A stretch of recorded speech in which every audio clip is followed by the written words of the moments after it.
Good morning, everybody. Welcome to the Hurlingham Club for the 2024 AC First Date, the President's Cup. We've got 4 days of fabulous croquet for you, supported by a brilliant volunteer team of live stream crew drawn from the Hurlingham croquet community.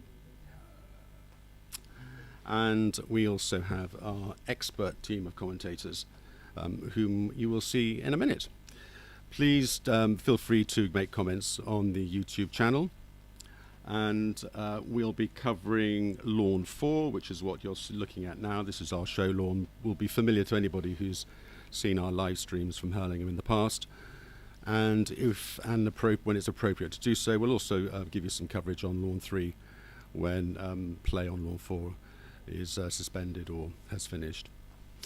In the meantime, let me now pass you over to Chris Clark and to Keith Ayton. I'm Chris Clark, joined by Keith Ayton. Morning, Keith. Morning. It is Hurlingham, is it? It's not Bowden. It's definitely Hurlingham. Right. And quite a damp morning. It's been overcast, no sign of the sun, and there's been gentle rain for the last couple of hours, really.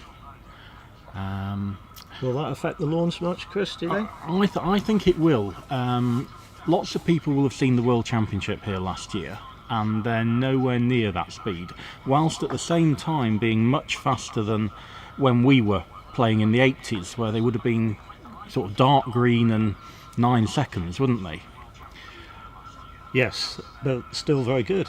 Yeah. Very good surfaces. Always very good surfaces here. Very much appealing players venue.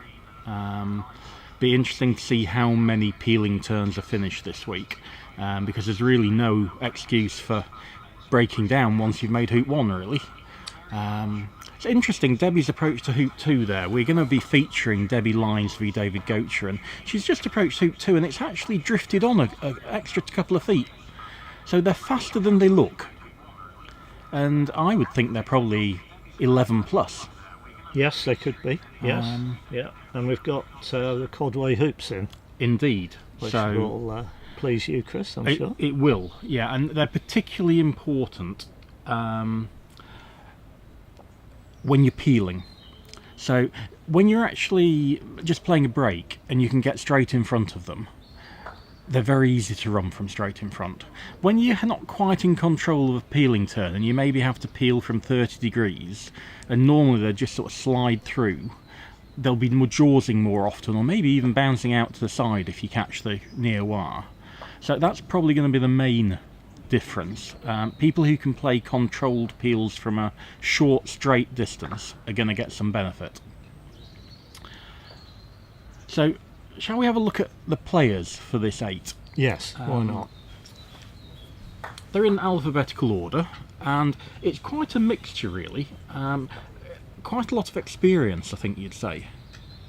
Yes, definitely. Well, Stephen Mulliner there, I'm going to say he first played in this in about 1976. I looked it up last night. I think this is his 46th President's Cup. Excellent.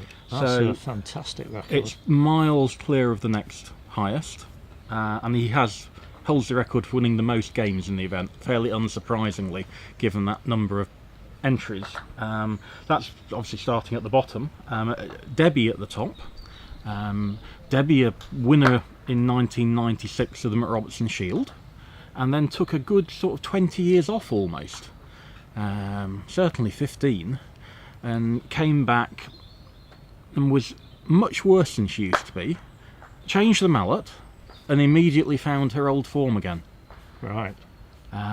These modern carbon fibre mallets didn't exist in the sort of 80s, 90s when Debbie was playing. They sort of came in late 90s, early 2000s.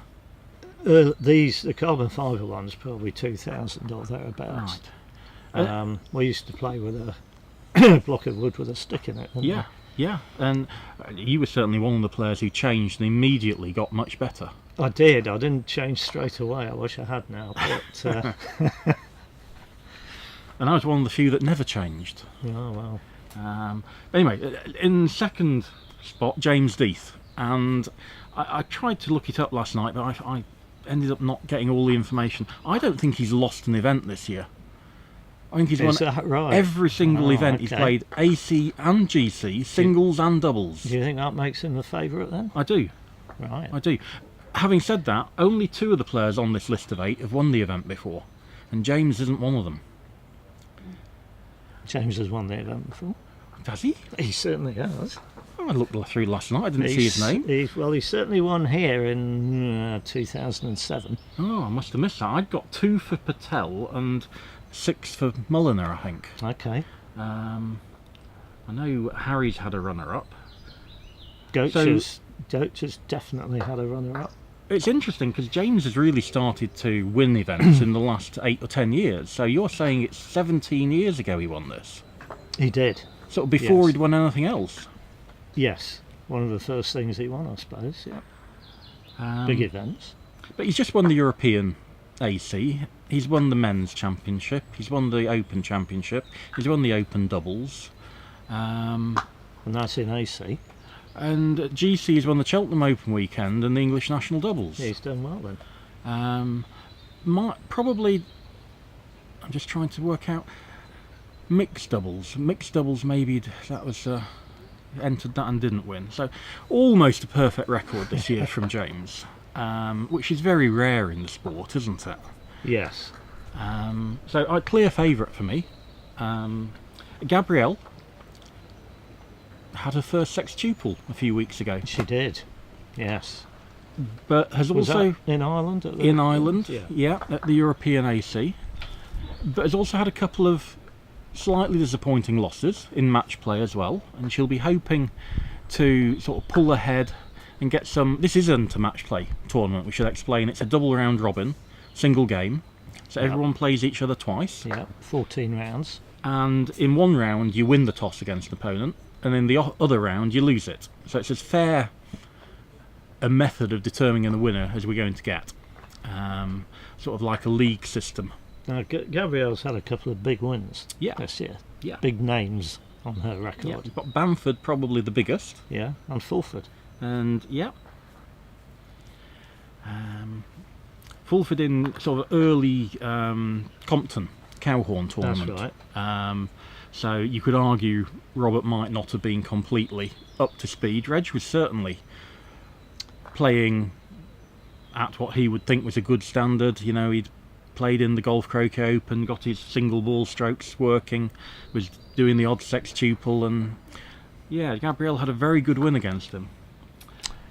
So who else have we got to talk? Well, we've got David Goach, very experienced, been playing since the early 80s. And I think the oldest player in the competition at 71. Stephen might join him. Stephen had his, I believe, well, according to Facebook. All right. Stephen had his birthday yesterday. Yesterday, is it? Okay, so they're both 71, but Goach has a few months lead on him. And quite a patient player, David. Yes. Probably more likely to corner than many of the other players. Yes, definitely. Yes. So that always adds an element of interest to the game. Yes.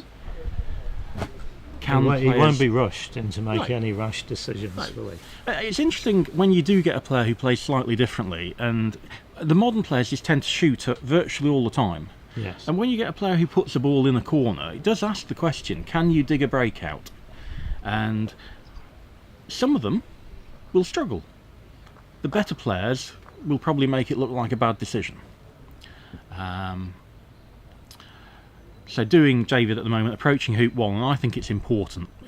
Try and approach hoop 1 3 or 4 times from different places in your warm-up.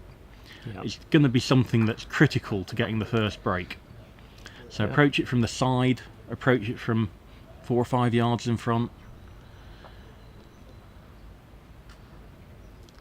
Now, how long do I warm up for these days? 10 minutes now, I think. It's 10 minutes.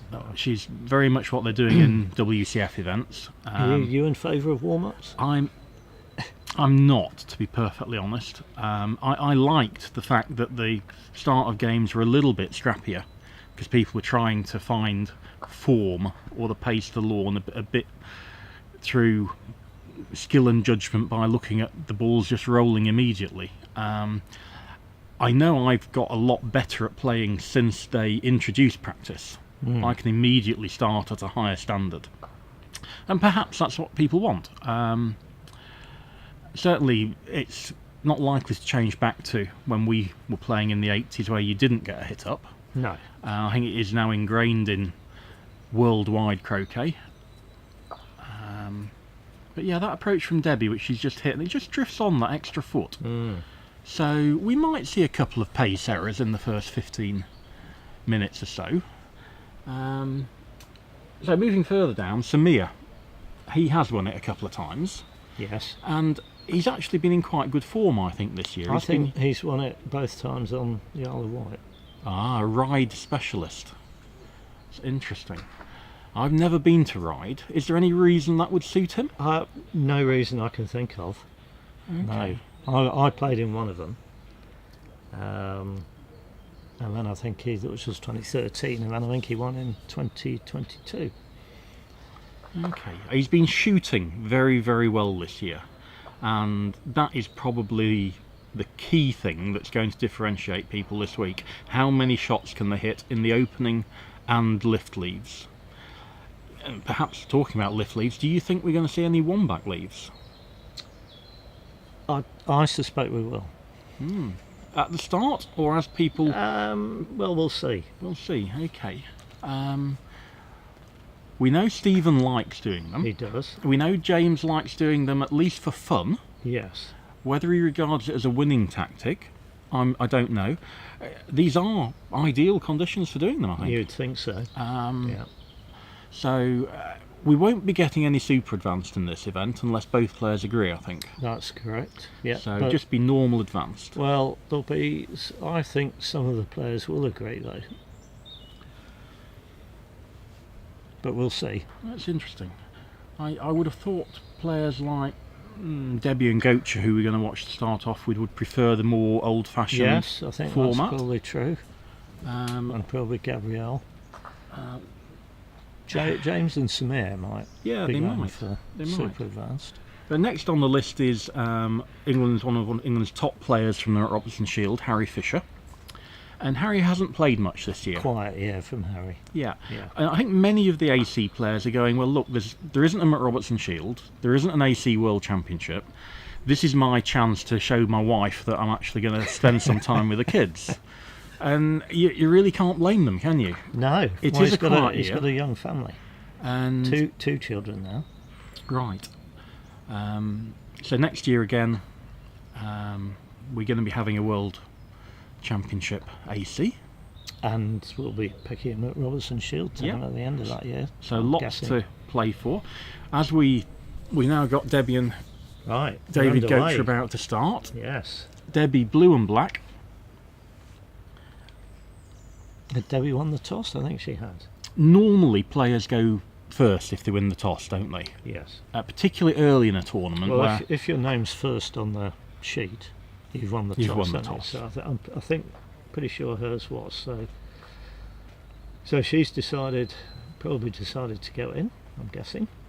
That gives her the opportunity normally of joining up third turn, doesn't it? Yes. Forcing the opponent to hit.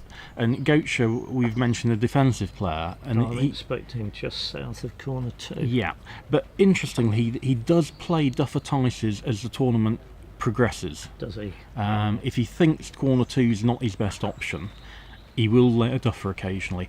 But early on, he'll want to keep it as defensive as he can. And I think we know this shot hills a little bit left to right. More than a little. Actually, Chris. Again, all dependent upon how hard you hit it, but David is more of a stroker of the ball, isn't he? Yes. So quite likely to move half to 3/4 of a ball left to right. Well, yes. There wouldn't be a surprise to see him. I was here in August, and I can confirm that the H word still applies to the bit north of hip 2. Right. Okay, that was fun in the World Championships, wasn't it? I mean, we were sat watching it, knowing that people were likely to send balls off the and ball. it was light brown, straw-like. Yes. So he dribbles that, and he's hit the corner peg. Okay. So he'll have been aiming about 2 balls left of that. Yeah. And he doesn't want to hit the corner peg, because if Debbie wanted to shoot at that now, she might only leave a single ball target if she missed on the right. But she's just going to join up. There's some banter going on, Chris. I'm not sure what. With James. James is on lawn 3. James, the fastest player in the event. Yes. And chattiest. And chattiest. Even without any alcohol in his system. I think the bar opens at noon here, so he's going to have to struggle for a good 2 hours before he... 2 rounds, maybe. Yeah. James has already got the first breakout on lawn 3. Debbie hits that. Centre ball, nice. Didn't force that, did she? Just stroked it nicely. You can generally rely on shots across the lawn, keeping a good line. East-west, apart from this thing up in corner 2, is generally flatter than north-south at Hurlingham. And do you think she'll go and dig this red out of corner 2? I think she will, actually, yeah. Because that is the normal thing people do, and I used to leave it there. I just lay a rush to hoop 1. And they would leave it to hoop 1, do you? Yeah, probably you don't pointing leave it about... to red? No, I don't. It's too... particularly in this corner. I laid it normally about 2 yards north of hoop 1 and tried to leave a little cut rush, and most people shot down into corner 4. And it's a very, very long shot for them to take that. And I was very happy with a rush pointing vaguely at my hoop and a ball. So you'd, if you didn't like the rush, you'd lay up at hoop 1? Yeah, absolutely. And they're they'd be in corners 2 and 4, and they'd probably moved from corner 2 to corner 3. Yeah. A nice gentle opening. But probably from 2006, when I started playing better, I would go round a lot from that as well. But first thing in the day... She's left herself a 6 yard ahead. This is her strength. She's really good at hitting this distance. Ooh, he says, as she misses. Commentator's curse, Chris. But now First we of the see the problem that David's got, because if red had been a ball further south, he'd now have a double target. But because it's hit the corner peg, good point. Now he's only got that single ball target. Yeah. And some people might even look at yellow from blue, the yellow at blue from B-Bulk, as being very defensive. Yeah, well, it is defensive. Leaving Debbie a very long takeoff again. Very long. And he knows this shot hills. So is he actually going to aim outside the left edge? Oh, that's very difficult psychologically. Or is he going to maybe say, no, I need you to hit it a bit more firmly. Yeah. Take a bit of the slope out. I used to hit this shot harder than the average shot.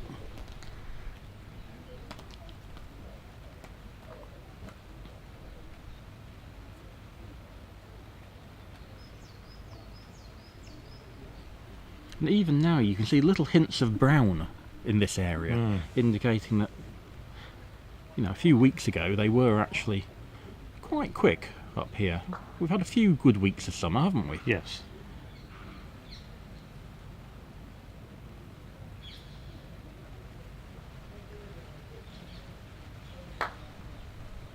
And that has snicked it. He probably thought that was centre ball when it went off.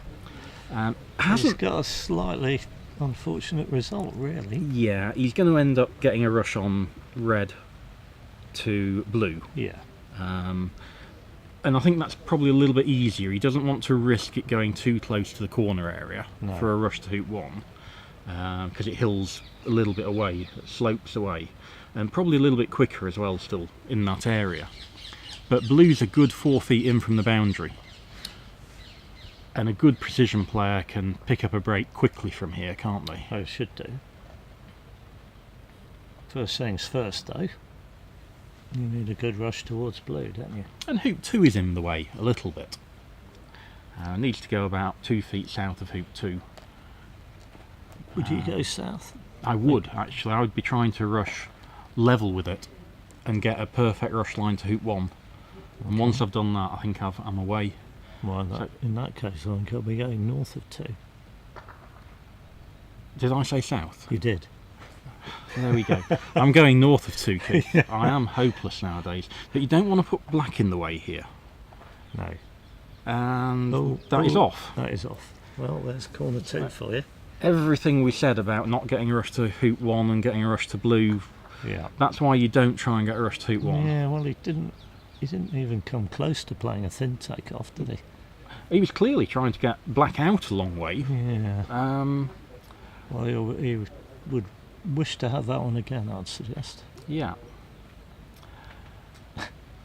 And why is he thinking which side is important? Well, he's probably thinking that he doesn't want to give Debbie a easy cannon. Correct. And I think it would be better to have put yellow on the opposite side. To avoid that? Yeah. Well, she's going to get a cannon anyway, isn't I think she? providing she hits yellow on the right-hand side as she looks at it, Well, she firmly, could, yeah. Or it's definitely going to be a cannon. yeah. It would also be a cannon if she hit red, you'd think. Yes, but that risks hitting flicking yellow, doesn't it? It does. That's using the hill Yeah. nicely. Sorry, I used the H word there. And 2 or 3 ways of playing this cannon now, aren't there? First of all, we should say she needn't play a cannon trying to get a break immediately. She No. could just get a tight rush to blue. Yes. The non-cannon cannon, as I think of it. Exactly, a sort of worm or... Well, not a wave, worm. not- Oh, yeah. not a worm. Certainly, One where you only move. just moving one ball and leaving the Moving other one one ball. stationary. Yeah. Yeah. Anyone who plays a worm where all 3 balls move, it just adds that little... Asking for trouble. Yeah, little bit of extra risk of something wrong Well, happening. sorry, you move 2 balls. You play a croquet stroke as though the 3rd ball's not there. But this is the traditional corner 2 cannon, getting It is, yellow out yeah. well north of the hoop and probably a little bit on the eastern side. Yes. But it's not going to go in front of hoop 2 with this. It's a wafer cannon. Yeah. And the difficulty with these is knowing how hard to hit it. to me, isn't the it? key is getting red south of the hoop. Yeah. And nobody tends to do that very well. And I'd rather have it 5 yards south of the hoop than where it is there. She's... It's about level with or fractionally north. Well, she's got arguably too much into yellow. That's the problem there, maybe. Yellow's where I like it finishing. Okay. I think she's probably just lined it up. It's slightly wrong. I think yellow could maybe even be a couple of feet further north and get a tighter rush to 1. The good thing here is she's got 2 potential areas, or even 3 potential areas to rush into after hoop 1. She could rush it to blue, she could rush it to yellow, or she could even rush it to hoop 3. Yeah. So as long as she gets in front, that's a good shot. Yeah. Looks like it. She's not going to get rushed to yellow. Interesting how far that red's gone. It's closer to the line of hoop 5 She's and gonna 6. have about a 4-yarder Yeah. if she runs this level with the ball. And first off, people tend to hit these a bit more firmly. She could even have something pointing at the end of a bulk, which could even be a 5-6 yarder.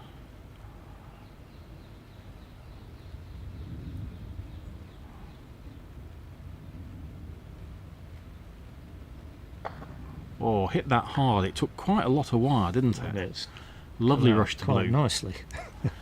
And this is always a lot easier rushing a ball to your partner ball Yes. than if you're rushing it to an opponent ball, because you know if you miss, it's not death.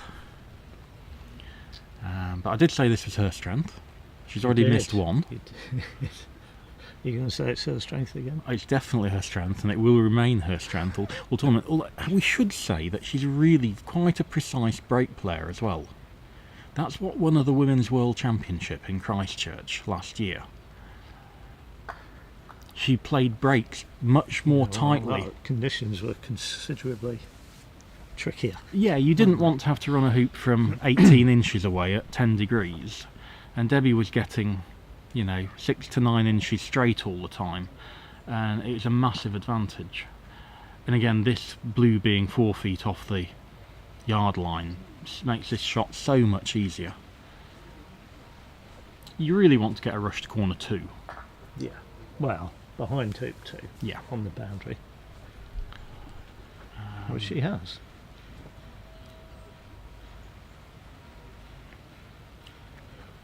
And on a slower lawn, this might be a shot that she struggled for power with. But I think we're okay here. Again, I thought she'd rushed that a little bit more firmly. You could decide not to send that to hoop 3 and just take off to get a rush on yellow. You wouldn't though, would you? Would you? I wouldn't. It's interesting, first thing of the day, you think if I make hoop 2, I'm definitely going round. Well, okay. If I don't get a rush to hoop 2, there is a lot of room behind yellow, though, isn't there? You'd be disappointed to have a rush pointing at corner 2 after this shot.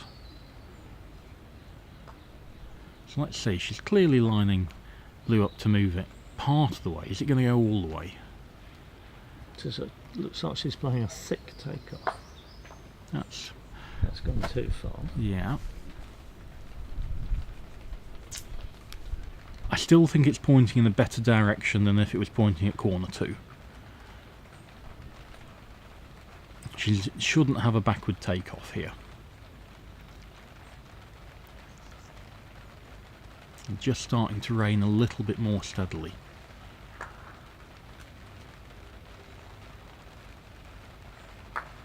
Ooh, That looked a bit nervy. that's one of mine. Hitting it in the middle's never bad. She'd have been trying to cut that to hoop 2. Yes. This is now quite a long way away from hoop 2. And it's one of the reasons I like prioritising getting a really good rush to my hoop early on. I don't want to have to play this approach. Well, it's beginning to potentially look as though your option of just getting a rush on yellow is the one to go for. That's close. It's gone. Yeah. And again, any area of the lawn other than that, yellow would have been on. Yeah. Black, to be honest, is a really good ball. Any area in the club, Yeah. I think. Yeah. That would have been on. Anyway. Looking to see whether yellow is wired from black. I think we mentioned about we might see a couple of pace errors, and it's that combination of pace and this corner 2 area, this little quadrant that's that little bit slopier, and clearly David's open on black because he's taking that. I think when Debbie hit that shot, she'd have thought that's a good shot. Black's finished exactly where she wants it. Yeah.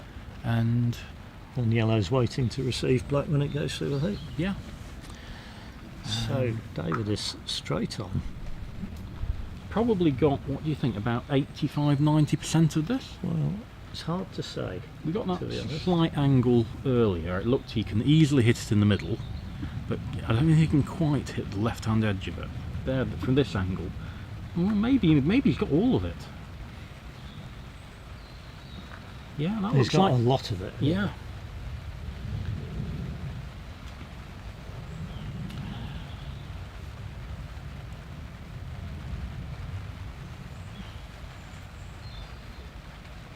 Again, we're just being a little bit quiet because David's not that far away from our commentary position, and he often does this multiple restalking to get comfortable, doesn't he?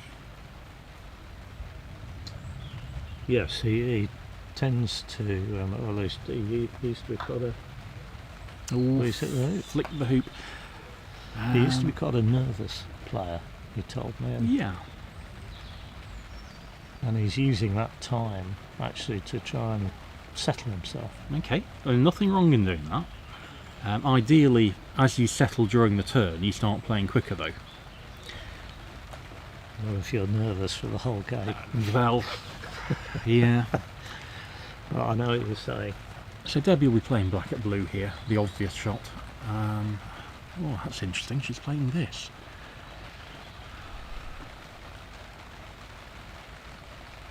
I don't think I'd take this, you know. I guess she's thinking that having made this hoop, if she then hits blue... She has to hit it quite gently though. She does. And maybe she will. I would have been shooting at blue firmly and be confident that red's so far in the lawn I can get a rush to yellow or to corner 2. She could end up cross white if she misses. Yes, that's a good point. And again, it's quite heavy now, the rain. Yes, I think we might see the covers coming back on. That's really dribbly. Look at how dribbly this is in lovely. The middle. Absolutely lovely. I can't believe she's hit that in the middle and left it short of hoop 3. Never mind a yard short of hoop 3. Well, that's... Shooting from 2 to 3 at Hurlingham was one of my favourite shots. 3 to 2, 2 to 3. Unbelievably flat. You knew if you hit it in the middle, it was going to hit 3/4 ball or better. Well, she should be reaping the rewards here. Yeah, she's underhit that one. Oh.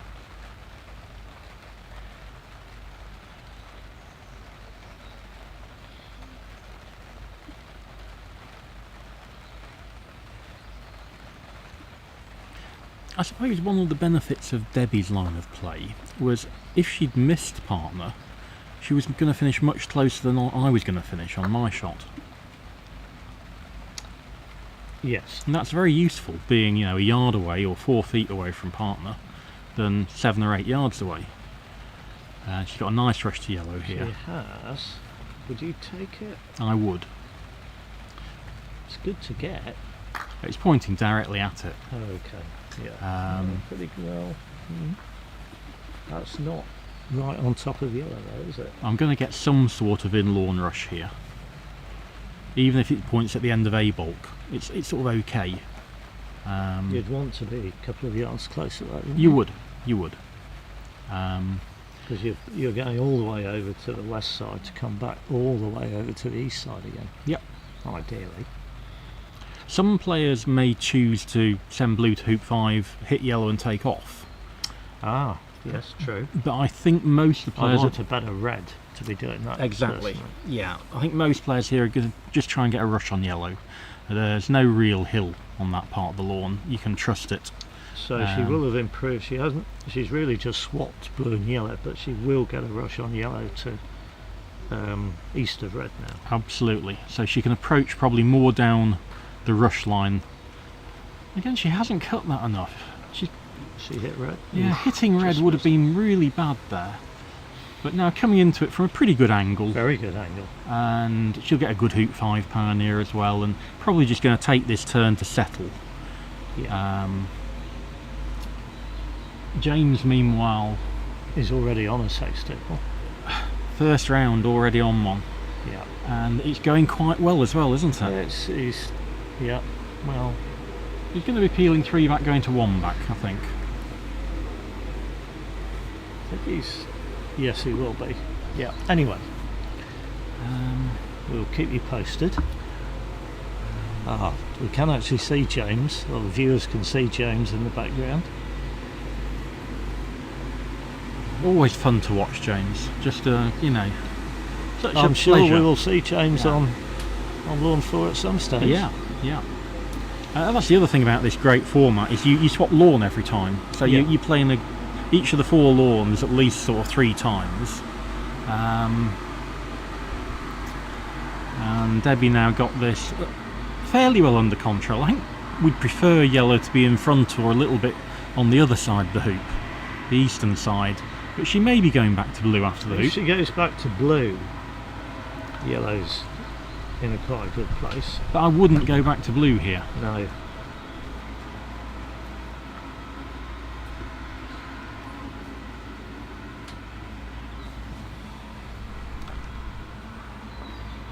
And she hasn't got a rush anywhere out of that. That's just a... Well,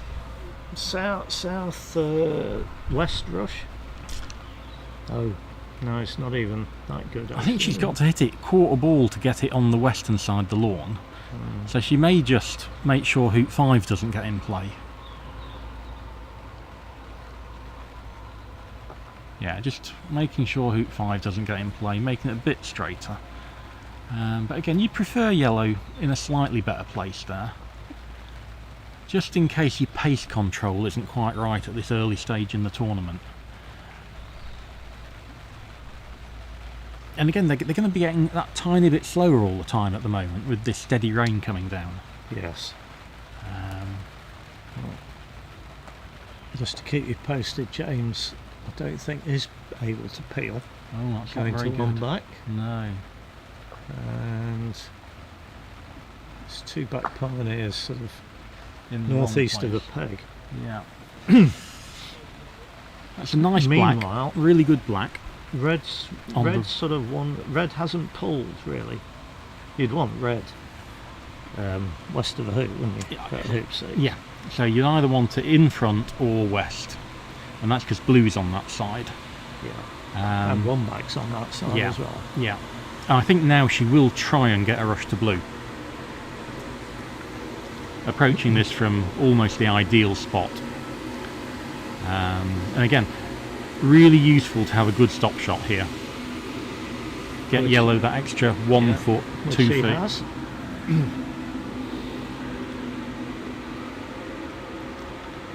And just a little dab through here. As you get more confident, you become more confident of running those by 6 inches, 9 inches, 12 inches. To start off with, she'll just be making sure it gets through. It's a good cut rush. And as you see, the balls are still travelling very nicely. That's probably a 12-second lawn, even with this rain. It could be. Very impressive. So the surfaces are good, Chris, I'll tell you. No, it's very impressive. Where's that finished? It's just in lawn of yellow, isn't it? So it's actually a bit... No, she's rushed yellow. She's rushed yellow. So she can just leave black where yellow is and get a dolly rush on blue. Yeah. One of the things some people watching may pick up on here is she's not going to have partner at 2-back. No. And we do generally like that for making the leave, but it's perfectly capable of making a good leave with partner at 1-back, but I think we'll see her not send partner to 3-back, which would be a natural progression, wouldn't it? Your 1-back pioneer naturally going to 3-back. It would be when you first learn breaks. Yeah. Don't you? You send the pioneer to the next hoop but one. So I think we'll see her not do that, and probably move it into a pivot position. Just deciding where to put yellow. I think she's right doing this. Moving it this way, it's probably going to be easier to move it further. Yeah, he's got an extra 2 feet on that.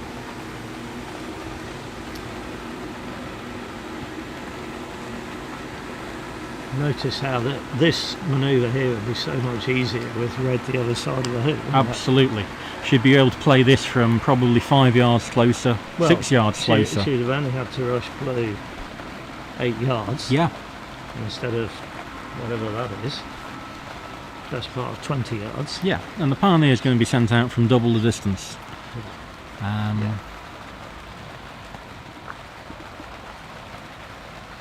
They're small things, but they're the little things that often make a difference as you start playing in more difficult conditions. And that's overhit.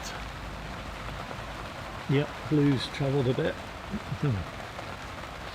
But she has got the rush on red. Which was important.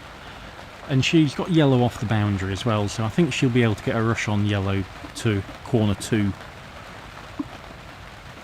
Potentially having already put red down to 2-back. It's going to be tough to get yellow to 2-back, isn't it? It's anywhere up on this north boundary. Although I suppose we should say it's uphill, so it's going to help the stop shot a wee bit. I would much rather get this rush over to 3 yards south of yellow, north of yellow, I've done it again, sitting at the wrong end of the lawn. North of yellow. We're in the north. We are. Even though we're in the south, we're in the north. So yeah, if your rush is 3 yards north of yellow, you can send red to 2-back and get a rush on yellow. There, that's fine. So I think she'll have the confidence to slide past yellow. 1 yard You'd be trying south. to do that. It's not a disaster if you have to take off from yellow. Not now. You've got the pace to lawn a bit now. As it comes down even heavier. Has James broken down? James is with a clip on 2-back. Oh, he has broken down. Beg your pardon. I thought he was just getting a waterproof top. There's a clip on 2-back and a ball in A bulk, so it doesn't look too good. Has he broken down 1-back and 2-back? No. 2-back and 4-back. 2-back and 4-back, giving a breakaway. Yeah. Lovely shot there by Debbie. Both balls on the blade of grass you would want them. And just a confidence builder, that, isn't it? Yes. You know the next turn you come on, you're going to have to do something a little bit more difficult than potter a break round to 4-back. You're going to have to do a TP. So I think we'll see her swap blue and yellow after this hoop. That's what I'm expecting. So this is what we call swapping the pivot. So at the moment blue's the pioneer and yellow's the pivot. And after the hoop we think blue's going to turn into the pivot and yellow's going to be the pioneer to 3-back.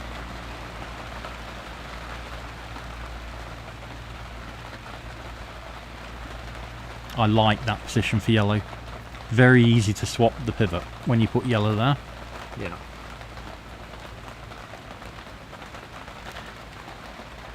And depending on, yeah, she's just only hit that quarter ball. Just depending on what type of leave she wants, will depend on what she does after that. Debbie normally makes diagonal spreads. Right. In which case blue would be sent just south east of the peg.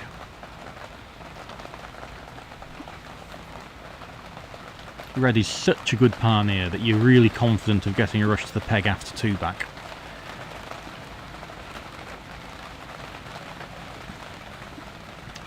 And this is one where I Some wouldn't... people actually prefer having an opponent ball at 2 back. Yes, for this diagonal spread. I think Rob might be one of them, isn't it? Rob Actually? is definitely one. Yes. Obviously doesn't make too many diagonal spreads anymore, but Right. yeah, when he does. I was just going to mention that hoop shot there. Lots of people try and get a rush on blue, and you don't need a rush on blue. No. You actually want to hit the hoop shot to go a yard past blue. Nothing worse than grovelling through it by a foot, Or failing it. by trying to get a rush when you don't need it. Yeah.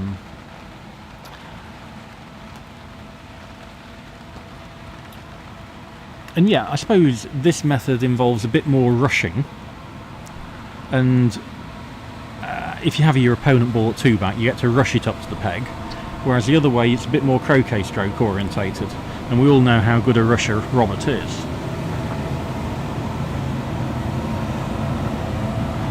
So no thought obviously from Debbie about stopping at 3 back. She won't be that worried about a TPO, although No. David definitely does TPO. Right.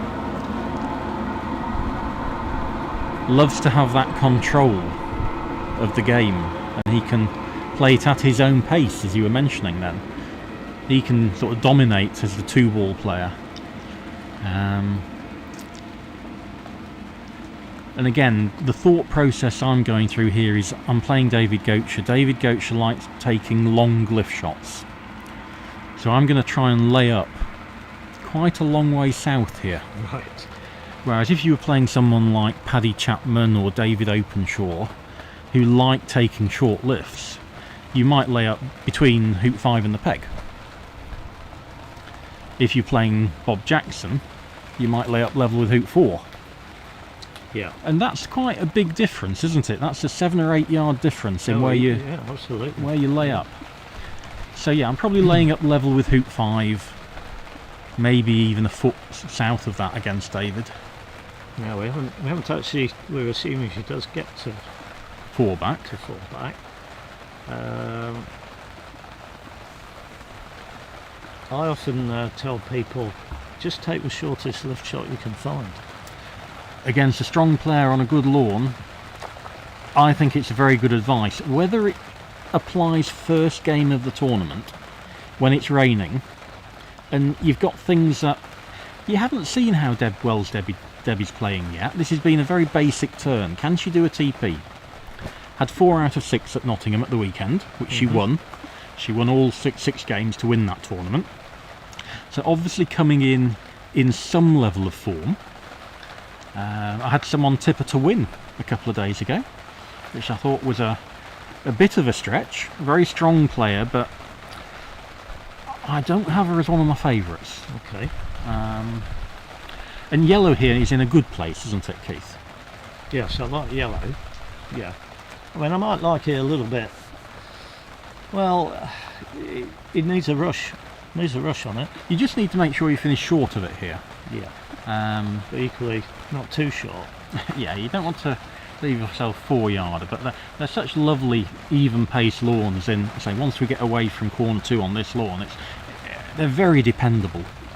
And by game 2, game 3 of a tournament at Hurlingham, if you don't feel you're playing really well, something's wrong with your game. And I've obviously I've twice come last in this event. And when you get to game 3, game 4, game 5, and you still don't think you're playing well, you're in all sorts of trouble, because everybody else is. Yeah. And playing a 1-error game is going to lose virtually every game. Yeah. Well, somebody once got 0 in the President's Cup at Hurlingham. Oh, now you're going to test me on this. Well, I'm struggling on this. you're sitting not too far away from him. Really? Really? I don't remember that, Keith. Well, you weren't here, but yeah. So that's mid-80s, was it? 2010. Oh, right. So that was when you It all... was the first. I think it was the first Super Advanced Ah, President's Cup. Not that that made any difference, but yeah. and had you started having trouble with your grip by then? I had, yeah, a little bit. Yeah. That's not quite as close to red as she'd like. So anybody who comes here worried about getting 0, they can only equal the Okay, record. They right. can't beat it. Right. Yeah, well, I've come last twice, or equal last twice. I think both times at Hurlingham. Yeah, definitely both times at Hurlingham. Never thought the venue suited me, really. But you won your first one. I did.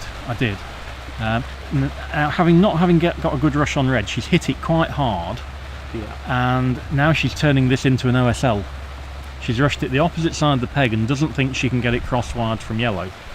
So this is now an OSL and a really poor croquet stroke. So at the OSL moving red probably 5 yards, 6 yards further east, getting a rush on blue to corner 4. And this might be what you would see in the times of John Solomon in the 60s and 70s. You would, but technically Having peeled blue. having peeled blue, yes. And not as a last resort when you've failed to make another leave. Yeah. And again, even when I was starting to play, this was the leave that most people ended up making. And I always took the shot from A bulk at blue. And people said, that's crazy, you can't do that, it's too aggressive. A 13-yard shot. Yeah. And nowadays I people see. would think, what other thing could you do? Exactly. So it shows how the standard of shooting has changed over 40 years. And John Solomon always said about his leaves, if both the balls weren't on the boundary, it was a bad leave. So he didn't like diagonal spreads and new standard leaves. He said both balls, blue and black, had to be on the boundary. So again, shows the changes in the game as the standard play improves. And So she looks as though she's sort of making sort of a diagonal spread. But red's not on the peg, and blue and black are quite a long way south. correct. Yeah. I don't see any reason for not doing this almost. All she's done is, potentially add a bit of distance. How far's yellow at red from B-ball, from up here? I think it's about 14 and a half, 15 yards. Well, it's 16 and a half to the peg. Yeah. So It's 2 yards, isn't it? yeah. It's Okay. 14 and a half. So yellow at black or blue is shorter from A-ball, isn't it? Yeah, I quite I like... think I'd be playing yellow, come what may, I think. I might fancy yellow at red from up here. I also am going to play yellow. If you don't play yellow, there's the risk that your opponent can rush the partner ball to hoop 1 and get the partner ball to hoop 3 for the 4-back peel. Yeah. So I true, want to move true. yellow. Yeah. And if you move yellow, black's probably going to be your pioneer at hoop 2. And I think David will spend some time considering which of his options to take. I know Robert on this always likes shooting at black. Yes, I've seen him do that. It's a yard shorter. It is shorter, but you run the risk of cutting it quite a long way away from blue. Yeah, if you just clip it on the right hand side. We're just starting to get wet here, so we might need to move a little bit further back.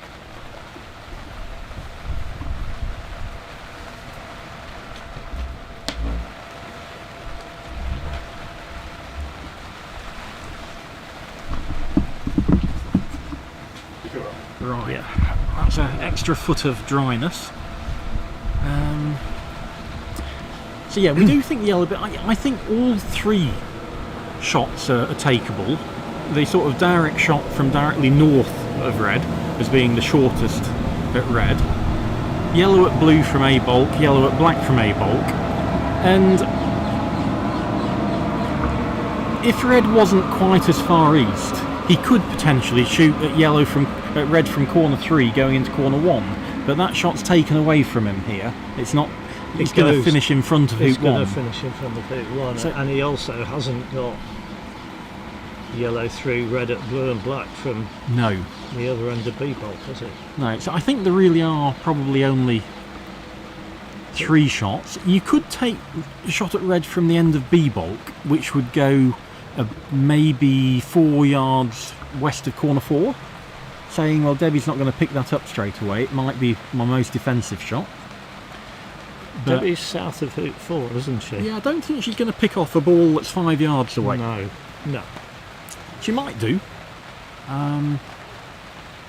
So I still don't think we can guarantee David's taking this shot. He's going to... See, he's still wandering around. If I'd have taken yellow up and dragged it down there, I'd have been definitely taking the shot from A bulk. He's found yellow at red, but from... So we didn't even think about that shot, did we, Keith? No. This is a defensive shot, isn't it? I'm guessing the reason he doesn't want to shoot at red the other way is Debbie could then make hoop 1 off yellow if it was on the south boundary. Of all the shots he's got, I think this shot makes making hoop 1 the most difficult. But if Debbie makes hoop 1, she's going to have everything. Yeah. He's not even shooting into corner 3, is he? This is missing to 2 yards out of corner 3 on the north boundary. And it's the longest shot. It's longer than any of the shots we've mentioned. It is. David always interesting. He always looks like he's missing on the left-hand side as he looks at it. It's not as far as Ahmed Naz or someone like that, but it still always looks like he's missing on his left. And then he sort of pokes it out to the right.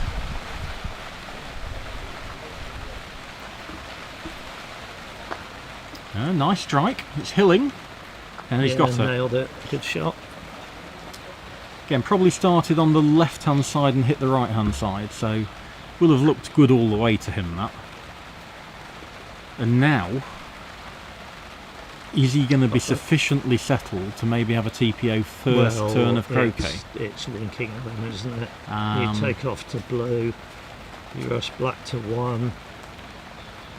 Black automatically can go to hoop 3 then with any sort of rush to blue or red. If you've managed to get blue a bit further north, you rush back south of it, ideally. It was very unusual for me to decide to do a TPO first turn of croquet in any tournament. Even on an easy lawn like this, I like to bed in a basic ball to 4 back.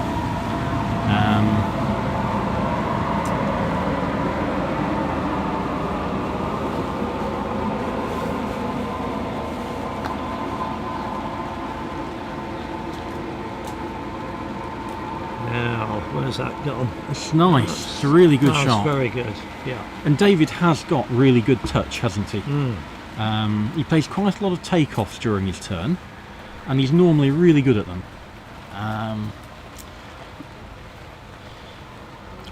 Not really what you call a flashy player, and I think it's important when you see someone and you go, well, they don't look particularly good, to actually analyse as to why they are good. And he's very solid. He's got good touch. Yeah. He doesn't make silly mistakes, does he? No. This is interesting option here, which he hasn't taken, I don't think. I might have thought about trying to get blue out near a 4. Yep. Definitely possible. You've got to make sure, obviously, it doesn't finish in the way of your rush. And he has got it a reasonable way out from the boundary there. But you wouldn't fancy getting behind it from hoop 1 if he doesn't get a rush out of hoop 1. No. Whereas if it was at hoop 4, you would fancy that, wouldn't you? I mean, just another couple of yards closer to 4, or further west. Because if you put it there and you got a rush to red, you could just leave blue there, couldn't you? And then go back to it with red after hoop 2. Or go straight to hoop 3. Or go straight to hoop 3, yeah. Another good rush here. That really does show these lawns are in excellent condition. Yeah. It's just Well, it glided looks like over there. Now you see, if I was David, I'd be thinking, well, I've just played 2 excellent touch shots. And I still need to do something else. No, No? I've got the green light for a TPO. For a TPO, right. Okay, so confidence If I want to building. do one, I've got the green light now. I am playing well. Did you ever need a green light for a TPO, Keith? I don't do them now. I thought the clip-on 4-back was your green light. Well, So he's underhit that. He's not guaranteed to get a rush out of this. too many OTPs, Chris. That's the thing.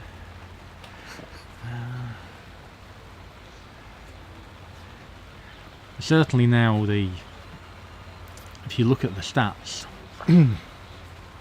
It's not as TPOs much of a and- winning tactic as it no, once was. no. Now, people are better at the big shots and running a hoop from distance and finishing off the squeeze and rolling off from corner 2 and all those things. Good shot. Lovely shot, Yeah. actually. For the first hoop of the day. Exactly. I would have been tapping that a bit harder and ended up with a rush to the end of A bulk instead of, I think he's got a rush to corner 4 here, which is a very useful place. Anywhere on the south boundary, sort of beyond hoop 4 would be good, wouldn't that? Really? I was going to. That's I was a gonna cut, say- you see. I don't like that. Oh, and it's hit the hoop as well. So now he's got to leave that there. That's his hoop 4 pioneer that you were sort of mentioning earlier. You Well, can't get it anywhere. You can. You can move it You can. further You north. I'd can, rather leave but- it there. Yeah. He'll probably have to now. And it's just easing off now, the rain. But when he was taking that rush, I would have been thinking about the places on the lawn I didn't want it to finish, and playing it at a pace where whatever angle I hit it at, it couldn't finish at one of those positions. So obviously you're not guaranteed to hit it in the direction you want, That's right. but if you'd have hit it a bit harder than that, it would have got off the lawn. Very nice place for it to go. So I just think he hit it at the wrong pace, and obviously wasn't trying to cut it as much, but that's gone much further than he wanted. Okay, well, I'd now be thinking maybe I'm not playing so well. And I wouldn't be doing a TPO because it's, well, if he'd got this rush, he could still go for a TPO quite easily. If he got a rush out of hoop 2 back to black. Yeah. I mean, the interesting thing for me here is, where do you rush blue? Oh, hello. So, some people will rush it where David's rushed it. I don't like it there. It's at 90 degrees to the rush line. I'm either going to tap it and play a roll, Yeah. but I'm probably going to rush it further on the western side so that when I roll it past red, I've got a more of an angle if I finish short or long to get a rush. All of the options are quite ugly though, aren't they? Yeah, You're moving yellow too far. a long, long way. And you're never directly on the rush line. No. And if you are, red's in the way. Yeah, So he's played a good shot. I'd be thrilled with that. Blue is imperfect, but yellow is only, 6 inches short of perfection. Yeah, well, yellow's pretty good actually, yeah. But if he wants a TPO, he'll want the rush out of hoop 2. That's essential, isn't it? Yeah. I think all he's focused on now is making hoop 2.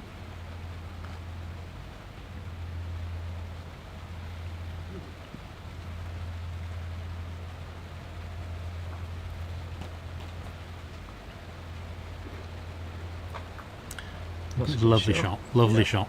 You get a rush to hoop 4 out of that. Now you see, I'm again thinking I am playing well. Yeah. After all, Yeah, it's a good shot, that.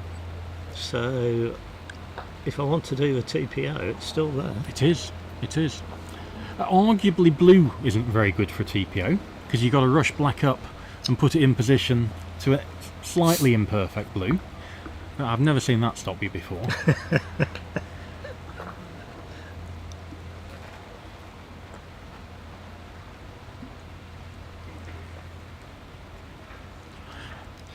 So yeah, going back to the ages, David last year won the Coles Championship at the age of 70. Okay. And we thought at the time he was the oldest winner of a sort of championship, whether it be Easterns, Westerns, Coles. And then throughout the rest of the year, Mulliner just won everything he played in. You know, GC tournament, he won basically everything. Yeah. And he won the President's Cup as well. Well, he won the Ricky Savage Memorial, the top GC8. I was there to see that, and I saw him win the President's Cup as well. So a hat trick at the end of the year, at the age of 71. Yeah. Just to show David he wasn't on his own. So David's sort of now trying to, I think, sneak ahead of him again and get another championship win, because he's got a few months on him. No. Again, we'd have hit that harder if we were going for the TPO, so I don't think he's going to go for a TPO now. Well, I think he's going to roll red over there, and he may get a rush on black. I would say one of the things he's not good at is pass rolls. Mentioned he's very good at takeoffs. I don't think he's very good at pass rolls. Well, We'll see. We'll see. So he's playing this with a standard grip, top hand halfway down the mallet, other hand fractionally above the head, not allowed to touch the head, remember. And if I was playing a pass roll, I'd change my bottom hand round. It's a good shot. Roll. Is it on the right side of black? He's sent red south of the hoop. Interesting. Now that's a bit risky, isn't it? Not getting a great pioneer. So he was clearly trying to do that, but the pass roll sending red in front of the hoop was a lot more difficult a shot because it was narrower. Yes, it is. So shaking the head, he clearly does want the TPO. I think it's incredibly difficult to get from here. It is, yeah. I'm probably going to rush this 3 yards and play a pass roll along the line if I want it. I don't want to rush it over miles over there. I don't really want to rush it. Maybe. If you can play a decent pass roll, you'd at least have a go, wouldn't you? Would I? Yeah. You look really stupid when black finishes in the jaws of 4-back. Well, okay. I'm not. I'm taking off from here. It's too dangerous. Yeah, it's but you might convince yourself that yellow only needs to go just past the hoop and you can tap blue. Later in the tournament, later in the tournament, yeah, I might convince myself of that. At the moment, don't make a stupid error. As the person in a break, you are favourite to win this game. Now that might hill. No, it's gone dead straight. Well, good shot. Yeah, lovely shot. So now he's not going to do a delayed TPO, is he? No. So he's just going to go, we think, to 4-back. David isn't someone who stops at 1-back and then does a TPO. We saw that in the Worlds final, didn't we? Yeah. Matthew potentially doing a TPO and then deciding to go all out for his sextuple in game 3. I don't know how often he thinks about that. Well, it was an interesting choice at the time. I know, we disagreed with it, but no one would have said a word if it had finished, would they? No. And he wasn't that far away from finishing it. Oh dear. Oh dear. I can't. Has he? Oh, he's run it. Yeah. I couldn't see. One of these shots where he could have gone 2 yards past blue and it would have been okay. He didn't need a rush on blue. And now hitting blue looks really tricky. Hitting black looks almost impossible. Oh. So this is a sweep inside the hoop, and he's not playing it, he's just looking at it. If he decides to play it, he'll call a referee. Yeah, you've got to be careful these days. Because if he had accidentally touched yellow then and moved it, he wouldn't actually be able to even attempt the roquet on blue. Correct, absolutely. So a change of rules from about 3 years ago, isn't it? Two or 3 years ago, yeah. It's a very good change of rule. You don't want people playing with this and accidentally moving yellow and then having to guess where it was and playing the same shot again from potentially an easier position.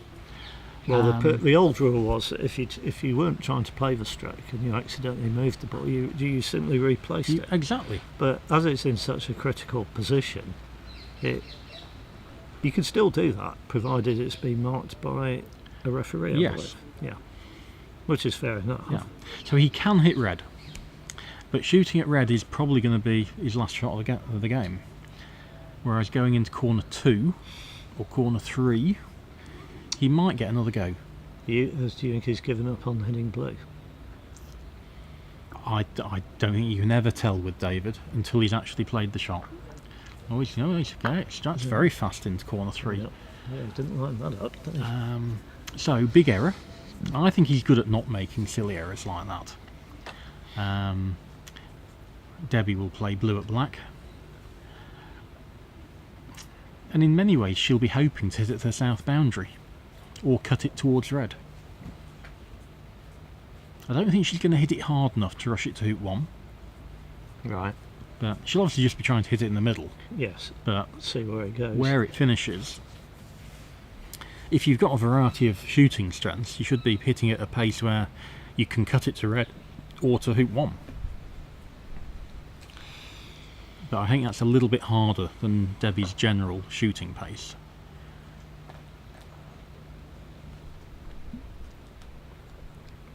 Now stop training entirely.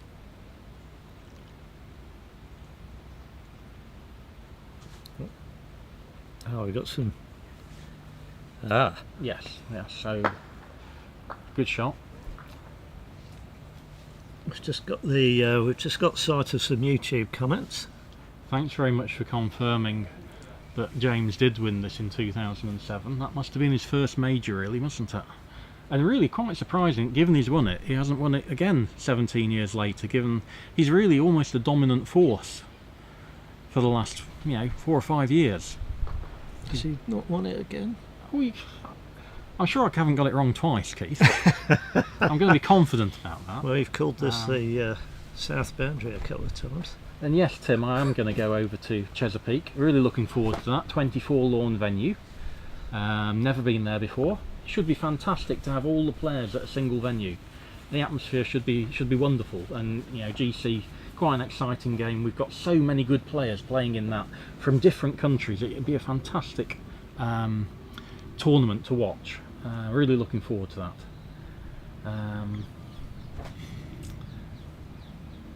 Yes, you can mark yellow. Or, well, a referee can mark yellow. Don't think you can. Is it Mark Ormerod here doing some refereeing? I've seen Mark. So Yeah, so he may be doing some refereeing for us. I might have seen Tony Elliott. So yeah, I mean, if you're going to be fiddling around looking at sweep shots and you might accidentally hit it, you should probably have it marked straight away before you even try. Now, Debbie's in an interesting position here. It looks like she's got a wire from red. I don't think she'll be laying up there. I think she'll just be taking off past red and leaving partner stranded in the middle of the lawn as a confident play that, yeah, I'm going to make hoop 1.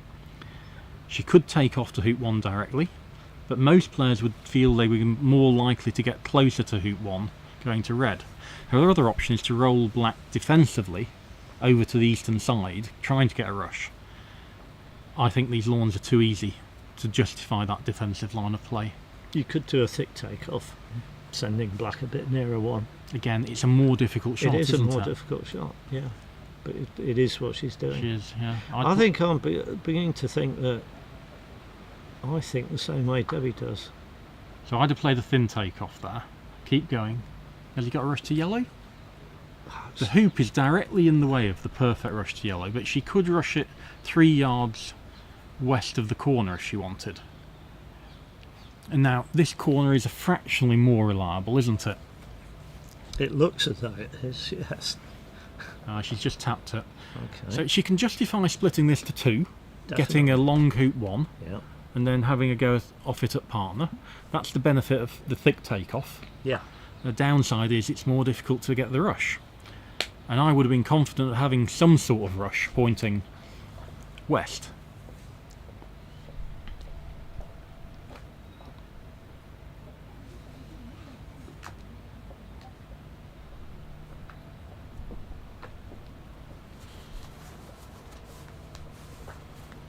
I always used to fancy this. I was always disappointed if I didn't get a reasonable hoop shot. She's played a lovely shot here. Red's deep, halfway to corner 2. Maybe 2/3 of the way to corner 2, but she's got a hoop. And it's fairly straight.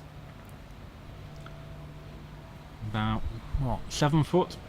15 degrees?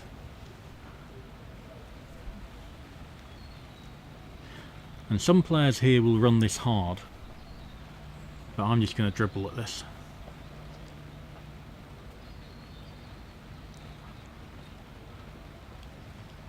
Don't want to run it by more than 5 yards. There we go. Nice. Good shot. Now the problem is, dare she play a croquet stroke sending black to hoop 3, which is close to yellow, going to this red, which is near our nightmare patch of the lawn. Well, we'll find out. I think she's going to rush this south, take off to yellow, and take off from yellow with a thick take off to red. Moving yellow south. Well, this is rushed that an awful long way. Yeah, you don't From want it red in and corner yellow. 4.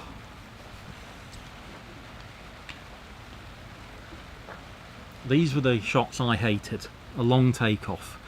Not necessarily the takeoff, but the 4 or 5 yarder that followed it.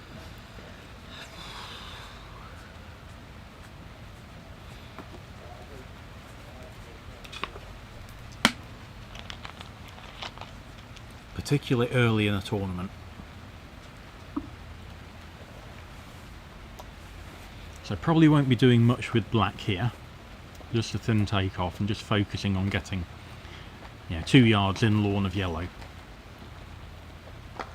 It's good line.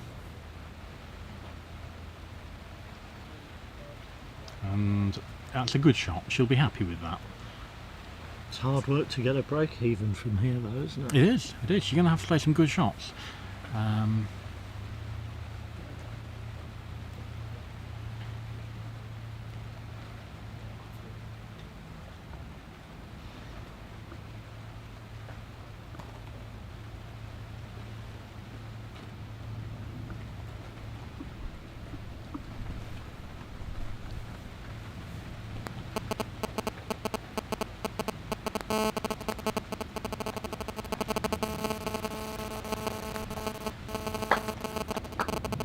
In the middle, that always a confidence builder to me. I used to dislike them so much. I used to try and pretend I was rushing it to a spot. Ah, okay. So just pick a spot 4 or 5 yards behind yellow in a straight line and pretend you've got a rush. Because That's an interesting one. you're always disappointed when you don't hit the rush in the right direction. Yeah. But then you go, but I've hit it. That's good. I used to imagine a hoop round hoop? them and Okay. think, well, I'm going to hit the hoop. You are always going to hit the hoop. Yeah. Yeah. So I'm probably going to hit the ball. So I think they're good sort of cheap methods to get your brain thinking Yeah. along those lines. Just hit that a long way in lawn. It's a good pace, but the line's wrong. Yeah. That was perfect pace. Yeah. She's just 2 yards too far north. Well, South. I've I done it think again. Wow. First triple of the day. I suspect she's allowed for the hill there, but I'm over allowed. Over allowed. I'll use the H word again, Chris. Yeah. I'm not going to be allowed back in.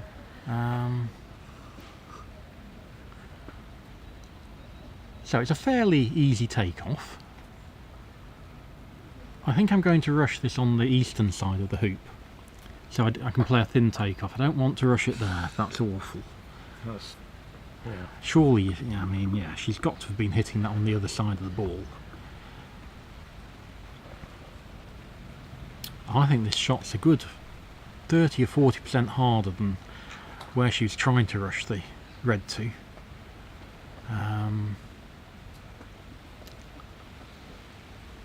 One of the good things about having it on the north boundary is you can run the hoop off the lawn and you've got a rush to yellow. As I was probably going to get a rush to black. That's a good shot. I'm happy with that. But if she gets the wrong Are wire... you thinking I'm going to roll up to 3 from yellow at this stage? No. You're hoping to No. do better than that? No, I'm just trying to pick a break up tidily. Preferably before hoop 4, so I can get my delayed TP under good control. Yeah, I mean, rushing to corner 3 here is a nice tidy way to pick up a break, but you'll still be picking it up after hoop 4. So yeah, nice smooth hoop off the lawn here.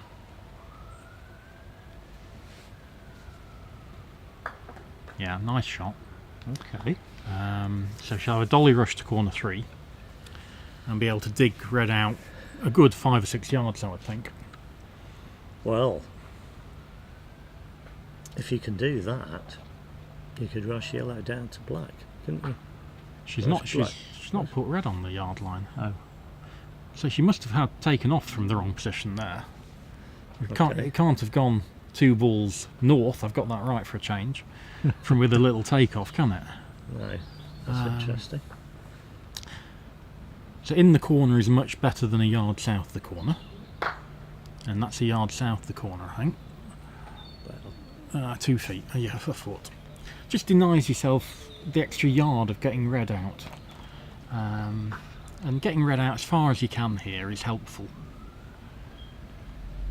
would you ever, once you've got red out, rush yellow down to black, and black back to for the standard TP? No. Never. I think the logic, and it's a good thing for people to spot, because people do things like this, because they're obsessed with doing a standard triple. What I would say to you is, if you're good enough to rush yellow all the way down to black, and then black all the way to hoop 3, accurately enough to get the fallback peel after hoop 3, then you're clearly good enough to delay triple. Yeah. And then you won't have had to play any risky shots at all.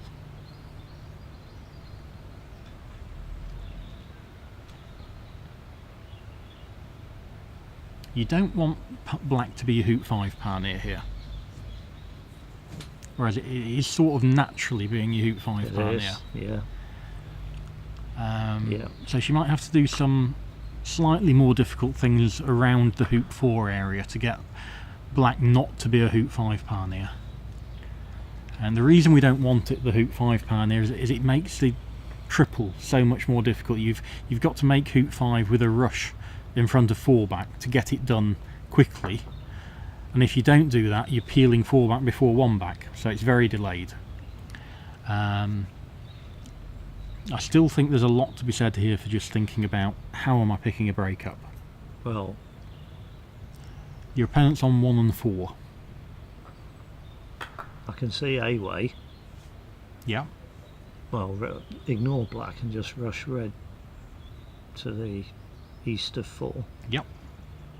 Stick it to 5, or in that general direction. Run the hoop and hit black. Yep.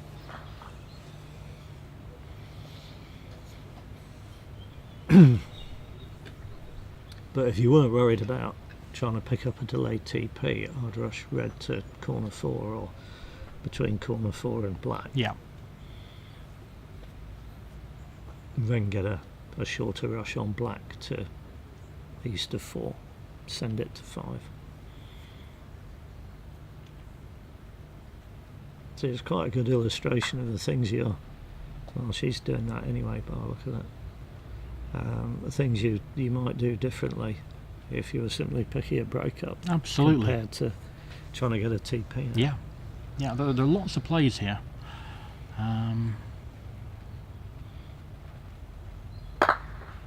are some people who would try to rush it almost on top of black, Okay. saying, well, I'm going to hit that ball after hoop 4, wherever it is. I just want to get a rush to where I want to rush it to the east. So I want to be as close to black as possible. Yeah. And we wouldn't do that. But if you're always going to hit black after running hoop 4 to the boundary, like a lot of these modern players, Yeah. well, why not? Yeah. So again, Debbie, quite a good touch player, good at these little takeoffs, expected to get the rush where she wants. Now I can see Harry Fisher walking purposefully towards the main house. So one game's finished, we You think. think a game's might have finished then? Well, there's no action on lawn 2. Yeah. Oh, look at that. Unfortunately, I can't tell you who Harry was playing. I think Stephen was in the hut, but he might be playing on lawn 1.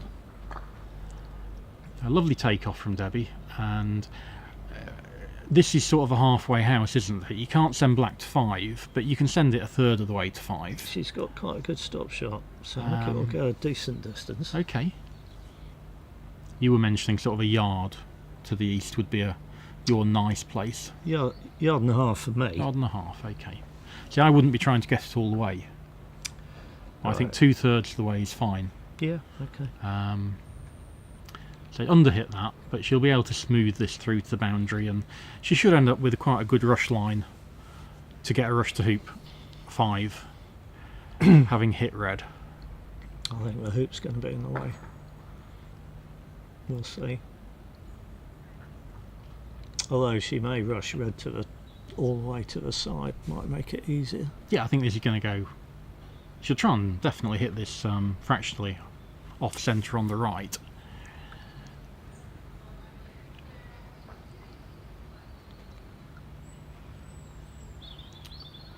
But yeah, the yellow's sort of interesting as an escape ball if you do get the rush out to hoop 5. But again, perhaps if you were going to go for the rush out to hoop 5, you would have made more of an effort to get black close to hoop 5, as you were indicating you might have done. Whereas I'm probably focused more on the break. You still thinking TP at this stage? I always like peeling 4 back going to 1 back. Yeah. It's a nice take-off peel, Yeah. and it was comparatively safe by that stage. You've got the break under control, and I just expected to finish from there. Even if you draws it, you can leave it there if you want until you've made after 3 back, and just do a straight triple with the ball starting in the draws. It's quite easy on these lawns just to croquet a ball from behind 4 back in front of Penult.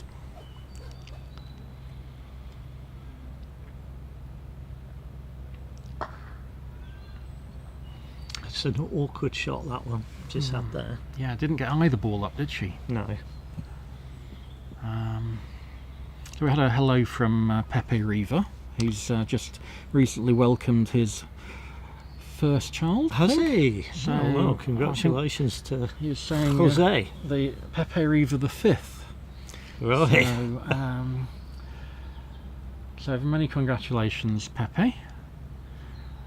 No doubt another future Spanish champion. And Pepe, one of the players who's won this multiple occasions, which always surprises you, doesn't it? How has a Just Spaniard surprised me. won this I more saw than one once? of them Yeah, on Stanton. yeah. I think he's won. Where was the other one? I don't know where it was, but he won 2 within a few years of each other. Yeah. Very, very strong player at both codes of the game, and he'll be up there. I know he'll be trying to win the GC later on this year. He played very nicely at the Europeans, and Jose Alvarez Sala did very, very well to beat him. I thought Pepe was probably one of the strongest players there. So Is he one of the few AC players in Spain, Pepe? very much so. So Yeah. Juan Ojeda has played for a long time and quite a strong AC player, but yeah, most of the Spanish players GC orientated. You've got to make sure you run this. This is failable if you play a poor shot. And the other thing is, because it's an Atkins, you need to hit it a bit harder, so you might run it up to hoop 6. It's a good shot. He's always been a good hoop runner. Yes. And now just taking some time to think about how do I get this triple out.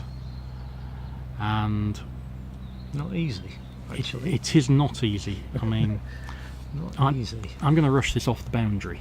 Okay. I'm going to roll it in front of then 4 back. Then you can see yellow. And then I'm going to get to rush yellow east of red. Yeah. That's my preferred option. You could choose to just tap black, send it to 4 back and rush red to corner, well, it's not really corner 3, is it? It's sort of a few yards south of corner 3. And it looks like that's what she's doing. No. Black's No, going this to is 1 back. this is I'm not doing any peels turn. Yes, it is. It does make it a little bit easier, but I think I would have had a go at this stage. I rushed it off the boundary, sent it to 4 back, rushed yellow, east of red. Red to hoop 6 and...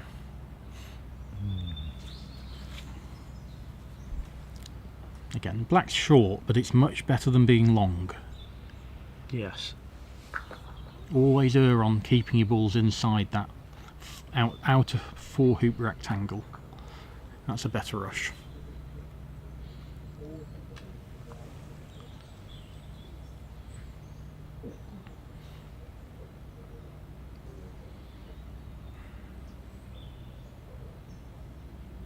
So, she's not going to do any obvious attempt at peeling. She could leave a ball over at 4 back and then rush after 1 back.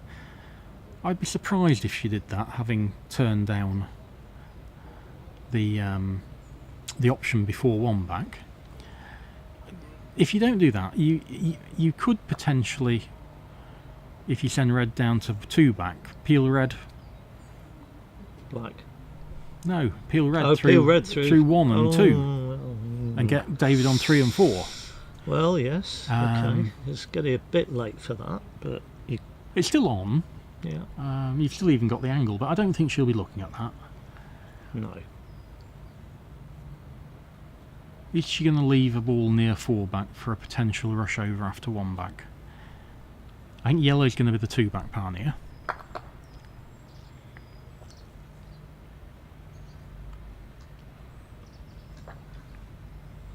Well, yes, she is. Yeah. Again, the thing is, she hasn't really demonstrated she's got the control to do that at the moment in the recent past. Yeah. So but if she wanted to have a go at a straight triple, at least black will probably be lurking near 4 back, won't it? Correct. When she's making 2 back and 3 back. I think it's a sound line of play. I don't think it's putting the break at risk. Personally, I would have preferred red 2 yards further south. So I could potentially have played a stop shot straight peel. Yeah. Whereas now she's going to be playing a split roll.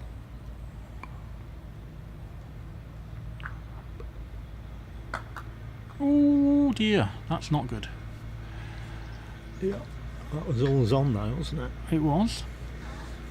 Yeah, red that couple of yards further south would have been much handier. And the break's not put at risk. She could even... Well, you don't need to go for the peel, do you? You just need to swap red and black over. You don't even need to do that. If she got a rush pointing south out of 1 back, she could just 3-ball it round and go to the peg. Yeah. So yeah, you want to get a rush to red, to a position where you can load 4 back, getting a rush on red. That's a huge area. You just need to make the hoop and have some sort of rush east, don't you?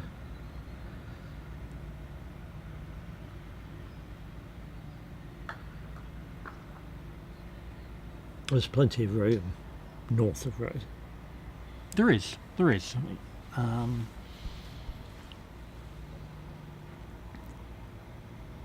Yeah, I'll certainly be putting black out on the left hand side here.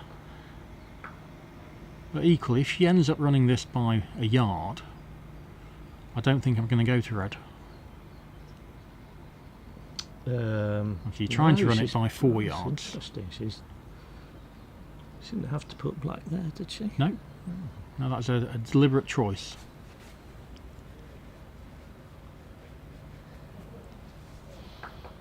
Ooh. So this is the position I was looking at. Yeah. which I think does happen reasonably occasionally, and now I'm going to ignore red completely. Yes. Oh yeah.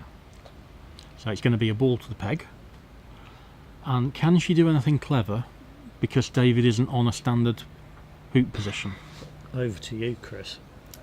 If clever is required, Well- what are you thinking? Well, I'm sort of thinking that if you made a vertical spread, so that's balls on the front of hoop 6 and the front of rover, and you get the hoop 4 ball on the front of rover and the hoop 1 ball on the front of hoop 6. So you're sort of saying play red. Yeah, so you're encouraging them to play red, but whichever ball they play, they haven't got an easy break. And you would lay up on the level with hoop 6 on the western side, Okay. which would give red an easy break if it hits that shot, but then they'd be on 4 and 4 back. Yeah. Yeah. So you want them on 4 and 4 back rather than 1 and 4 back, Sure. to make the triple more difficult. So generally I'm very anti vertical spreads, but this is a position where I think it's worth considering. I've got a sort of catchphrase of a diagonal spread's never bad. Yeah. And that's certainly true in this position. Just maximise the length of the shot. Yeah. And she could be thinking, look, I really haven't played very many good shots recently, let's keep it easy. And it is a lot more difficult to make a vertical spread than a diagonal spread. You don't get chances to tidy up balls as often. And again, I think she'll ignore red again here and play the big split shot. Black's in quite a nice place to go to. Well, it's hard work. You'd have to rush yellow all the way up here, wouldn't you? Yeah, Because you want to rush on red rather than having to do a takeoff down to black. correct. And she's not got limitless power. It's still a difficult shot, Yeah. really. She's just had a few shots where she's moving the striker's ball quite a long way. Long way, yeah. We don't like that, do we? I hate that. Ideally. And Debbie's a really good croquet stroke player, and she Yeah. hasn't quite settled yet. And that, Will help. yeah, I mean, yellow's, Blue's perfect by the look of that. yeah, Yellow's gone on a bit, but at least it's nearer red. correct, nearer red. Normally we'd say that was a bad yellow, but actually, it's actually fine because of where red is. And she wants to rush out of this hoop. So a good stop shot, give herself some room to run the hoop into. You don't want to have to take off to red, leaving black behind. Got a good angle here to see she's a couple of feet in front. That's a nice shot, Nice. should have enough Should room. have enough room, yeah.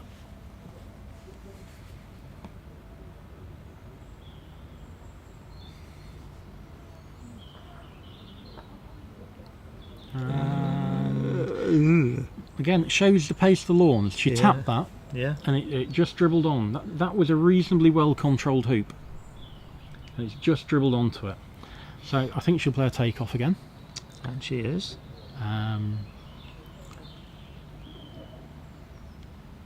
I did some coaching with her last year. She wanted to be able to play full rolls and pass rolls better. Right.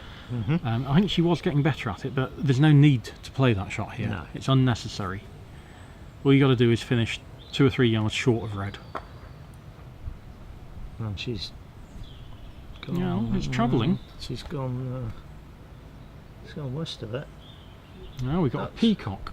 Yes, we have. Hopefully that will come into camera view soon, but it's about 4 or 5 yards in front of us. And delightful creatures they are. Just walking out a screen on that picture. It's clearly camera shy. A beautiful animal. We've got peahens around the back as well.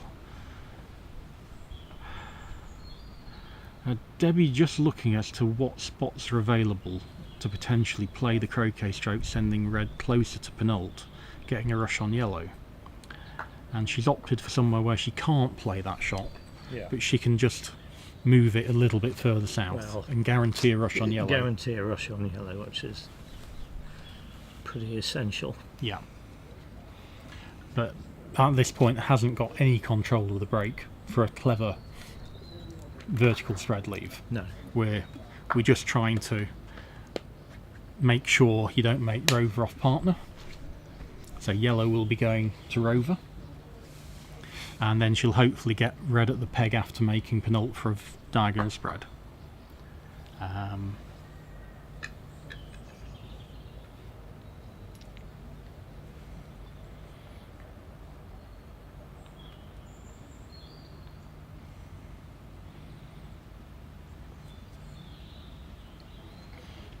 And in many ways this has been a good turn for people to watch, because Debbie's a very experienced player, and it's been sort of, she hasn't played particularly well. But she hasn't panicked. No. And she still tried to give herself opportunities to play good shots and start the triple. You know, if at any stage during the turn she'd started to play the odd good shot, she'd kept giving herself the option. Yes. I think she's put yellow to the wrong side of 4-back. I'd have put it to the other side. Yellow wants to be our rover pioneer. Yeah. I think she's rushing us quite a long way. That's one of the places I had in my mind of somewhere you can't possibly rush it. No. You can't. Well, maybe I could pass roll this to rover going to black, but I think she'll take off again.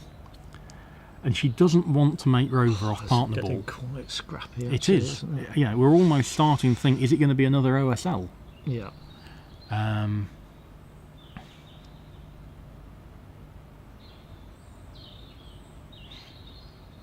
Yeah, it's always worth bearing in mind if you're taking a firm rush, which in your mind you're going, well, I'm going to cut this. Just stop and think where it might go if you don't cut it. Super shot. Yeah. But she's moved that 14 yards nearly. Yeah, I think I'm going to rush, between hoop 3 and corner 3 here almost. And I'm going to send black to yellow rather than rover. Okay. It's the principle of two bad pioneers are as good as a good one, yeah. and we don't want to make rover off black. Well, we don't, no. Because it'll make making a good leave more difficult. That's why we're saying we don't want to make rover off black. Well, but again, she's coming across the rush line here. Yeah. Got to get blue exactly the right weight. And she's decided, no, I want the rover pioneer.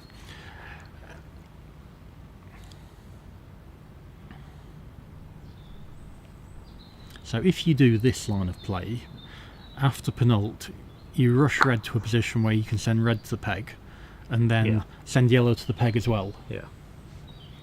Then you can rush off the lawn. Ideally, you rush black off the lawn where you want to lay up and come back and tidy up red and yellow. Do you think there's something to be said for laying up on the western side? Well, there is, because you're away from yellow's hoop, aren't you? And we want red to play, don't we? That's overhit. It's a long way. Wow. She can get a straight rush. Wow.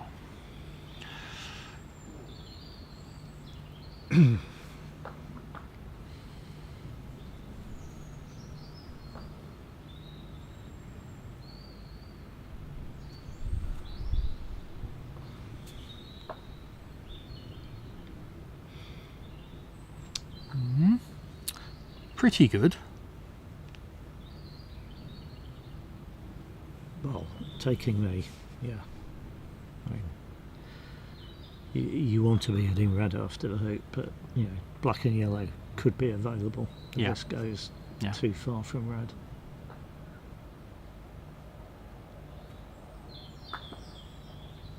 Played it quite gently, really. Yeah. But yeah. So yeah, red and yellow both She'd need have to still be gone peg high if she hadn't had that much white, though, I think. possibly. It was quite angled, wasn't it?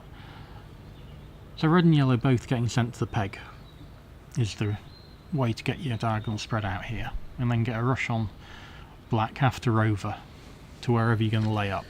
Yeah.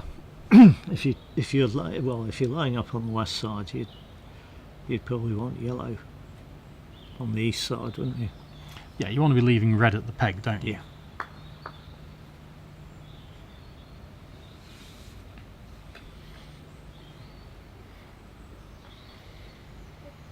But yeah, by this stage in the game, you really should have been settled. Getting a good leave out. Well, yeah, I hate to say it, but she's actually been looking less settled the further this turn's gone. Yeah.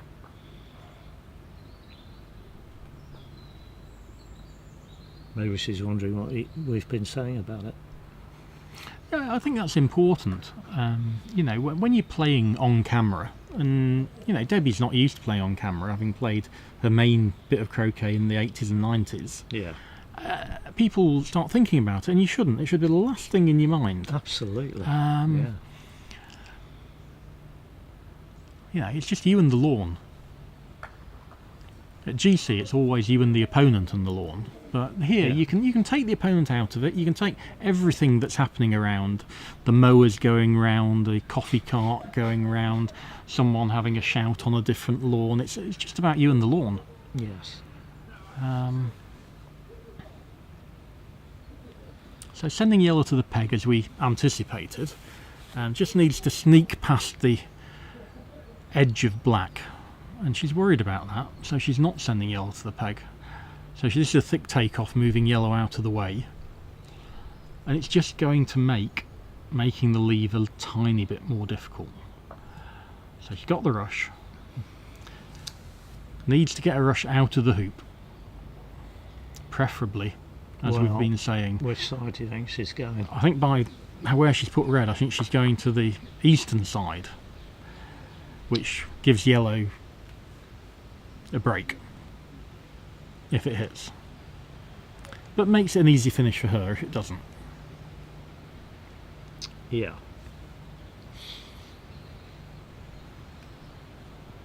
Well, she's sending this to the left of the hoop as she looks at it.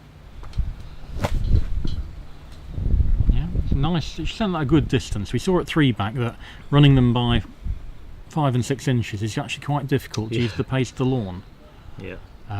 You can't wibble at an Atkins hoop. No. And She's run that very well. yeah, she'll still want to be cutting it half ball, I think. Do you think? Well, against Goacher, he's going to want to take something defensive. He's going to cut it. Oh, right. Yeah, like that. I think that was pretty good then. I thought that was too far, but only by a yard. She can move it a yard further north with a takeoff, can't she? Going to yellow. Well, I'll probably leave it there. If your theory is correct that he's going to take the long shot, you'd leave it there. Well, if he's on 1 and 4 back, he'd definitely take the long shot. 4 back and peg. Right. I still think he's probably going to lift the red. Maybe I'm wrong. Maybe he's just going to play yellow and take the short shot here. We were both surprised at how defensive the first shot he took. Yeah, we didn't even think about it. So I think Debbie's right to be, not at maximum distance, which is what we'd coach. Top player v top player, we'd normally coach maximum distance. That's about a couple of yards south of the peg. It's not essential though, is it? Because if you want to take the shortest shot, and shoot the ball at the peg. It's the ball at the peg. Unless you get a good ball at the peg. Unless you get a good ball at the peg, which reduces the size of the target, yeah. So, yeah. But that is actually quite difficult because it's going to be ball sized generally from one end or the other. So I was about to say, one of the things you would never do in that position is rush yellow. You would always tap yellow and croquet over there, going to red. Yeah. Maybe she thought she didn't have room to play the shot, but now this is a much less accurate way of positioning the balls. She can't leave yellow there. No. That's on top of B-bulk. Yeah. Yeah. So she's got to move that 3 yards and still get a rush on red.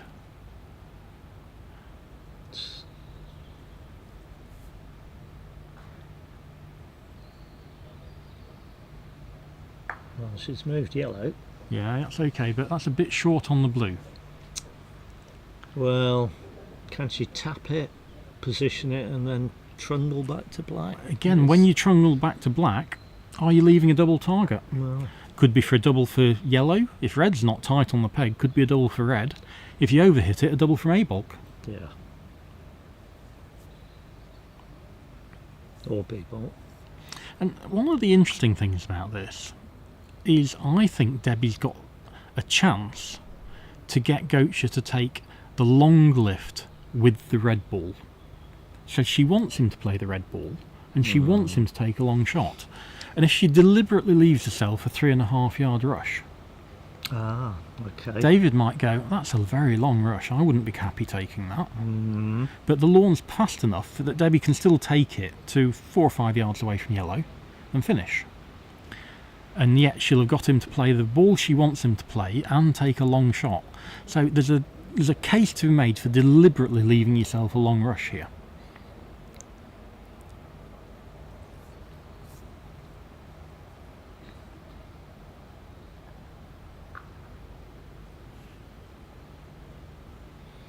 So not very tight to the peg. Yeah, we can't quite tell, can we?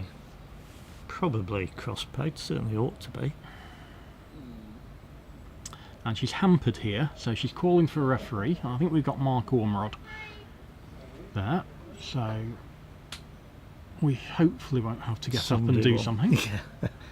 Oh, we've got multiple referees, excellent. Very good of these guys to give their time up to come and referee. Tony was one of the refs we had at the Worlds, I think. Yes.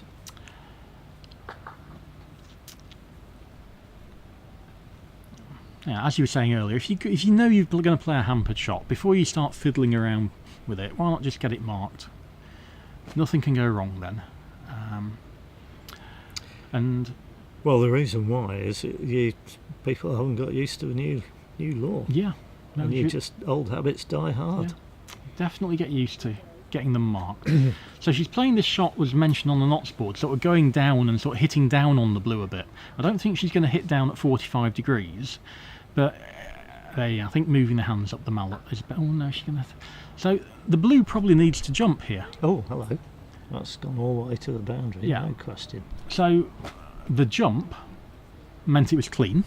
Yes. Well, that's certainly a good indicator anyway. Yeah. But she's left a big double target. And she hasn't made any effort not to leave it in lawn. She's deliberately hit it off the lawn and just missed a spot by a yard. Yeah. So wherever she hit it off, it was leaving a double from B-ball. I don't think she intended to hit it off the lawn, to be honest. Really? But she just was so intent on making sure the shot was clean. That's just how hard it went. Wow. Okay, so this is a bad leave. This is a double target, and I think David will take the yellow because he wants to play the yellow. He wants to play yellow. That is. He's odds on to hit, whereas Yeah. previously he was odds on to miss. Do you think it's a double from A-ball? I do. Obviously it is from B-ball, from somewhere, but... I think it's a double from A-ball. Yeah. Oh, yeah. You might be able to get through the middle of it, but I'm Yeah. aiming at. Well, I'm probably aiming at blue. Yeah. Most people aim at the middle. It's a lovely target. It is. Even if you miss this, you walk off going, well, I've hit one dead straight for the next game. Well, there's a game finished on lawn 3. That's two games finished already. I don't actually know who's won.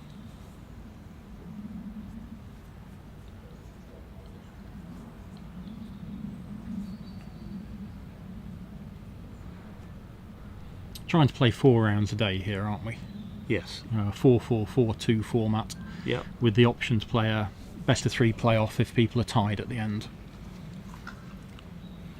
Easier to lift red. That is remarkable, isn't it? Why would you lift red there? I've got some more comments have come through. Yep.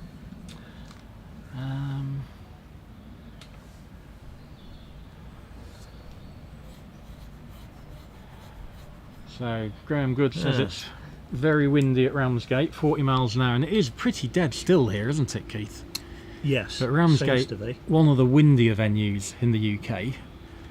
I know New Zealand has a lot of windy venues. Don't tell New Zealand of that. But Ramsgate, can be a bit blowy. It'd be fascinating to see how Jack does in the Chairman's. Fantastic performance at the top invitation at GC a couple of weekends ago.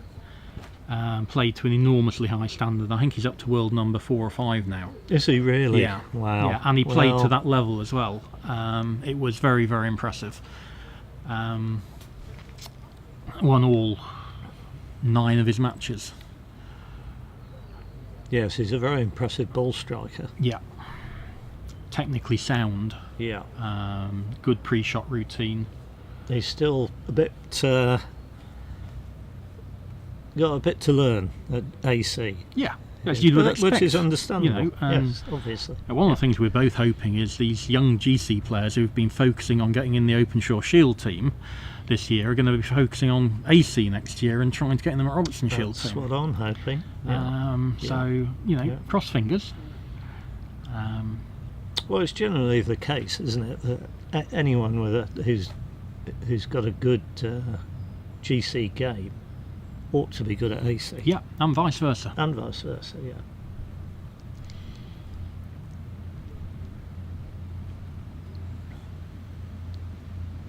Oh, first go. That must have been the middle, because he was never worried about that, was he? He didn't play yellow, though. Why didn't he play yellow? I don't know. Because it's not a difficult pickup for yellow if you hit that. You rush one of those balls to hoop 4 and you've got a ball at the peg. Yeah. And then you finish on 1 and 4 back, and it's so much easier to win. Well, you could even rush one of them north of red, and rush red to 4, assuming it wasn't pegged from that line. I'm going to make a suggestion. Yeah, go on. Which is he's going to go to the peg and pegger out. Ah, okay. Well, yes. Again, he can sort of get a nice drawn-out game then, can't he? 2 hours to the length of this game. Yeah. But, you get plenty of play. Yes. And if I'd have hit him with my hoop 1 ball for my other one's on 4, I do that as well. Yeah. I'm going to peg her out on 4 back.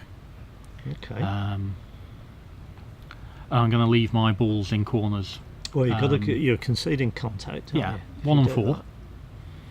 Now he's doesn't look like he's got a rush to yellow here. I don't know, he's taking it though. Again, using the pace of the lawn. He's done well there. A lovely shot. Very good shot. Yeah.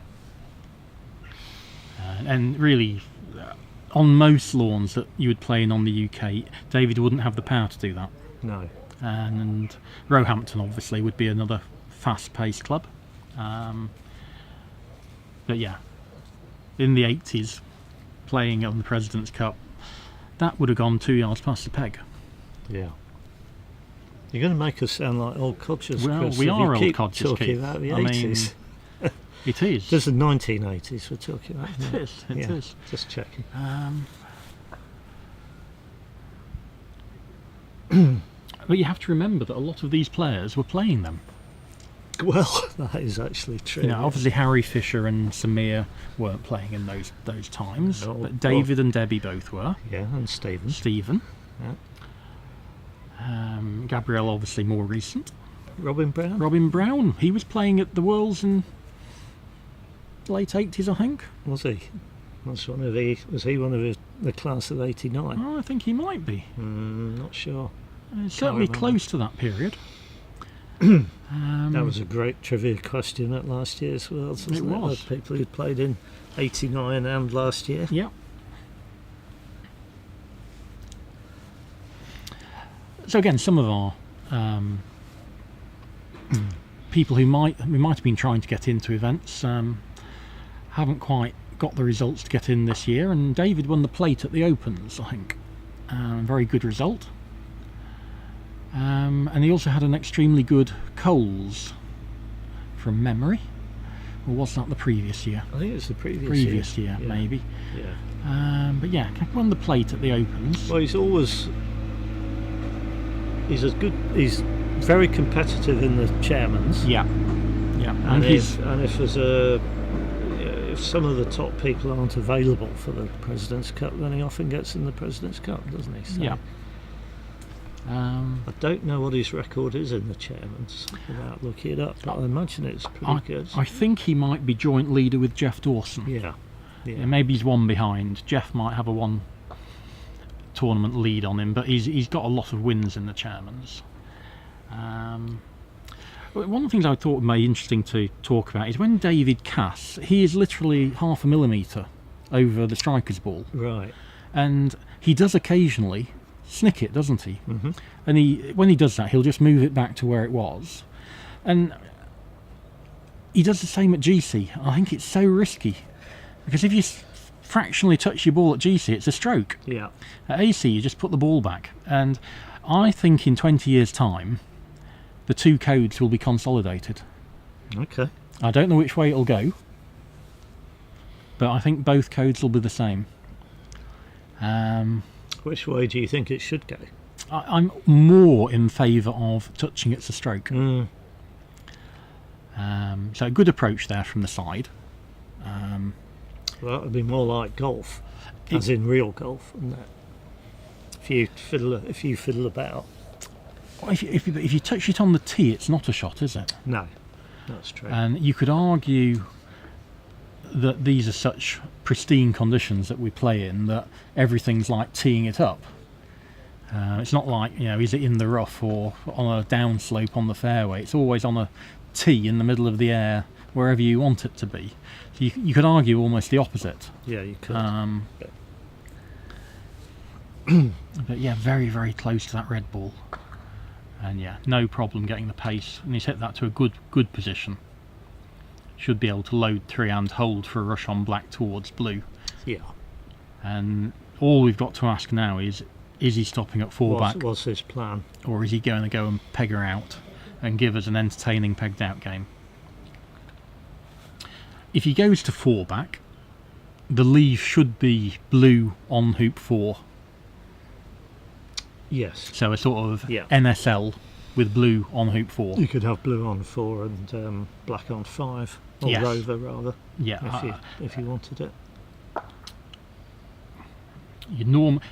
There's a slight risk on putting it to rover, because you probably end up having to lay up fractionally south of hoop 5. Whereas you could lay up north of hoop 5 and just put it in a standard position, and Debbie could take something quite long then with the peg ball. How much is about how much you wanted to play with the peg ball. She's a good shot. I don't really want to playing a 4 back ball at all. No. So yeah, hoop 5 and hoop 4, it's more difficult to achieve than a standard NSL. But you'd normally have your pivot as the ball that you're wanting to place on hoop 5. It's actually on rover, to be precise, isn't it? Because you're wiring it from A-bulk. Yes. And you'd normally try and place it there first with a takeoff going to 2 back. And then if you don't get it right, with a takeoff going to 3 back. So you do get 2 goes at it. Again, make 2 back off partner and have the peg ball at 3 back. But it'll be a while before we see what his plans are. Indeed. Yeah. Well, he's got no chance of sending blue off the lawn here, so that's a good start, isn't it? Yeah, he's got the balls fairly well under control now. And I'll be surprised if he wibbles anything as gently as he did at hoop 3, because he really didn't hit that hard at all. These positions where you don't need a rush, you just need a 2-3 yarder. Yeah. I like people to stalk it from further away than he does. He did stalk it, but it was from a foot away. I just like you to stalk it from a yard away. Make sure your shoulders are pointing in the right direction. You don't want to rush that into the middle of 1 back, do you? Well, And he wasn't far away from doing that. Well, I was thinking he's run the hoop too far. I know he made sure of it, but you give yourself a chance to knock it somewhere like the jaws of the hoop, which you wouldn't do if you were 4 feet north of it, rather than 4 yards.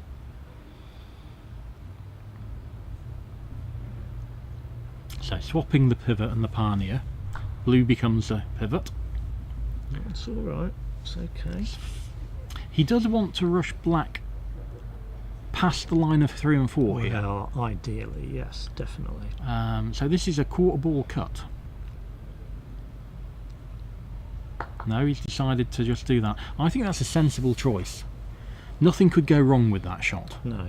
And just like earlier, I was saying, where are the bad things that could happen? And he could have played that to a nasty place on the north boundary. I think that's a very good choice.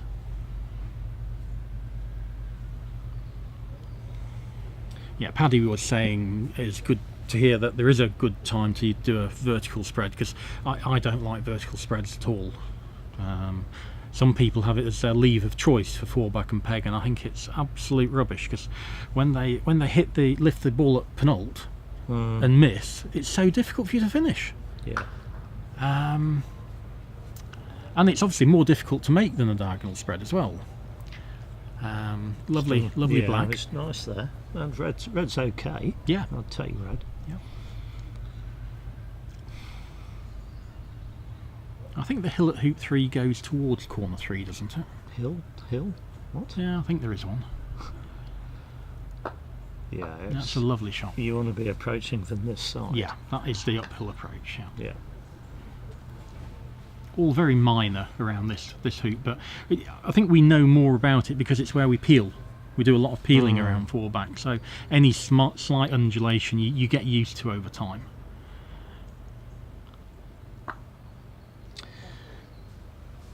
And these things start to show up if the lawns get quicker, Yeah, don't yeah, they? yeah. I mean, if you're playing on a medium pace lawn, they'd look dead flat. Yeah. Yeah, well, Well, he's following your. yeah. Again, I like that. He's not going to miss this. I don't like that really. But anyway. I'm definitely going to be able to play a shot, getting a rush on blue, sending yellow vaguely to 5. Yeah. I wouldn't have objected to getting a rush near a blue though. It would have been nice. It depends how often it's going to cost you, dribbling through the hoop like you did last time. Yeah, yeah.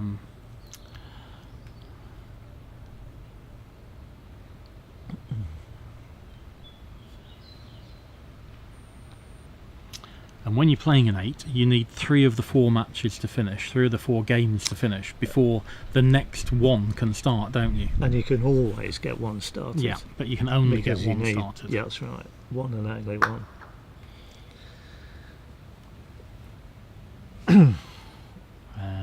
And Cool. perfectly adequate.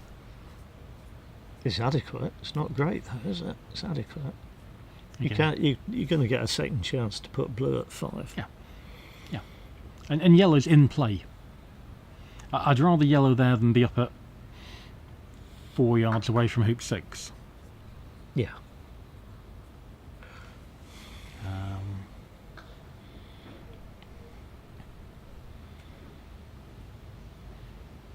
One of the things I often find when you're playing on a faster lawn is that the back ball doesn't quite go as far.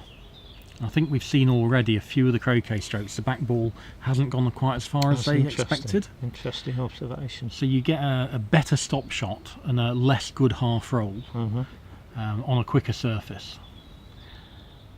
So just adapting to that over this first game will be important for them, because they're going to want to get much better control than we've seen so far from a lot of the croquet strokes.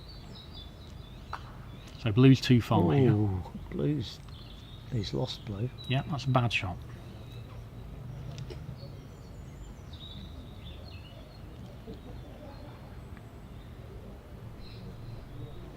Okay, still no idea about where the turn's going to Not end. yet. No. And still no absolutely tight pioneers, really. He is playing with what I would call reasonable dispatch. He is. At the moment. Yeah, it's good to No see. question.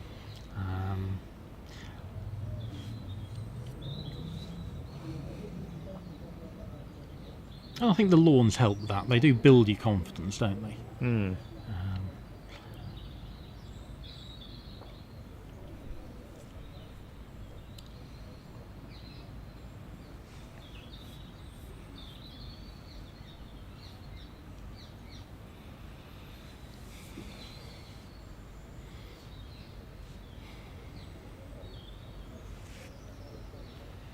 Again, I mean, he hasn't really got room to tap black and stop it to 6 and hold on yellow. I don't think.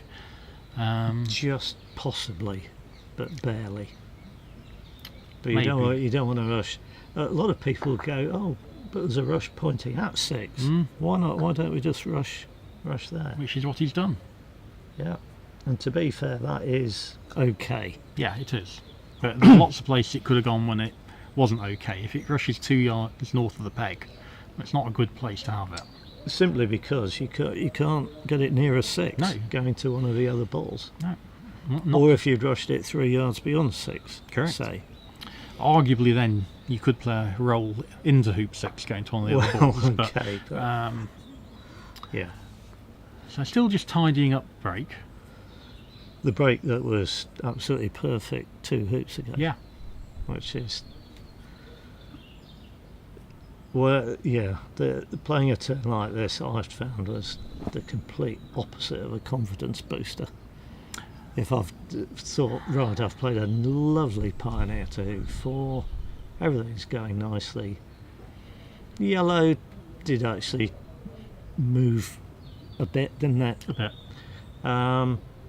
But if I played the shot sending blue over as well, I'd be going, what's going on? What's happening? Yeah. Come on, get your head in the right place or whatever. So interestingly, didn't put blue in a position where he can send yellow to 2 back. No, which perhaps suggests that, Oh dear. That's a bad shot. well, why don't we like that? Well, I don't like it because we're now approaching from the side rather than in front. Yeah.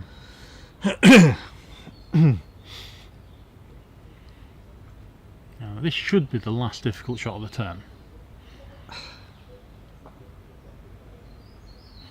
And difficult by, we mean something that you can go wrong.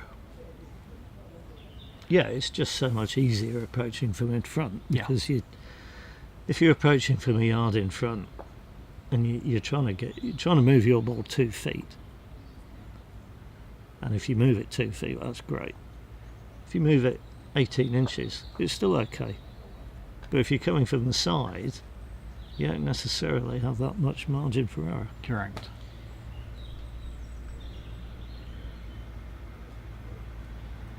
So just taking off behind yellow here, and that leaves blue in a position where you don't want to leave blue, do you? That's a bad pivot then.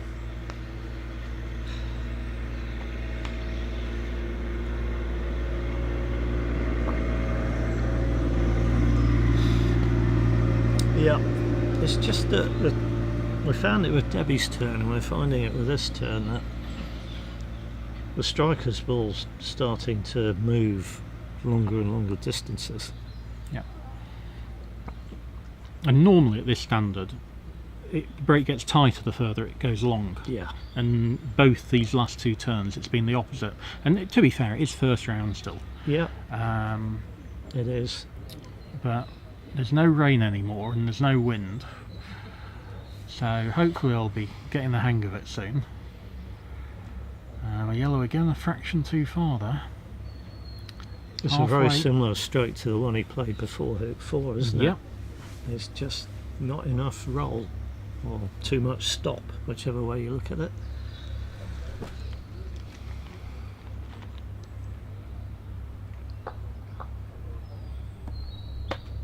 And the difference it makes is that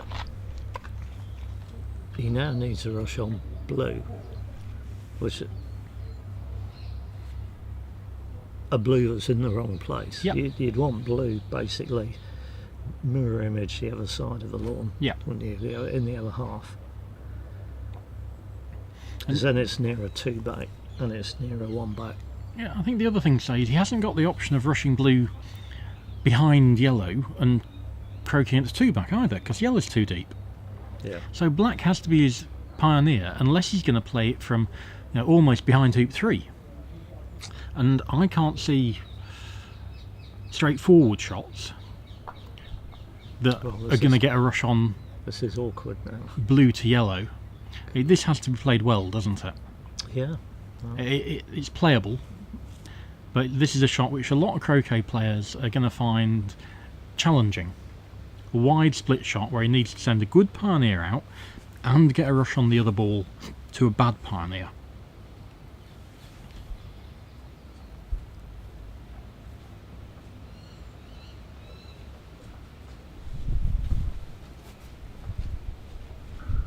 Game's always easy from these seats, though, isn't it, Chris? It is. It is. One of the interesting things you mentioned Pepe Riva winning this a couple of times. Paddy won it as well. So we went through a period in the sort of 10s to 20s where half the time it was being won by non-English players. And we're in a position where, you know, we're trying to say England are the strongest nation in the world, and our Premier Invitation events being won by Spaniards, foreigners, and we have got 3 results now to report for you. Off you go, Keith. Right, well, on Lawn 1, Samir Patel beat Stephen Mulliner plus 12 QPO. Might have been super advanced then. I'm suggesting that it's Oh SM. yes, the S means super, right, yeah. Okay, so we've already had one game in this round, super advanced. The other 2 games to finish, normal advanced. Robin Brown polished off Harry Fisher plus 26 TP. In a standard game. And Gabriel punished James for failing his sextuple by winning plus 7. And possibly that's one of the reasons James hasn't won in the last 16 years. Because he's, from talent point of view, he's way up there. But he just enjoys playing the game, and he does it as he wants to do it, on his terms. And you can't argue about that. You know, it's not all about winning. Fundamentally, the primary reason we play is to have fun. And whether that's chatting to your friends after play in the bar, just being at a nice venue. Yep. It doesn't have to be all about winning. If you want to challenge yourself by doing more difficult things, all well and good. Slightly different if you're playing in a team environment, where I think you have to have a different motive. But this is an individual event, and he's a delight to watch. And he does give up the odd extra bonus turn to his opponents, and congratulations to Gabriel for making the most of it.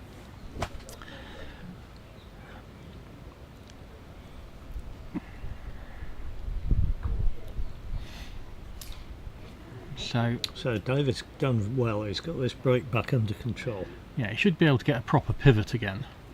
And the pivot should be in the southern half of the lawn when you're on 2-back. So he needs to give himself a fair bit of room to rush it to the north boundary.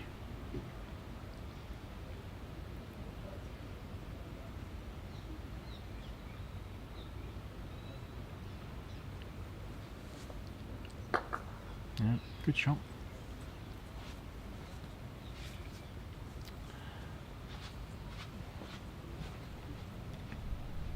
There are no time limits on any of these games.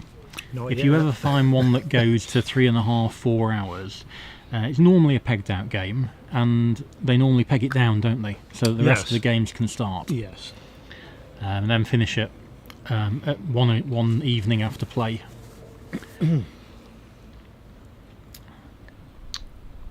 Well, we've been going probably just over 2 hours, I would say. Yep. 12:05 at the moment.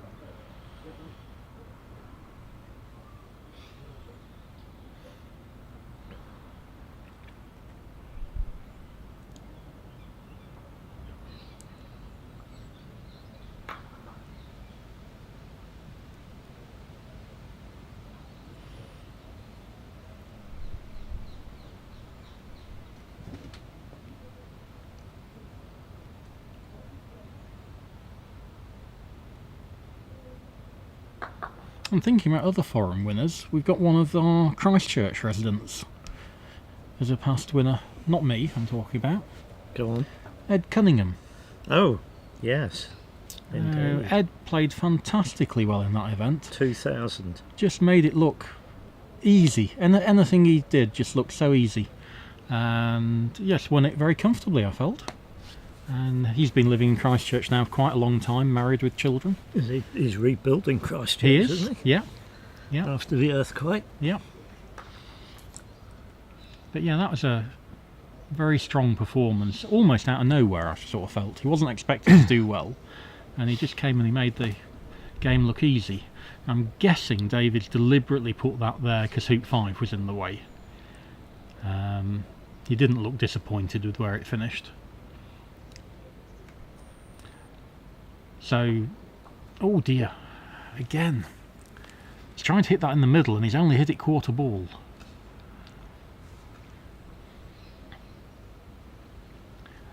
To me it looks like he's going to the peg now. Mm.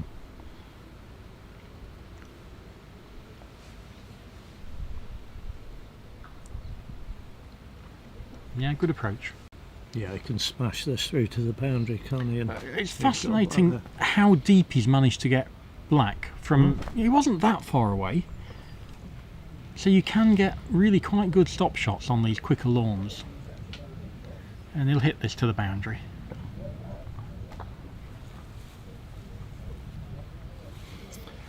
I know John Prince was always in favour of not allowing this during a turn, running a hoop off the lawn. Oh, right. Mm-hmm.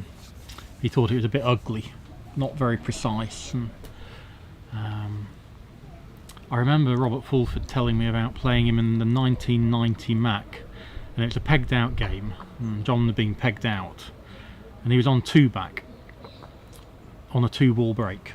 So I think he might have 2-ball through 5, 6 and 1-back, and he'd rushed to a couple of feet in front of 2-back, and the third ball was in corner 1. And Rob was thinking, well, I've lost. He's just going to approach the hoop, hit the ball in the corner, and he's got a break. That wasn't how John played the game. John decided to play a nice 2-ball break, and he rushed to 3-back, and he rushed to 4-back, and rushed to penult, and I think he failed penult. And Robert won +3. But it's very much a generational thing. You can't think of many players in this tournament in that position who wouldn't just approach, run the hoop, and hit the ball in the corner. Yeah.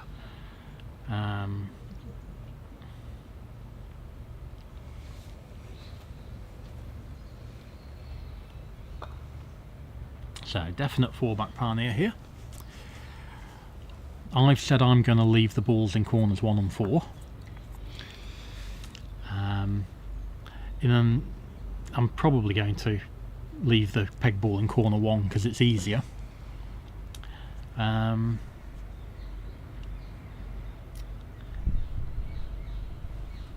Does allow the opponent to split the peg ball with their contact up behind 4-back, going to the ball in corner 4 and take off, or roll, and then they get to approach the hoop and have a go at a 5 or 6 yard hoop maybe off the peg ball. Lots of people don't like the big croquet stroke to start with and just take croquet from the ball in corner 4 and roll up. Some people go, well, corners 2 and 4 are better. What about 1 and 2? Well, again, 1 and 2, I tend to play the big croquet stroke and send the ball in corner 1 to 4-back, go to the ball in corner 2, and then roll the ball in corner 2 to rover. That's a big shot. That is big, isn't it? It is big. Yeah. And I think it's important to note Debbie. he's playing Debbie. Yeah, exactly. Yeah. So Debbie's probably not going to do that.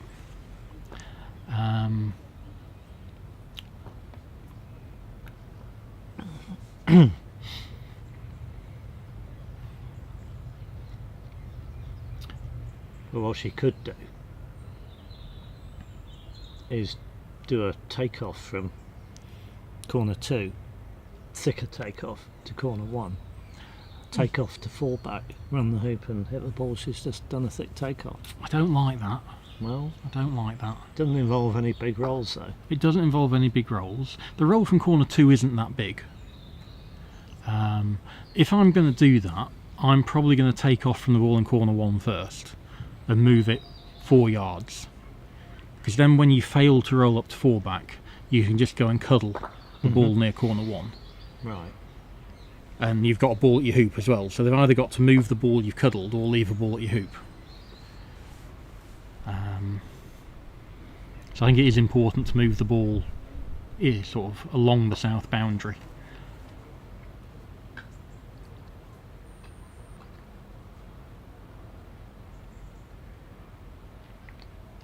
So obviously corner 3 is a bad place because that's the 4-back hoop. Yeah. And we looked at 2 and 1. We looked at 1 and 4. Here we're going to talk about 2 and 4. 2 and 4. And well, you can't do much with the ball in corner 4. No. Can you? You can roll up on a straight line. You can do that. Or you can roll up across the line. on a shorter shot from corner shot. 2. Yeah.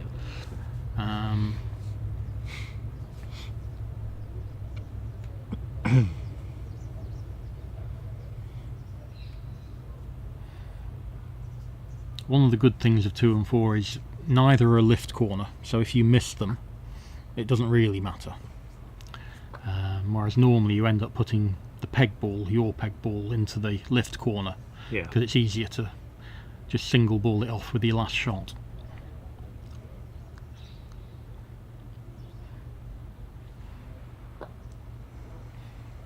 But yeah, I do like this peg out against 4-back alone.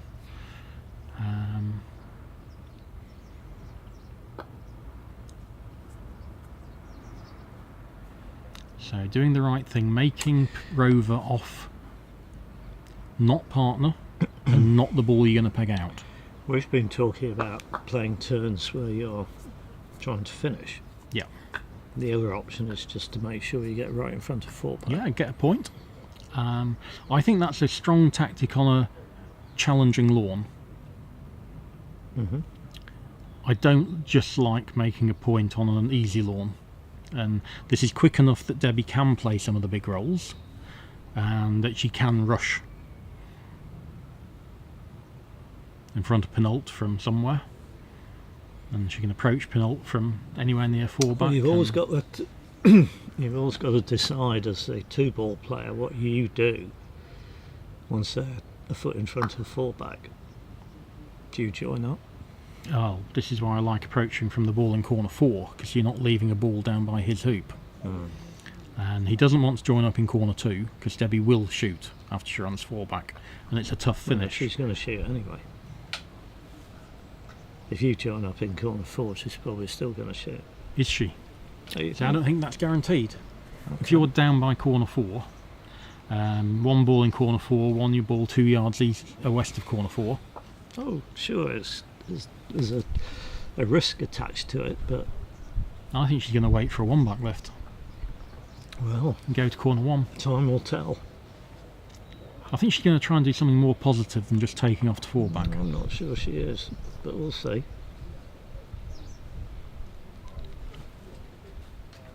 Personally, I think she's reasonably low percentage of making 4-back, and if you can't make it, you can't take position at it, probably. No, you're probably going to play. What do you think? Peg high on the east boundary? If you've rolled up from corner 2 and not got position? Yeah, it's not great, is it? Not fantastic. Probably retire to corner 1, Yeah. and it's not very nice. You can go to the middle of the south boundary then. Yeah.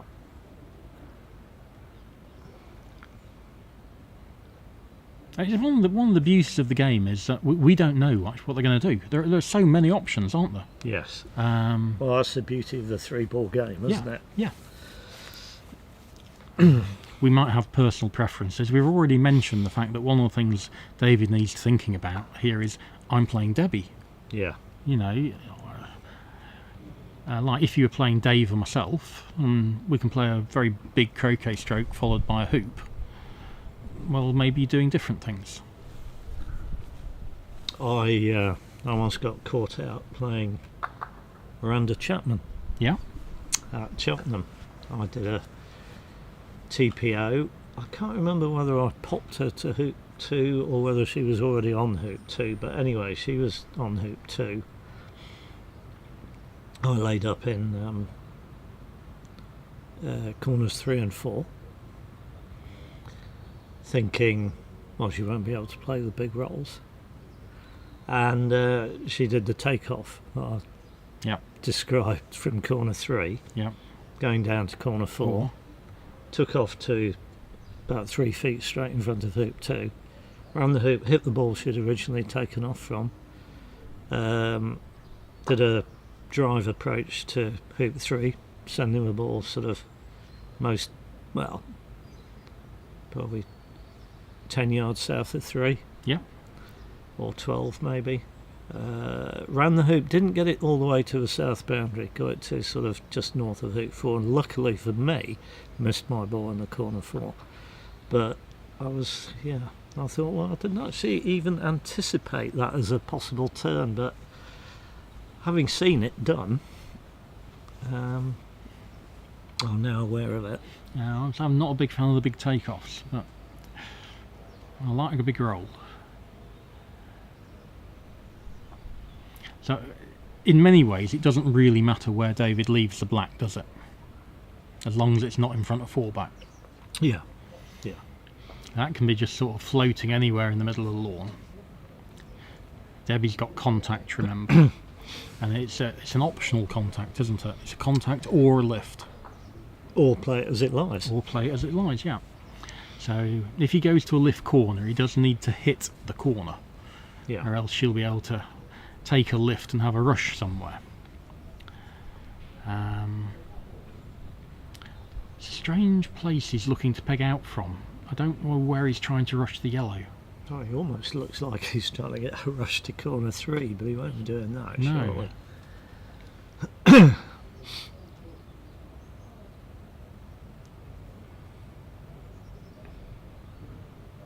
think he might be going for your 2 and 4 option. 2 and 4, you reckon?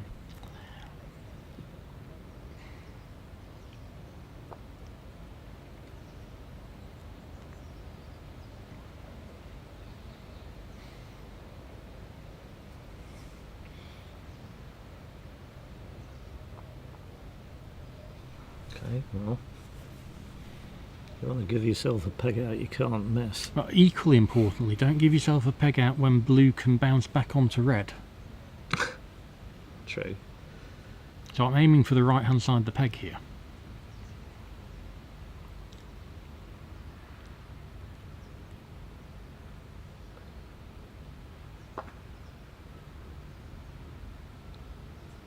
So that's a rush down towards the corner 4 area. But not corner 4. And again, I'm thinking about bad places here. In hoop 4 is a bad place for this to finish. Yeah. Directly south of hoop 4 might not be too bad a place. So we haven't mentioned that, which is a very sensible thing to mention. Directly south of hoop 4 and corner 2. That's on the basis that He's got it right in the corner. Yeah, you can't roll up to 4-back from the ball directly south of hoop 4. No. And there's absolutely nothing wrong with that. And arguably, if you're going to go in corner 2 and you're for hoop 4 with yellow, it might even be a better place. Wonder if anyone's spotted that before we did on the commentary. In the comments.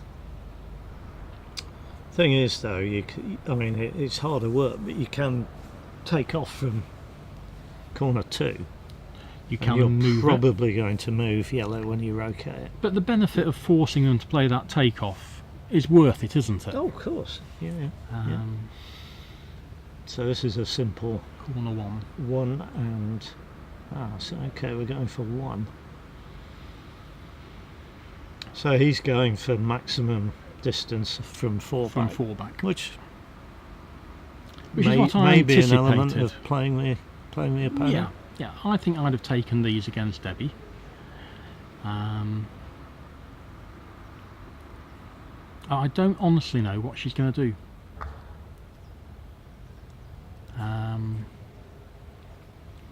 The thing is, she should know not to leave red in corner 1.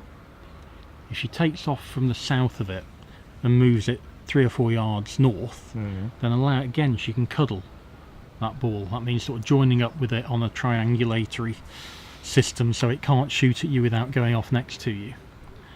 And then roll up to 4-back from yellow. So yeah, she's going to red. I split this to 4-back. Well, so hopefully I can run 4-back and get a rush to penult. Yeah, that's a big shot. Is Debbie going to find that? Well, she's looking in this direction. And the lawns aren't slow, No. so potentially she's got this. I think lining it up at penult, at hoop 6, is the right line. Mm-hmm. I think that's a good line to aim for. He's going to pull towards the yellow ball, towards the eastern side. Should probably mention we're using Dawson's, old Dawson's here, aren't we? Yeah. Oh, she hasn't sent that very far. And black's okay. That's excellent. Red's not dreadful. It sort of anti-pulled, didn't it? It did, yeah. Yes, it was starting out the other side of hoop 6. But here, you've got a choice. You can take off to 4-back. You can. You can roll up to 4-back if you want to be really aggressive, or you can roll yellow over towards hoop 1, getting in front of 4-back. If I don't get in front, I've got cuddling opportunities. Lots of triangulatum, good places to go to. Okay. You just go the middle of the west boundary if you've rolled it to hoop 1, and it's a lovely cuddle.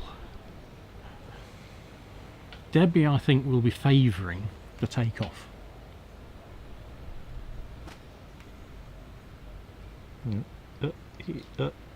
Yeah. Oh. Yes, she is.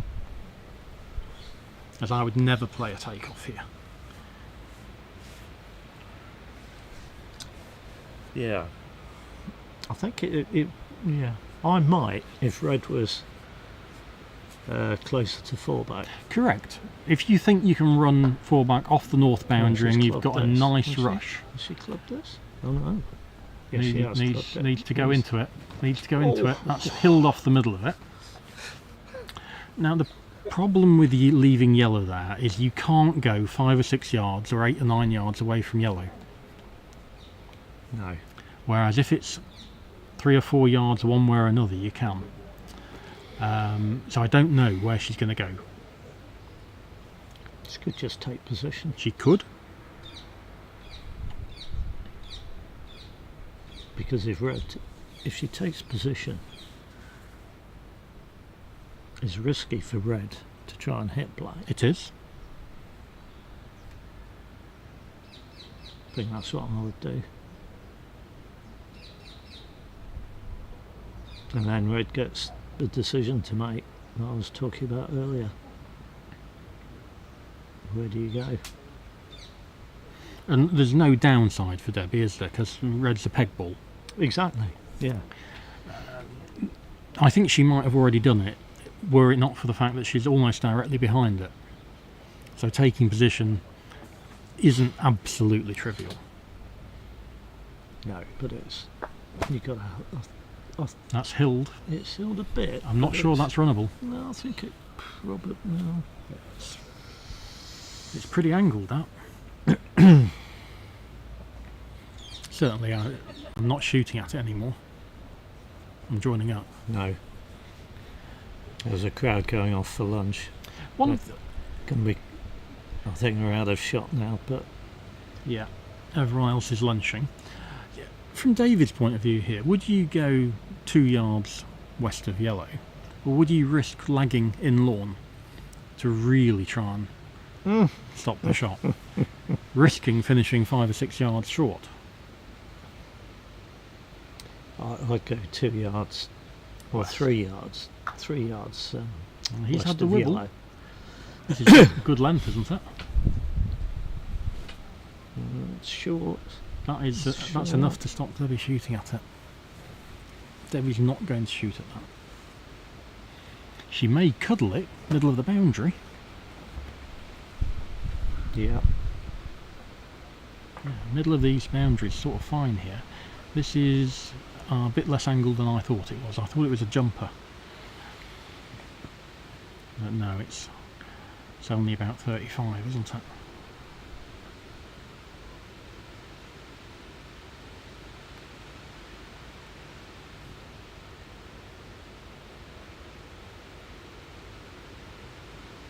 I do hope she gets this.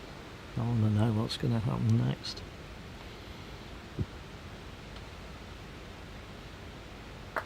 Good shot. Excellent. I'm going to chuck something out there. I think I could make a case for position at Penalt here. on the basis David's going to play red. Well, red and yellow are quite a long way apart. There's a chance he could miss. Is he really going to play yellow? Sticky a ball in the middle of the house. She's gone for the cuddle. Okay. Now, more interesting, is she going to play yellow? Is David going to play yellow now? Yeah, yellow at black. Yellow at black. Well, yellow at black's. Winner. Yeah. Yeah. I think he's going to play red at yellow.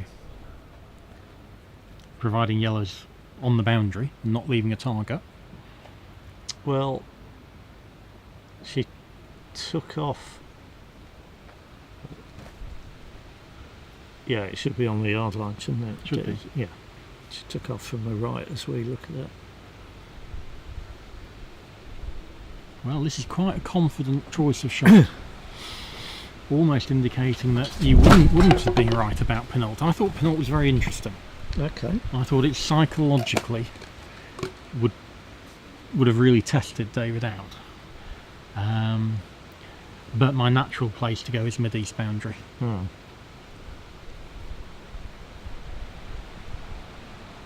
I did think he What would play... you have done if red had been a really good rush for yellow? If he'd gone 4 yards or 3 or 4 yards closer to yellow, so you just had a rush to 4, where would you go with black then? It would be very close to a double then, wouldn't it? From behind 4 back. If I've got a target, I might take it. Well, you haven't got a target. If I haven't got a target, I'm probably going to go to corner 1 or mid-east boundary. Well, he's done well there. He's actually done very well there. So corner 1 is a very neutral, I'm just going to try and wait for either my lift at 1 back or an error up the middle, give me a free shot. Mm. And this more positive choice is this mid-east boundary spot. Well, Debbie's in, by making 4 back, she's improved her position considerably, hasn't she? Don't you think? That's interesting, because one of the things about 4 back is you can approach it and run it off the boundary and have a rush somewhere. Mm-hmm. Whereas on Pinault, that can be more difficult. You have to play a mid-pace or a gentle hoop shot, or you have to send the ball to the south boundary and run it hard. The 1 point... Well, you can also make Pinault and be in front of Rover. You can do that, and you can get a squeeze as well. Mm. So the squeeze is probably the most valuable thing about being on Pinault. I think it's marginally better. I don't think it's a big difference on an easy lawn. If it was a difficult lawn, I think it'd be a big difference. He's babied that. He's just going to croquet it to corner 1 and lay up, isn't he? Well, he was looking to. He was looking to get a rush. No, he's just near a 4. He's pretending. He's pretending. You think so? This is just in for a couple of hours here, unless Debbie gets impatient. I think he was trying to finish then. Maybe his instincts were what you were saying, and he couldn't. Subconscious wouldn't actually let him get a rush on black, but I think it was available. Where's this going? I'm going to send it to corner 1. Yeah, this isn't going to corner 1. This is going. There's nothing wrong with sending it where he's sending it to. Debbie's not going to shoot at this.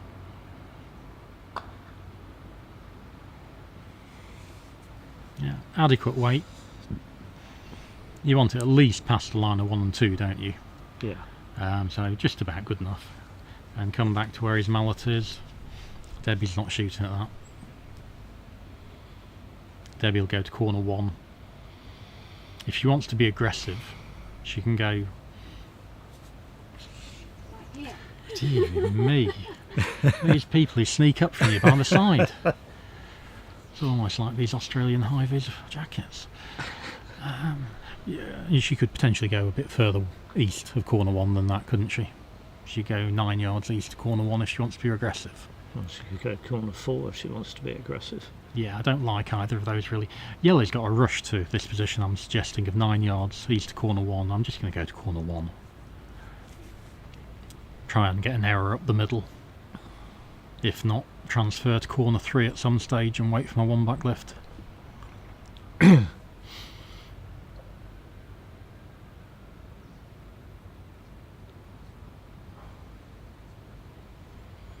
These are interesting, aren't they? Because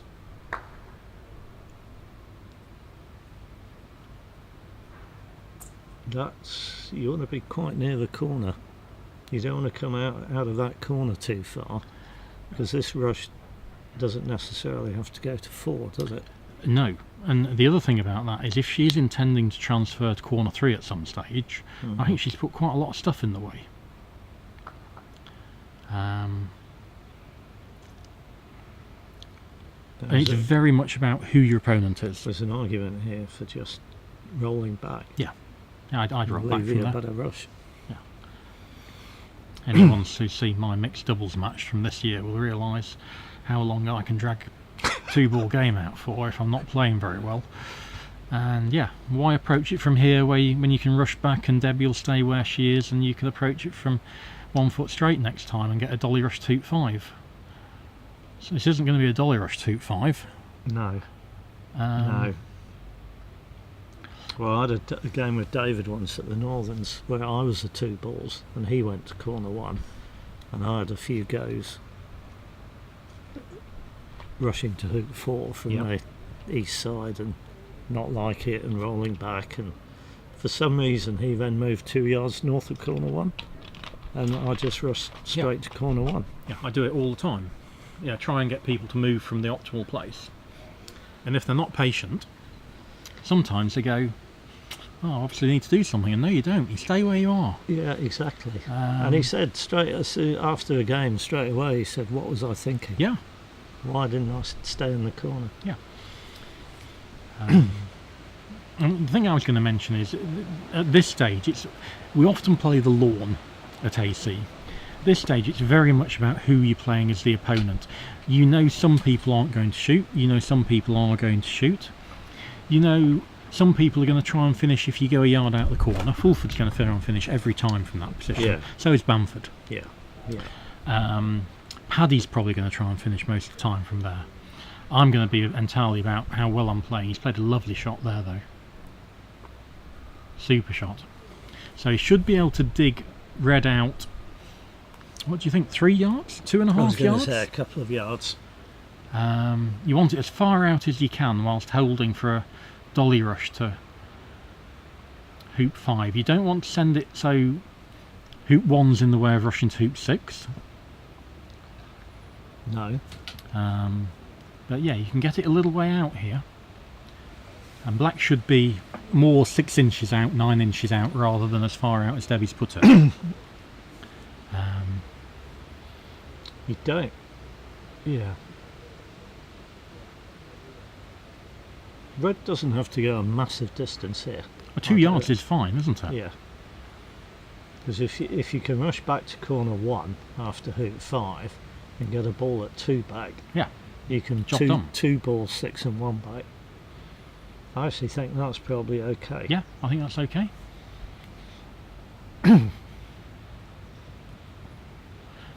But here again, I'm thinking about where I rush to. It's far easier to get a rush to corner 1 if you overhit the rush than underhit it. Yes, that's a very good point.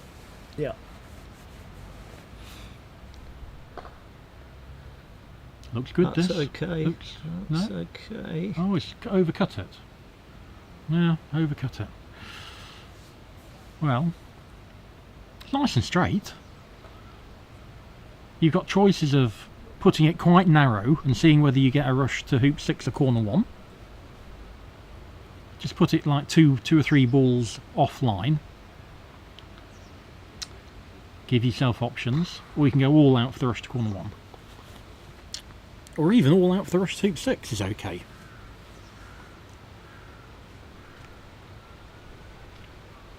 I think I'd play an optional ball. How far are you putting black? North of the hoop? About 5 yards. 5 yards, okay. Yeah, if you play for 1 yard, the chances are you're going to run past it. Well, he's gone for putting the peg in play. Yeah, That's 6 yards. has he actually approached the hoop? Yeah. Yeah, okay. I think that's more it's sort of a bit wide of the line I'd have played it, and a bit further. He's more likely to get a rush to 6 or something that you can take to 6 than Yeah. he is to get a rush to corner 1 here.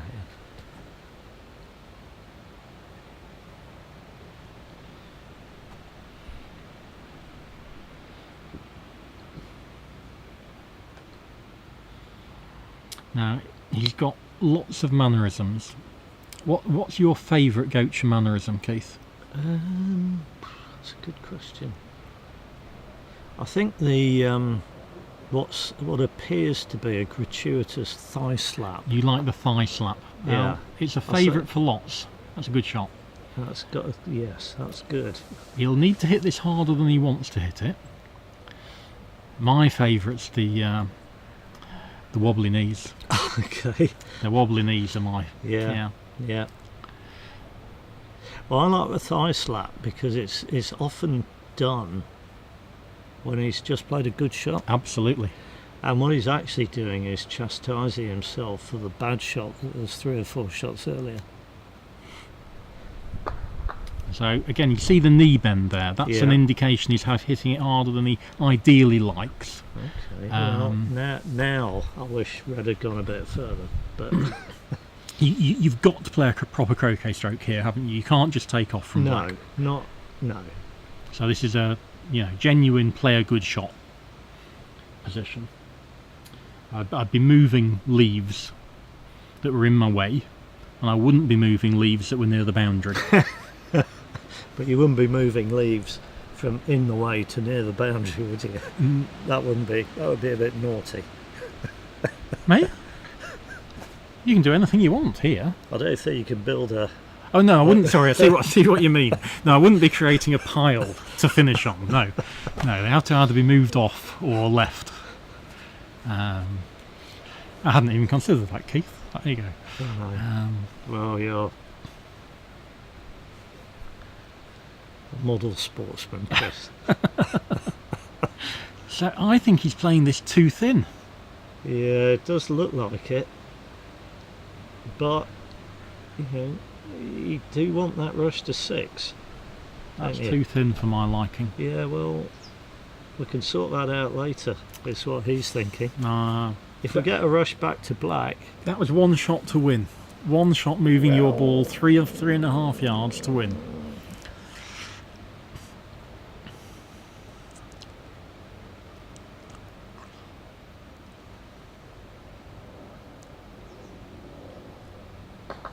That's underhit. Hardly going to make the peg, is it? overcut. I think he had the pace. He's just overcut it. Well, again, approaching from in front's not bad. But the odds of getting a good rush to black out of 6. If you don't get it out of 6, then it's much more difficult. Now that was a multiple thigh slap. Was it for that shot, or was it? It's not obviously for an earlier one. I think it was for that shot. Yeah, cost could be. The problem with playing the difficult shots later on is that he's going to be giving a lift away. Oh, okay. Well, that's a fair point. If he makes 6 and then rushes to 1 back, all these semi-difficult shots that we're talking about down in corner 1 become life-threatening semi-difficult shots because you've left a ball down there and you can lift away. If you do it early like that, if it doesn't go right, unless you go off the lawn, well, you haven't given anything away.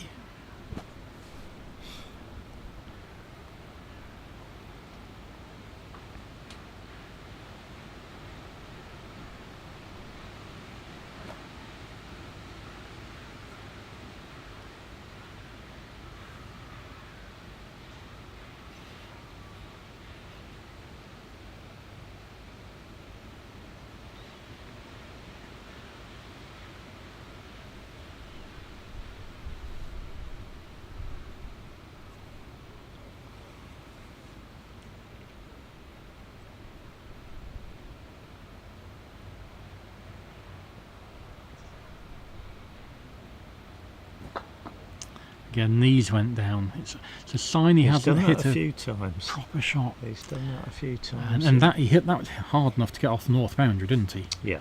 I've got no idea how hard he would have tried to play the rush if yellow had gone off the north boundary. But now we're very close to finishing in this position I mentioned, where he's made one back, giving a lift away. Does he dare go down towards corner 1? Or does he just split up again and go corners 2 and 4?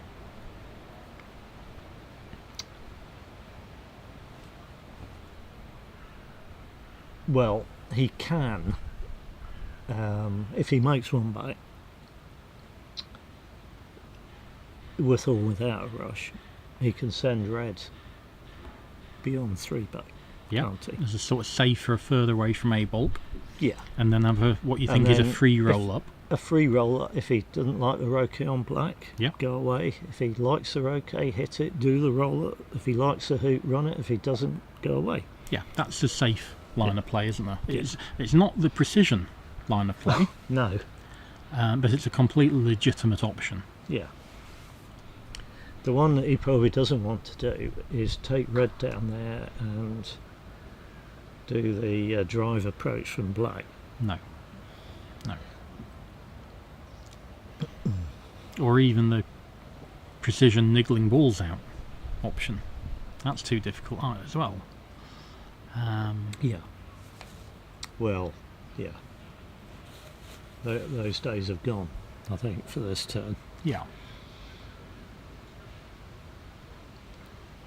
Amazing how often people run this by a foot and have to go to corner 4 or somewhere.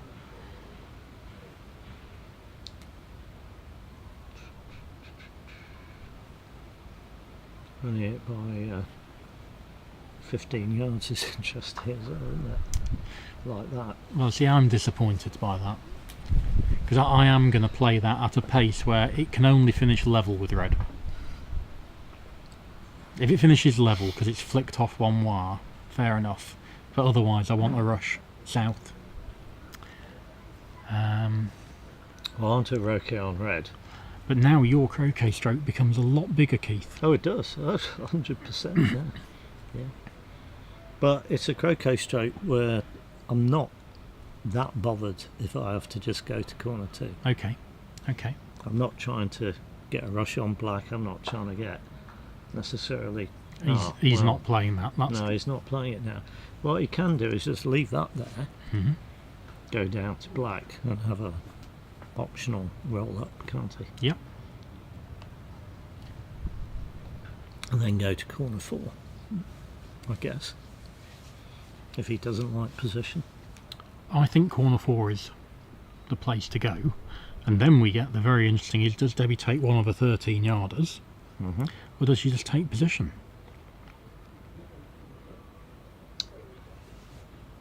Whereas, well, he's pretty much in the corner, isn't he, with red? He's bringing it out of the corner. A little bit. Yeah, okay, not massively.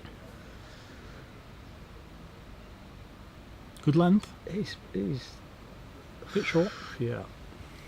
Good effort.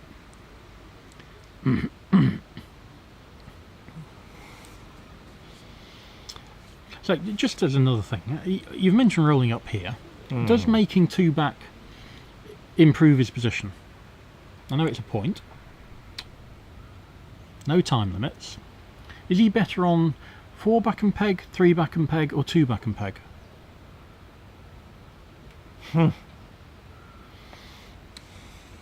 Because a lot of people will argue 2 back and peg's better, because it gives you more chance to finish in one go. Some people will argue 4 back and peg's better because you can 2 ball out. 2 back and 3 back you can make propping leaves with the peg ball up on the southern wire, Okay. which won't rush to penult. Yeah.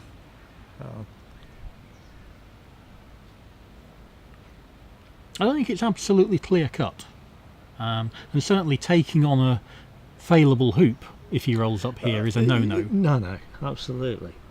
Totally no.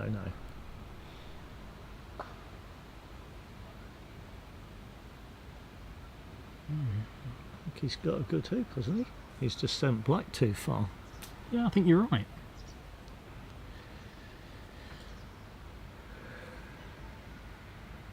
I'm surprised he put black so far off the south boundary.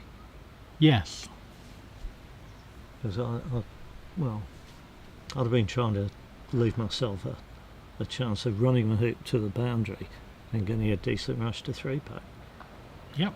Whereas, okay, he's poked it through and he's got a punt over to 3-pack.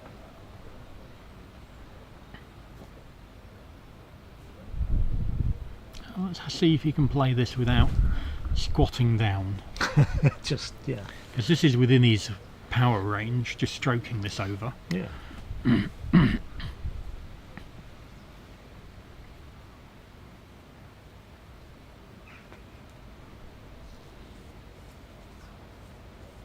Again, we don't have to play the perfect shot here, do we? No. And just any half decent punt that goes 6 yards, say, you can pop a ball up peg high, pop black up peg high. Yeah, I mean, I'm and looking. See if you get position. I'm But he's looking actually at played a better shot than that. pegging one ball out this turn being a good turn. Still not one by any stretch of your imagination, but just 2 ball round. And if you don't get a rush out of rover, well, you peg a ball out. Okay.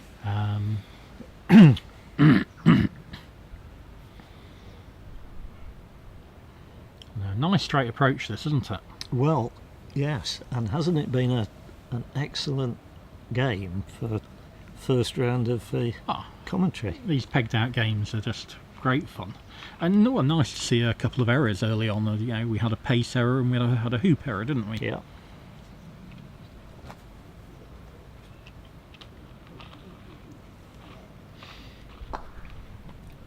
Has he got that down the right line? So it's interesting, he's pretty given himself good. an optional black. Because he put that wider than he needed to. Okay. That is a definite I could rush to red. Because I wouldn't have done that. I'd have put it much straighter.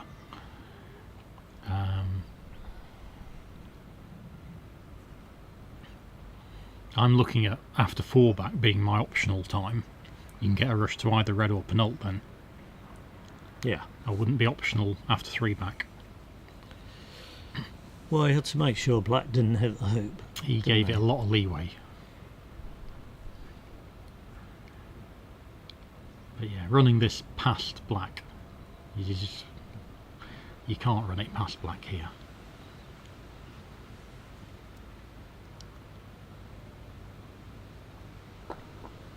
Well, he hasn't done that.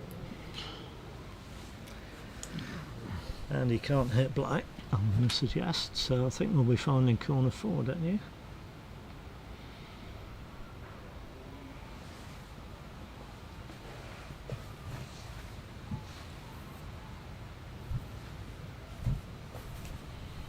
So 2 hoop errors and a pace error. I think Keith's right, this is going to go back to corner 4.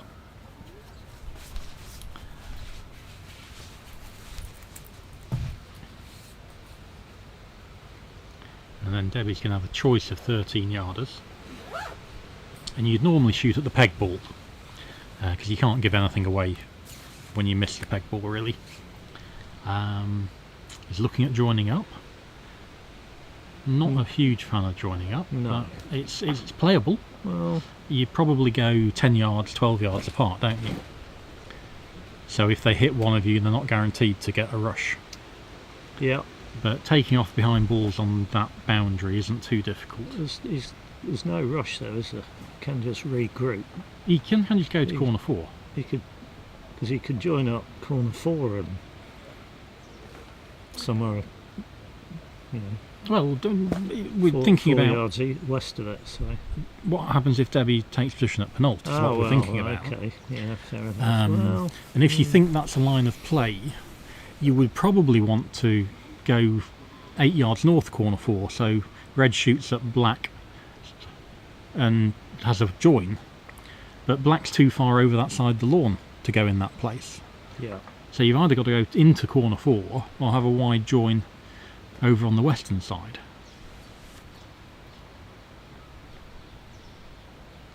which is what he's doing. How wide? No, I'd have gone wider than that. That's very narrow. so a 7-yard join. And yes, yeah, I think that's 6 to 7 yard wide join, and it's an optional shot. You're 13 yarder at red, or you double up the boundary, I would think. And I don't think David's going to play yellow. if you take the long shot. I don't think he's going to play yellow if you take the short shot either. And that's his under 13 yards. Debbie's going to play black at red here, isn't she? Every day. Maybe go and have a look whether it gives a double target before you do, but it's a footing, isn't it? Yeah. So no double. It's a long double as well. So the alternative question is, because red is a foot in, how about shooting at yellow? Because you've got that extra room to get your rush to penult. Corner 2. Corner 2. Horrible. Don't like bit the of hill. Ground. Don't like Horrible the hill. bit of ground. Yeah, that's valid. I'm going to shoot at red. Well, I think. see if she remembers that she needs to aim at the left half of red. Yeah. It is a fraction further south than the line across the north boundary, so it's not as bad. Oh yeah. Sorry. Yeah. I don't think it's wrong to take either of these two shots. I think both are legitimate options.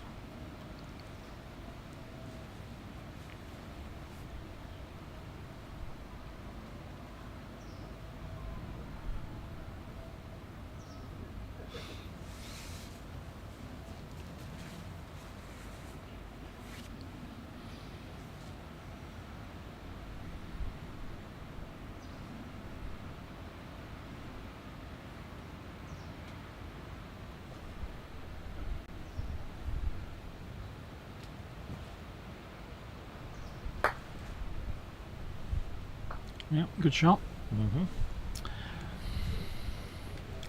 Now this is a place where I think you can just play a takeoff, but we should look at the option of punting red between Rover and the south boundary, and then rolling yellow between penult and the peg, And make a squeeze. I want to just take off and win, Yeah.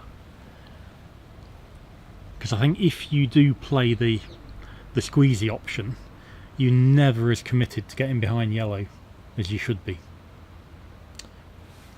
No.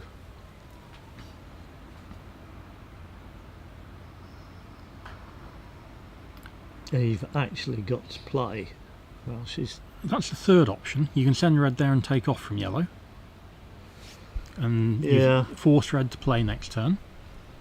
It's not unreasonable. I still prefer a takeoff. Just get a rush to penult and win. well, yeah. She's a good touch player with these takeoffs though, so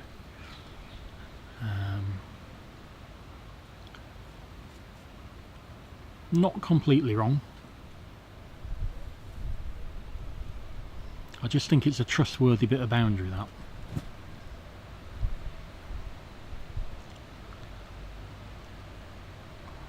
Certainly don't want to leave that big leaf where it is. Might need it to stop black. Well, if it hops on black, I don't really want to have that angled hoop shot. This looks good length. Oh, that's a super shot. Yeah. That is a super shot. So if you run this by a foot, you shoot at yellow.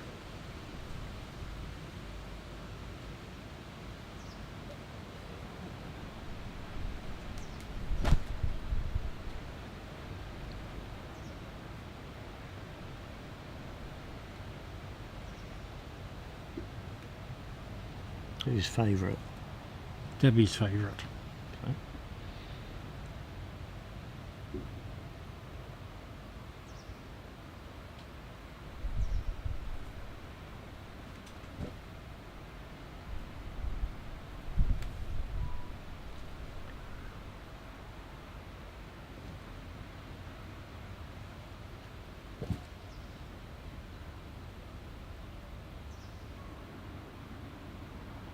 This is taking a long time.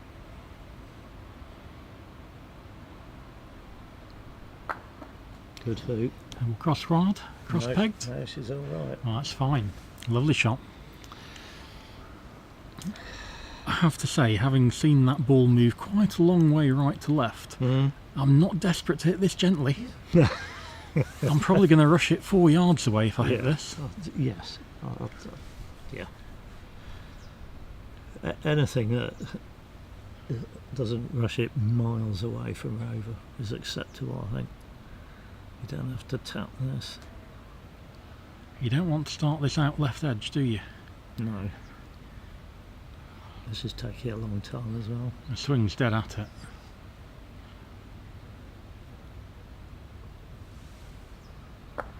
Oh, she's twisted. You missed it.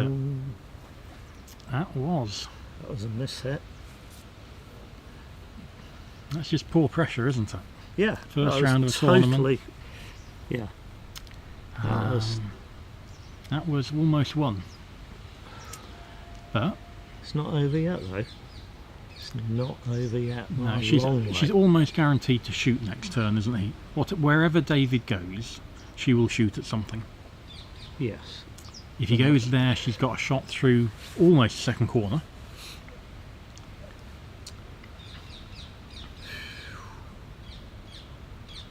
Making me nervous. Yeah, well, he's very early days in the Prez, but both of these players are going to be looking at this as I really should be winning this game. Yeah, it's sapping a lot of nervous energy out. There's 4 quite strong players and there's 4 slightly weaker players, and And everyone else has had a nice relaxing lunch. yeah, and whichever one loses, you think, oh, I might be on 1 out of 7 at the end of this first series now, or as you win it, you think, oh, I could just get a couple of wins. I can get 6 out of 7. So it looks like he's dribbling. Yeah, he's looked at a spot to leave a rush to 4 back. Not easy to get. That's short. He underhit the last time. That is a free shot into corner 2. Yeah. So Debbie will definitely take that. What have you done, David?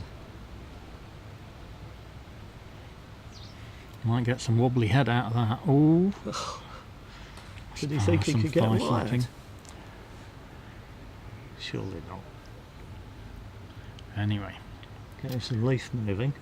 there's nothing better, having missed a shot that should have won, than to immediately be able to go and shoot at something hard. Go and make up for it. He could have got wide. Looking at the. It was Yeah, on, no, wasn't it? yeah. It was on. But so was overhitting and leaving a double. Yeah.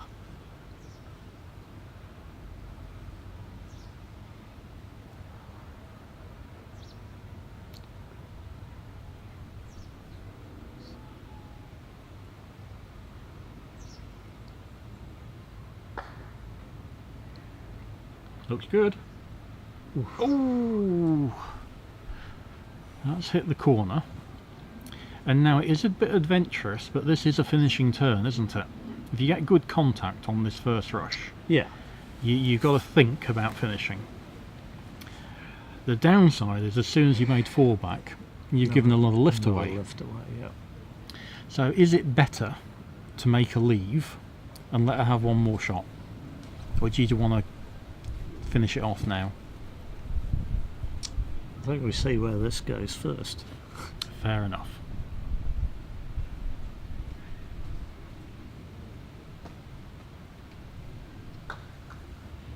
Well, that's a sort of mid-place, isn't it? You could still definitely try and finish from there.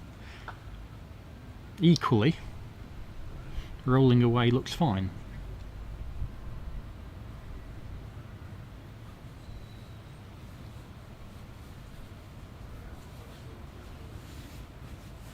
He'll look the last one. So it looked quite straight, Debbie. Yeah. Dreadful shot at Rover. Jumped a bit. That's probably what you said, wasn't it? Dreadful shot at Rover. Debbie checked at that one. Jerky horrible shot. I can just hear you saying it. I think we said it was a bit of a mishit. You've been polite, weren't you? Not the full Scott.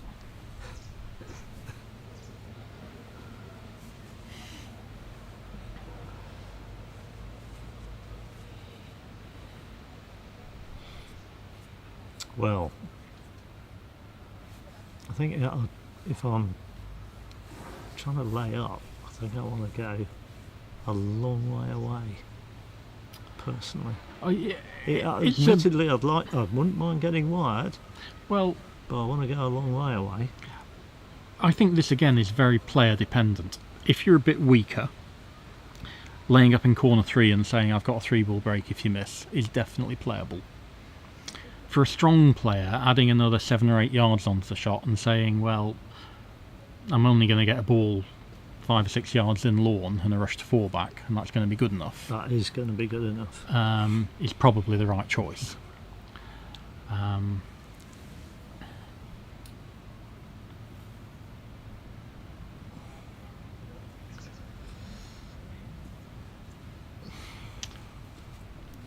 I'm definitely looking through the hoop 2 wire and trying to get the hoop 2 wire available to you.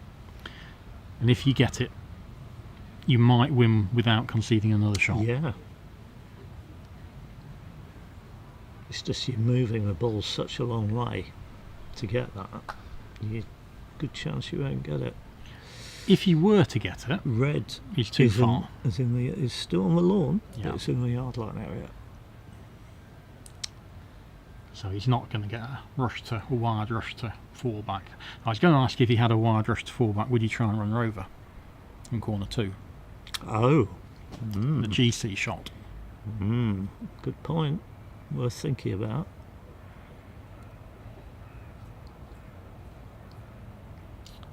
So we think Debbie's probably going to be open. He's got a reverse rush. No, he's got a rush up the boundary. So Debbie's bound to be open on one of those. And she's got to shoot, I think. I'm not sure. You're not sure she's got to shoot? Or I'm not sure she's got to. I think she has.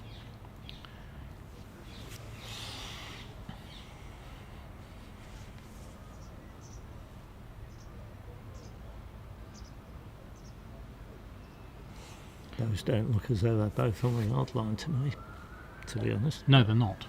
No, they're clearly on the wrong place. They are both yard line balls. Yeah, well, but, red definitely is, and, yeah. and yellow is Yeah. too. So yeah, one of them needs to be moved to fraction. It's a much better rush to 4 back than it should be.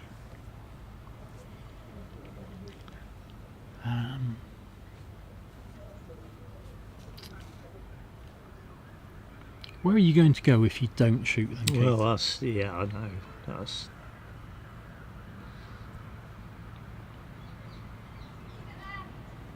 do that. God. So now he will have a wide rush to 4 back at the end Yeah, of the turn. yeah, that is true. Oh, now he's putting yellow in the right place. Oh, no, he thinks it is in the right place. Hey? Ah.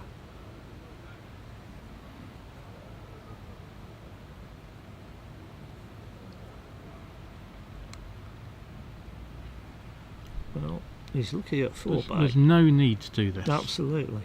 You can get the hoop 2 wire, which you're virtually on top of, and lay a micro rush to 4 back wired.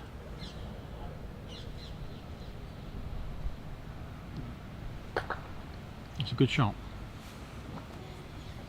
Is it good enough? No, in my opinion. It's pretty good. I'd prefer to be closer if I'm going to try and finish. Yeah, I think. But he will be going to finish. Yeah.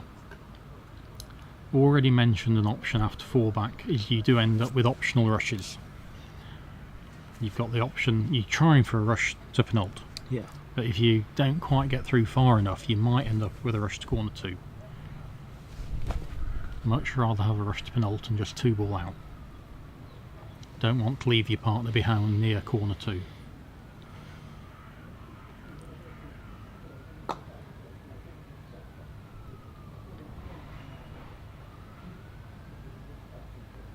Well, do you run this to the boundary?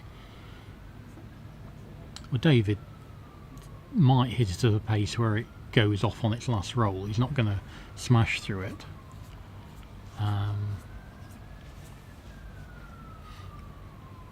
At least I don't think he is. He's looking at it. the rush you get tends to point too far south. And you've got to rush north of Penalt, so you can get a forward rush. Agreed. Yeah. I'd rather be approaching it from 4 yards north than a yard south.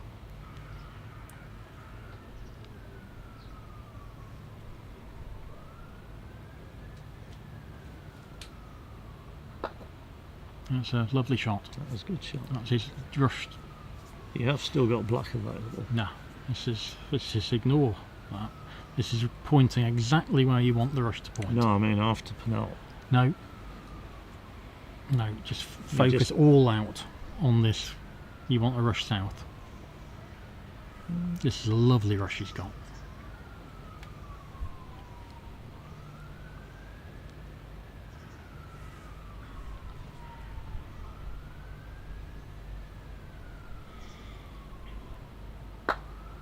Good shot. Yeah.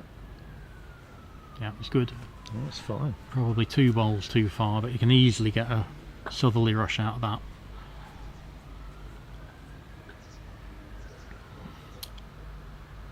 Now the hoop 6 hill goes away from him here, so he's approaching from the wrong side. Yeah. That is the only negative I can find from this position. It's really strong.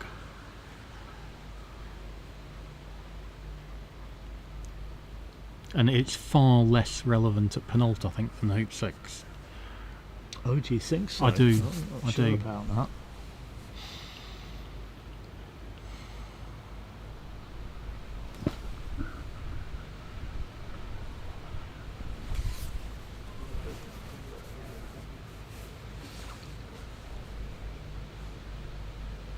Good stop shot.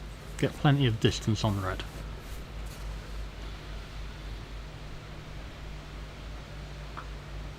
Looks good. Yeah, that's good. And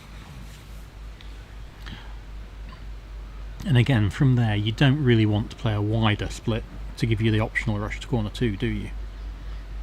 No. But he still needs to run this by, what, less than 5 feet?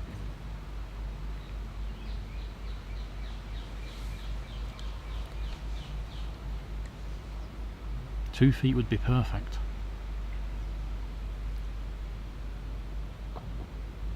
He's got some hill. So about there. It's okay. That's a rush.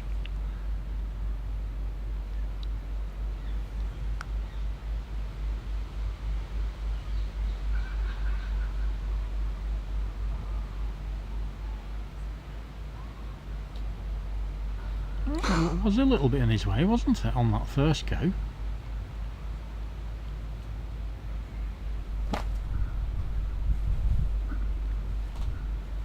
Yeah, he's making this look awkward.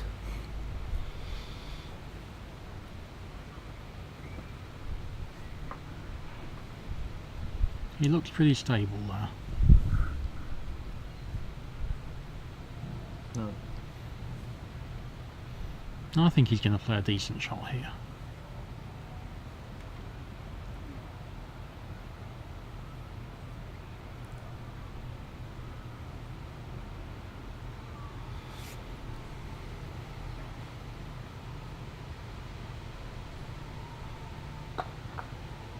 Wrong side.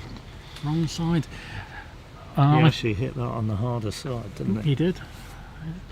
I think you've got to approach here, and if you don't get it, you're probably lost.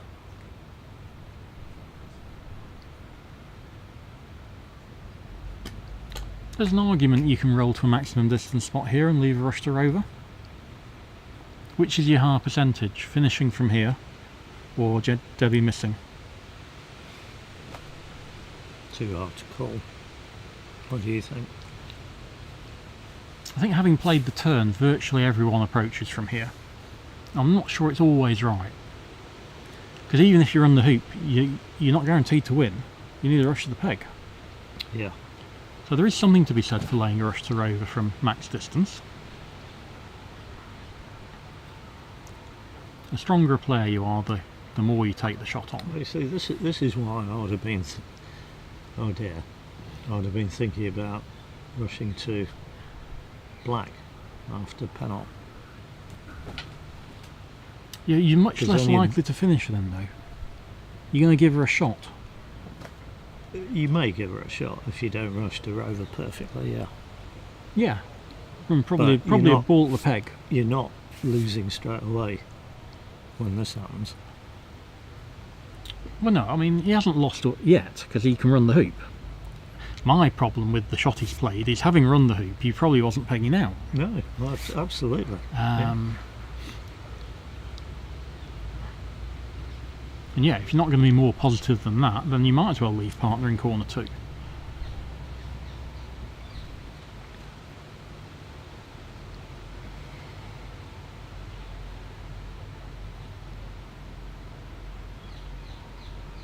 Who's favourite now?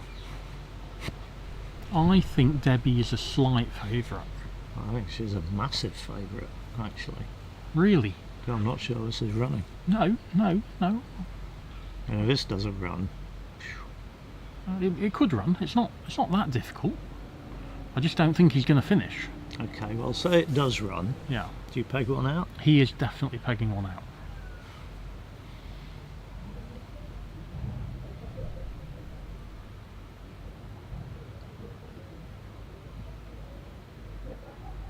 Yeah, you've got to, really, haven't you? I think so. One of the good things that's going to happen is he's going to roll up to the peg and red's going to go past the peg, so Debbie is not going to have a double of red and rover. So that's a positive of where he is. But he's got to run the hoop first. Yeah, good Yeah, shot. it's a good shot. Okay. So he's got a rush to the maximum distance spot. I think he's just going to roll up. Get red 5 feet past the peg with a chance to hit. Peg yellow out, cross his fingers. Well, suppose he doesn't. Suppose he rushes red to the side boundary, Yeah, takes off and pegs out. yeah. Yeah, if you're a really good shot, there's nothing wrong with that. You've got to be a really good shot to do Do that. you? Yeah, if Fletcher does that, I'm completely happy with it as a choice. And it's okay for Bamford. You know, if you're a really what- good shot. If you just think you're hitting 75%, Of. a ball that goes in front of rover, Right. because Debbie is going to take position at rover, she's not going to shoot through to corner 4. Well, do you need to shoot at that ball? Can't you just sort of go 3-4 yards north of the peg? Oh, so for a weaker shot, so let's say me, Oh, this is interesting. is lagging to north of the peg with the opponent, let's say in 2-yard position at rover, a better chance than simply rolling up here, where you've got a small chance of making the peg out to start with, and otherwise she's still got to hit a 15-yarder, which Oh, admittedly is a rush. Yeah, a 15-yarder going near a rover. Yeah, but she's quite likely to have a 11-yarder pointing north otherwise, and you haven't had your go.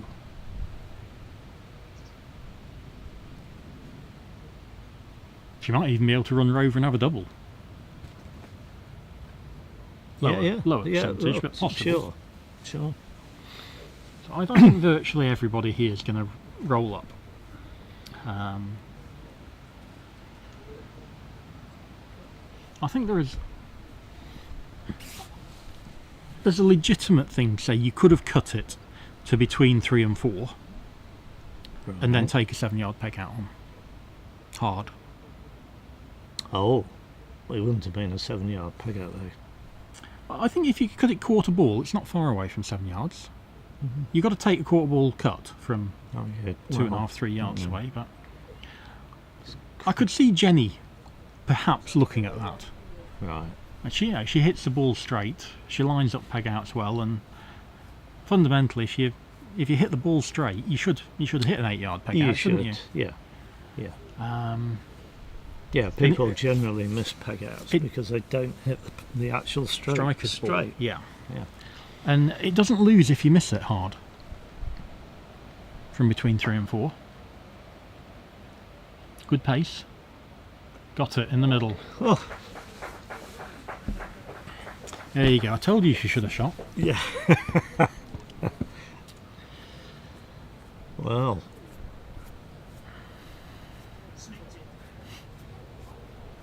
Well, +2 to yeah, David. good.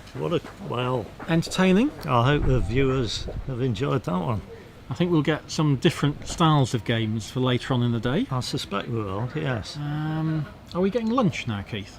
Are we having a little break? Well, we may get lunch. I mean, we've got another commentator in the pipeline at some stage. Excellent. I'll disappear then, Well, you disappear. and I'll leave you. Yeah, I'll hold the fort. Are you coming back? Yes, I will be back. Yeah, okay.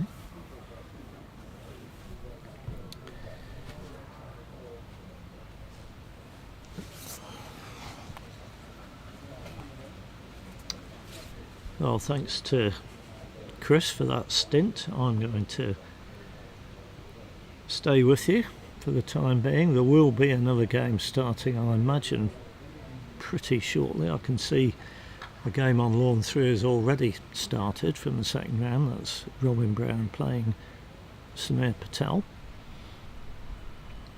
So they both won their first round games.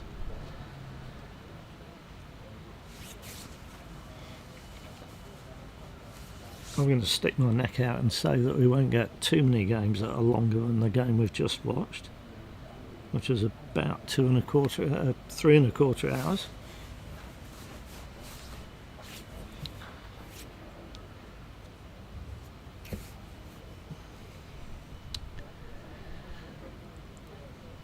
No, I don't actually know who we'll be watching next, so I'm going to have to wait and see who turns up.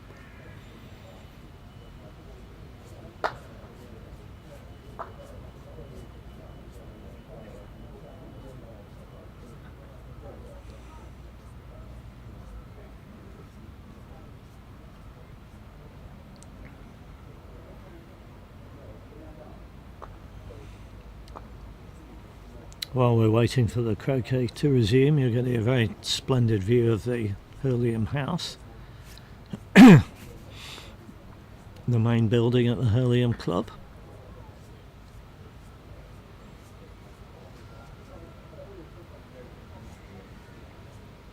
Hurlingham Club founded in 1869, and I believe it was for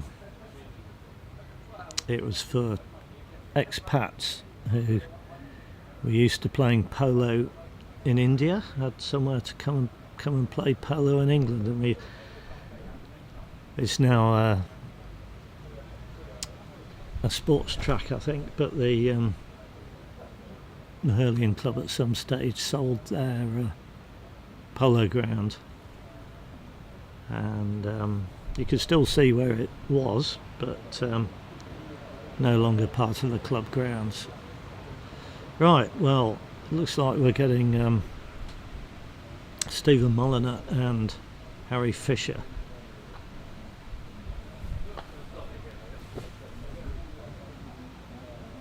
Stephen's gone first with the blue ball, and he's put out what we call a super shot opening now.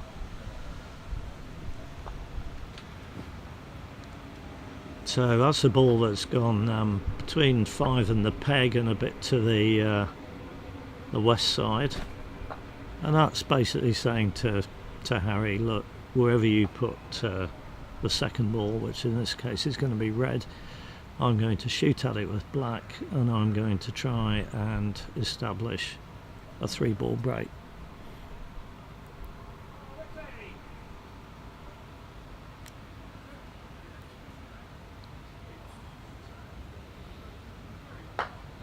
So Harry's actually gone just south of corner 2.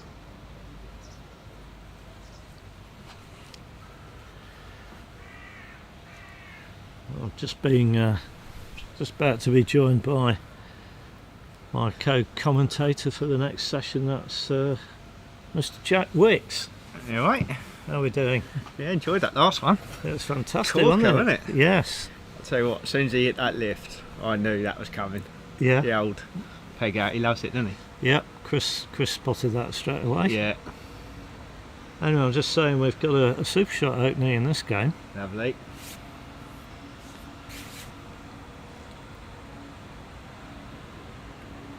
Now Harry had a choice of places he could go, Yeah. didn't he? He's gone to a place which, if Stephen hits, he's arguably got the most awkward croquet stroke to play. Doesn't look like he's ended up in the corner this time. Well, yeah, there's a...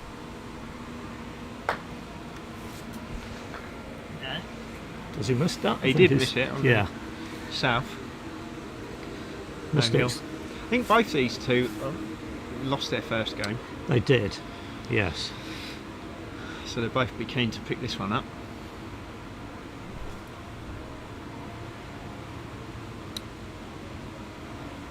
Yes, well, you don't want to stay on 0 for too long No, in an 8.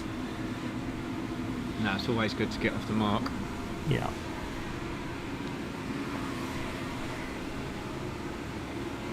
So, I can't actually see at the No, I can't moment. quite Has he see got a corner double two. target or No, not? there's quite a big gap. Okay. Looks like there might be at least 2 balls between them. Yeah, so, quite a bad miss from Stephen, really.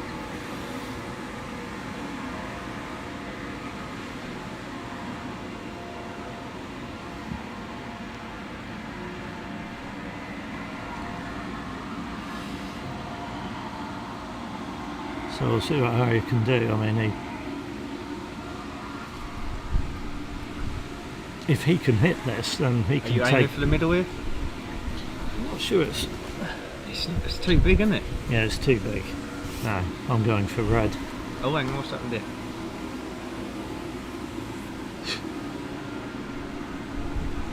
Yeah, you've got to shoot for a ball. And the wind's got up. And you really, when you go just south of corner 2, you're hoping that you do get a double, aren't you? That's one of the reasons you're going there. That's right. Yes. And he's not ended up with a Yeah, you double, but you want your opponent to be a better shot than Stephen's been, don't you? Really? yeah. And Harry's missed as well, so that's a shame.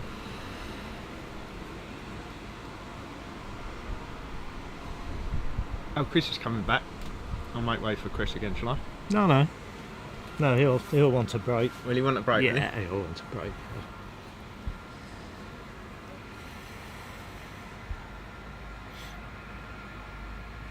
How was your journey? Yeah. Yeah. Have you fine. driven Train. here or No, train? Right.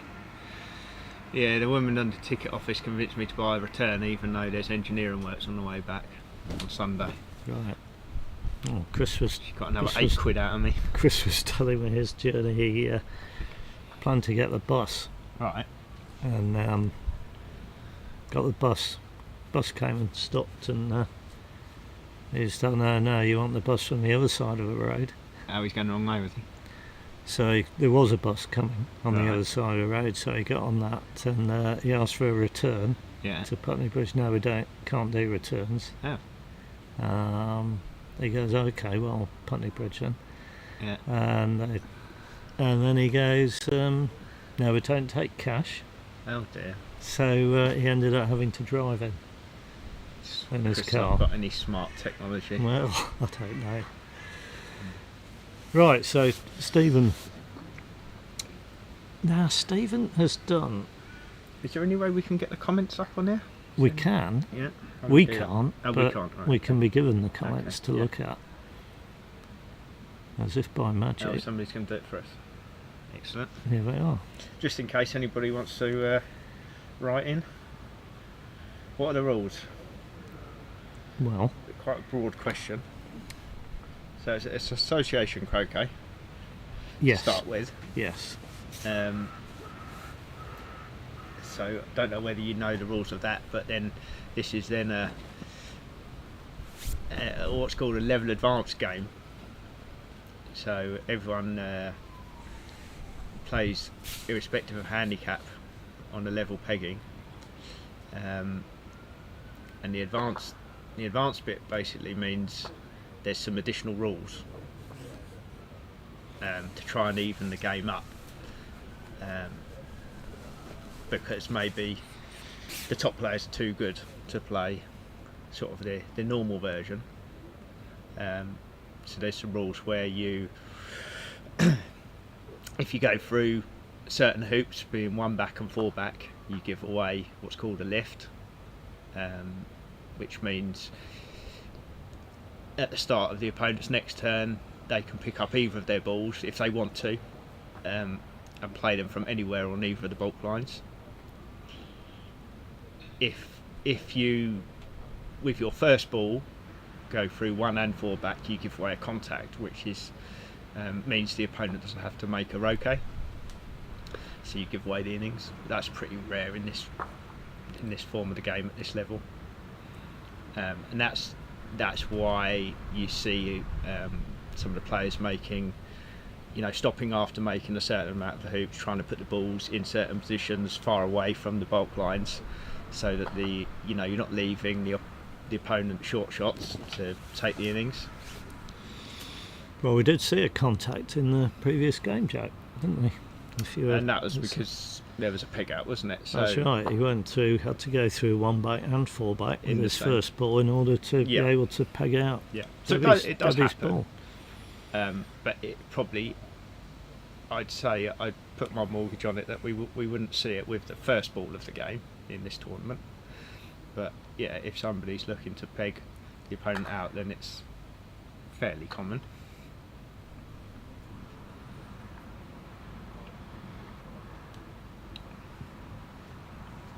Now, the first thing most of our viewers will probably pick up on is that Stephen moves about the court quite quickly compared to scuttles around, doesn't he? Other people. Doesn't hang about. And he's still got a bit of work to do here. And although we've moved on a few shots, the reason he's got more than he might have had to do is that his first rush down towards blue didn't go nearly far enough, so he couldn't get a ball back to hoop 2 before making hoop 1.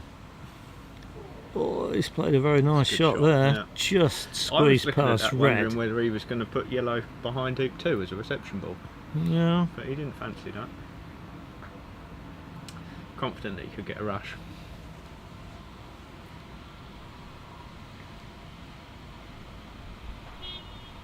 So what's he going to be playing to rush back over towards yellow, presumably after the hoop? I'm not sure now. It's not easy.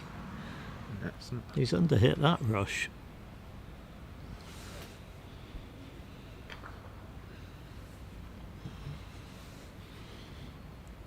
Well, would he ever run the hoop and just hit yellow?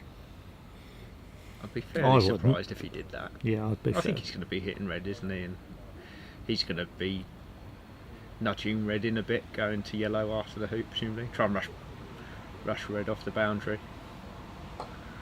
Oh no, he's brought it this side. So he might just be ignoring yellow then.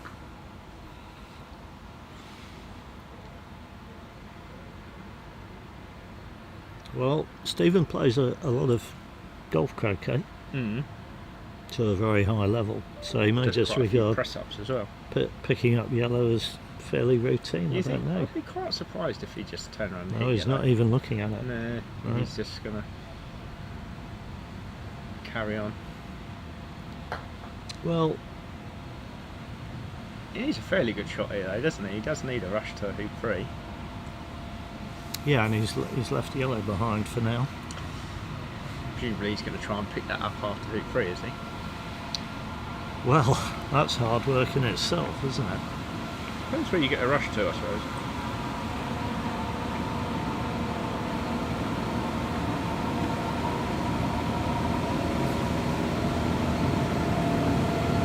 So what's this situation with, so I've explained, hopefully tried to explain advanced. What's the situation with super advanced? This isn't obviously mandatory super advanced, which the President's Cup was a few years ago. It was for 1 year, I think. Oh, only 1 year? Possibly 2. Right. Well, the players have the choice of whether to play ordinary advanced or what's called super advanced. And in Super Advanced, there's just an extra hoop 4. And we're not going to know, are we, what they're playing? Well, we do this time because Stephen started by putting a super shot ball out without making any effort to make it hit a hoop or a peg. Okay, so it is just normal. This is just normal advanced. Yeah. And he wouldn't be able to do that in Super Advanced without there being a penalty. Well, Harry would have the option of making him. If the first ball doesn't go off the lawn, or hit a hoop or a peg, then the second player has the option of telling the first player to put it somewhere in bulk. Yeah. And Harry didn't do that, no, so I'm assuming we'll just play ordinary advanced. Yeah.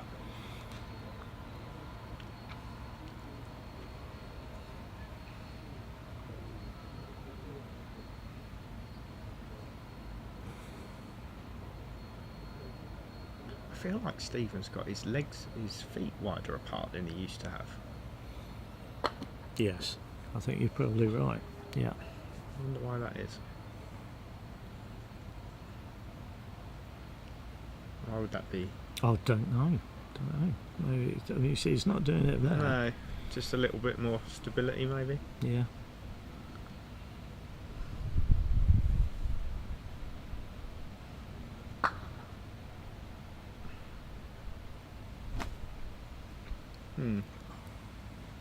So it's not good, is it?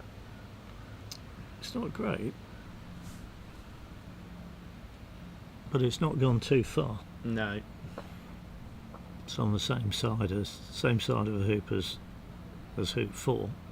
It's still quite a long way north, though. Yeah. Well, we found that David and Debbie in the previous game had a mixture of really nicely played croquet strokes and others where they didn't always get the croquet ball in the right place. Which is surprising, I would just say, because they're quite consistent, aren't they, these lawns? Yes. There's no patches, really. Is he going to go to yellow here? Is he just going to little tap? Not interested in yellow. No, well, he's probably going to wait until he's actually for one back, isn't he? Don't you think? So there's no danger of him stopping at one back, is there now? I don't think. No. Yeah, that is one of Stephen's tactics, isn't he? He does like to try and do sextuples often. He does a fair few, doesn't he? He does, yeah. He's done, yeah. I don't know where he is on the all-time list. I suppose I could look it up. We haven't got a laptop, have we?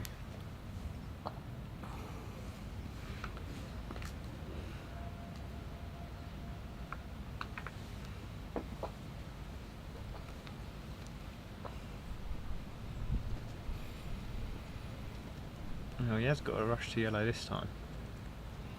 Looks a bit more interested.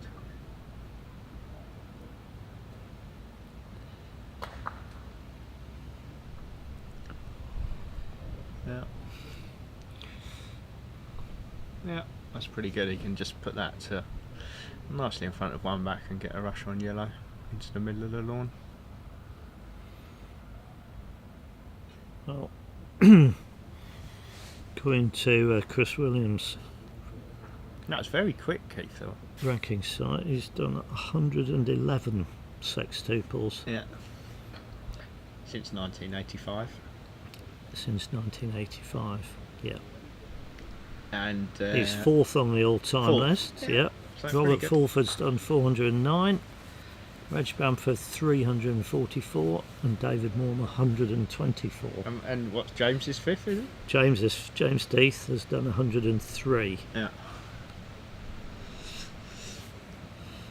And modesty forbids telling you who's sixth.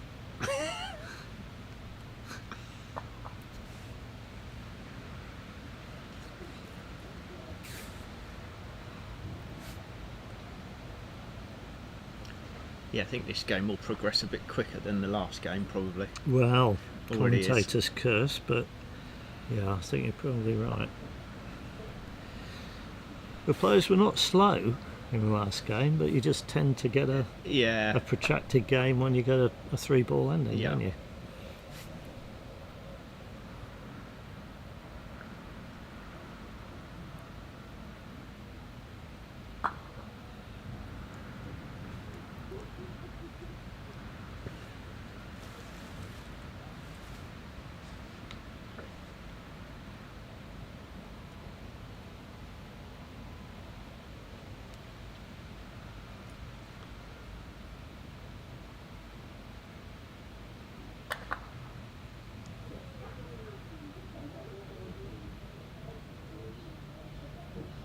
Stephen, a diagonal spread man. Yeah, I think so. Yeah, Sort that's what I would have said. sort of question Chris would answer straight away. Yeah. Well, he's might be. Well, his trouble is he does so many one-back leaves. Yeah. I don't know. Yeah, he probably is.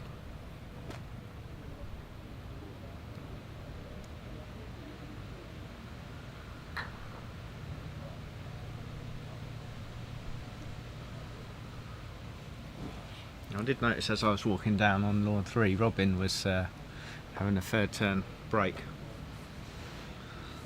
Quite sure how far he got with that. Well, Samir's now played a ball on the lawn next to one of Robin's balls, so I'm All right. guessing not very. But I don't know.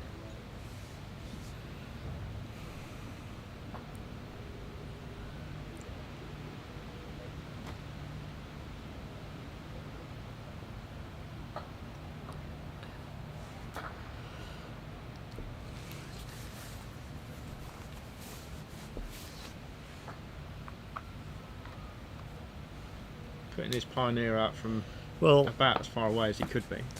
and he's also his partner. Maybe he's going to put a pivot out then.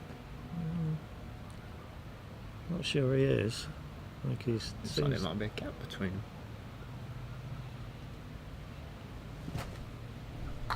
Yeah. Oh yeah. Okay. Well, Yeah, you just need to touch that now, don't you? yeah. That So yellow. what Stephen is, he goes and shows you where he wants the ball to go, so you know when he's not played a very good shot.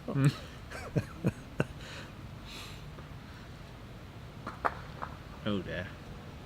No, it's okay. Actually, Oh, so actually, he's rushed out somewhere where he can still play a croquet stroke, sending yellow to 3 yeah. back.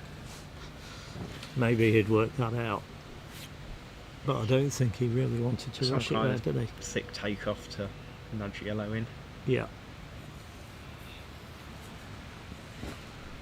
Yeah, I mean at this level, these lawns, there is quite a big margin for error, isn't there, on a 4-ball break for these sort of players. Get into this position where it could be pretty bad, but it's not going to cause him any. Yeah, Any there were problems? 2 errors in the previous game that we were watching. Yeah. The ball off the lawn approaching hoop 2 Mm-hmm. and grovelling through hoop 3 Mm-hmm. and not being able to make a roquet. It's a bit casual though, isn't it? I mean, It's, you wouldn't really want. No, it's Want not to how you'd want approach to play him. the break, is No. it? But it's easy enough. The conditions are easy enough that he's going to get away with it.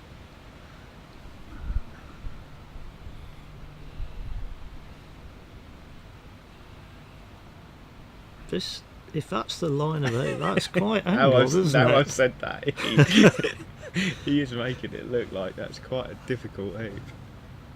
Well, We've had 3 press-ups in this. on the clips So- off. Oh dear. This is a jump coming, isn't it? Harry's woken up. Yeah. Well, if he has.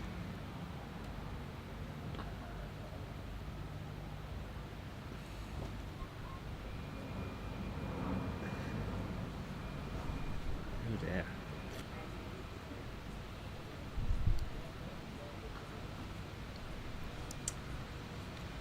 So I don't know where this started to fall apart. Obviously after 1 back, but was it because he didn't Well- get a rush out of 1 back? Yes, I guess so. Yeah. If you've got a rush out of one back, this would be a completely different situation. He was failing to get a rush on yellow, but really that was because he didn't get a rush out of one If I back. was him, though, I would have just hit yellow gently. It's a good hoop. Yeah.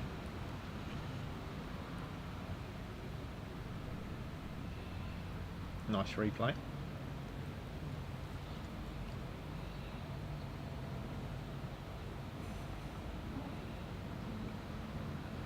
Well, choices here. You could try and cut red to the peg, Looks like he's but going he's to cut yellow. it the other way. Yeah, if you can play a decent croquet shot now, positioning red at the peg, you can pretend the previous few strokes never happened. Yeah, he could still end up with a good lead, couldn't he?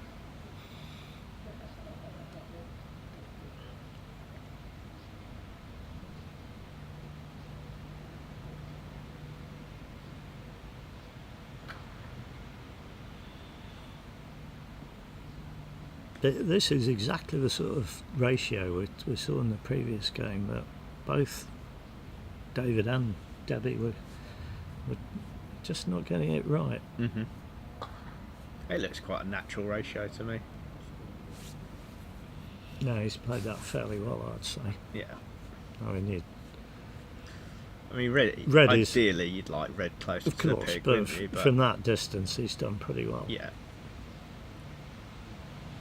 And he's also got a rush on yellow. Ooh.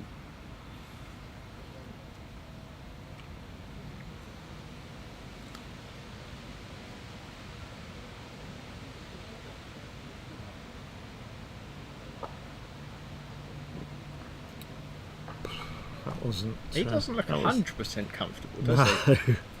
No, he doesn't.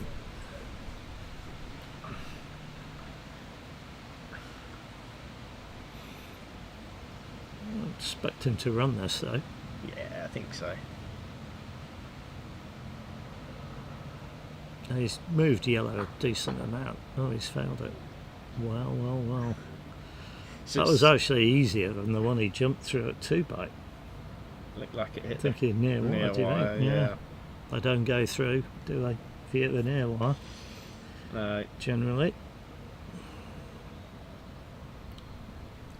So having explained that you give away a lift when you've gone through one back, Yes. this is a situation where Harry Won't walks on the lawn. take his lift. Yeah, and he does have a lift available to him, but red at blue is obviously a lot shorter than having to take some kind of lift, so he'll be playing red at blue. Yeah, he will. I think he's just looking to see whether black rushes to hoop one. Yeah, because if it doesn't, then he'll be rushing yellow to hoop one. And what would he do? Yeah. I think I'll probably just tap blue and take off to where he was standing. Well, a second he ago. wants to get a hoop two pioneer, doesn't he? So that's why he's taken a bit of time to work out how he's going to get a ball to hoop two. Well, I think you tap blue to keep it on the west side, and you take off to the west side of black, don't you? So And black then- seems to be more on the west side than And so then the you're east putting black side. to hoop two. You're putting black to hoop two. Yeah. In the same stroke as getting the rush to hoop one. Yeah. Yeah.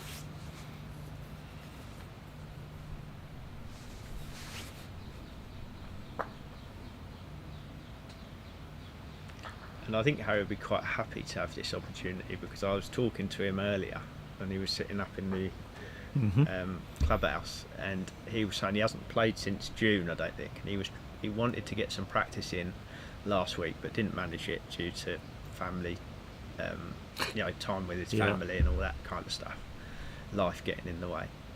So I'm not sure if he took croquet this morning, but I know he lost 26, so I think this would be quite happy to have this opportunity to have a little break to make himself feel Well, like he can play the game. One good shot now. Yeah. He's got a ball at 2 and a rush to 1. Yeah, I mean, the only thing I'd say about this shot is he's playing the croquet stroke where he's trying to position 2 balls, Yes. which is fairly standard, isn't it? But it does make it a little bit more difficult when you're trying to get a rush and control a forward ball. But you'd expect that he'd be able to do it. Well, you're coming across the rush line. Rush line, we mean the direction that yellow will be travelling along in the roquet that's about to happen. He's done pretty well there, I would say. It's hard to see. Yeah, I think Looks his like rush a is pretty pointing- straight rush. Yeah, Yeah, well, he's done pretty well because black's black's good. fine, isn't Yeah, it? black's fine. So, having played one good shot, he just needs one more good shot, doesn't he? Now, where's that gone? It's a little bit too much cut, wasn't it? Yeah.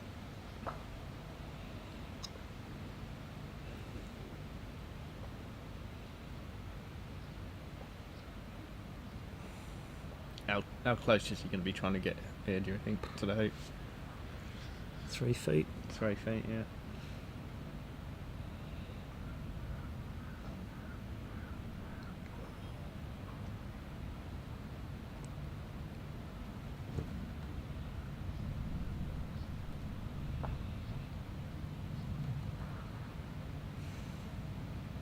A bit longer, maybe. Yeah, 4 maybe, but pretty good.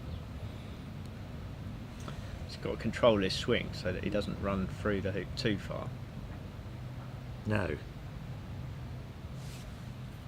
Well, you either play it to what, go about 6 or 7 yards if you don't get any wire, or you hit it further than that and hope you do get enough wire a lot that of wire, it doesn't yeah. go too far. It's quite a big swing. Oh.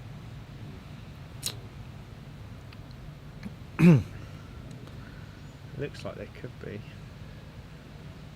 No, there's no target for blue. Blue's not got a double. No. No. I think Stephen might play blue though.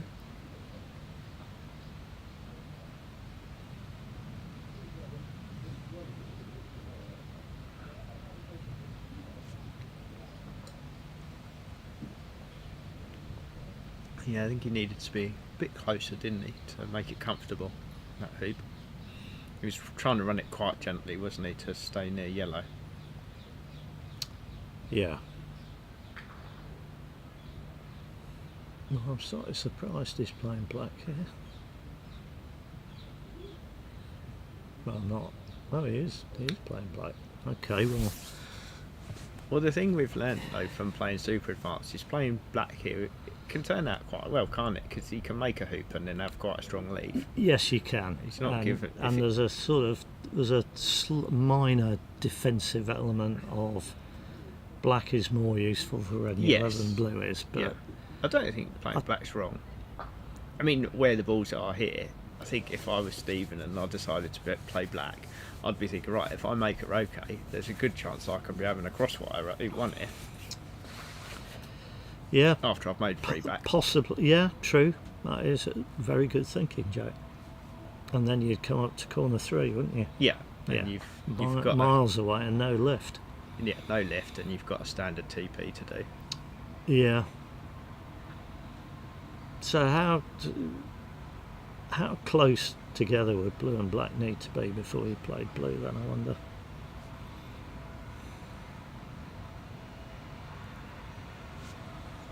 Well, how close are they, would you say? I'm just trying About to work 10, do you just reckon? trying to work that. No, it's more than that. More than that? Yeah. I reckon that's about 5. I think this could be a 12-yarder, 12 or 13. Mm. I reckon nobody's having it anyway now.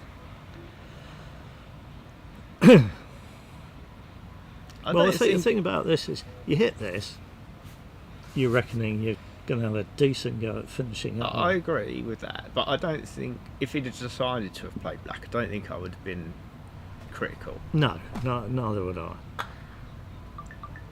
and he has Snicked nicked it, yeah, which is quite handy, because if he'd sent a ball, that'd be near corner 2.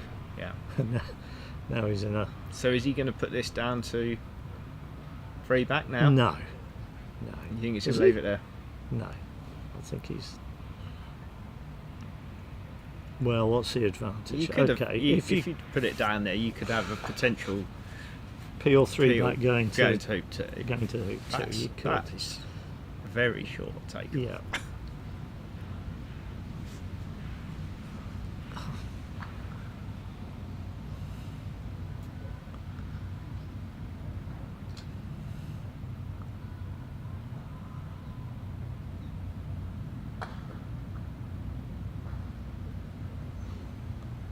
So doing it this way, he's going to be using black as his hoop 2 pioneer, presumably. You know, he might try and get Well, yellow. not necessarily. in front. I mean, I'd think yellow's coming up here. He might do. He's going to have a half roll by the look of it. Interesting. But that does mean that black's going to be going to hoop 4, doesn't it? Yeah, black then naturally goes to hoop 4, so you can... 3 back you peel after you you've can run hoop 4. hopefully get the 3 back peel after hoop 4. He's been short on a couple of these shots, hasn't he? He's now got another approach from the side.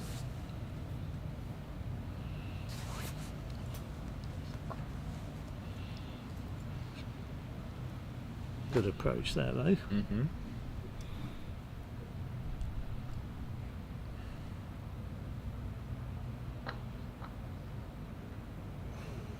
Don't suppose there's a filter on Stato's site for quads, Don't think there is. just sextuples or TPs. He would have done nearly a couple of thousand TPs, presumably. Well, let's find out, shall we? So this turn is well within his Oh, this is capability. In his, yeah, this is in his wheelhouse, definitely.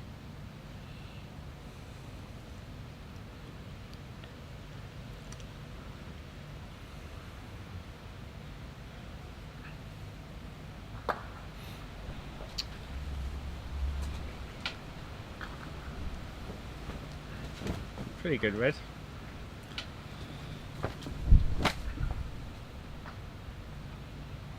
Well, Stephen is third on the all-time TP list, Mm-hmm. 1,267, Oh, behind David Moore, 2,111, and Robert Fulford, 1,747.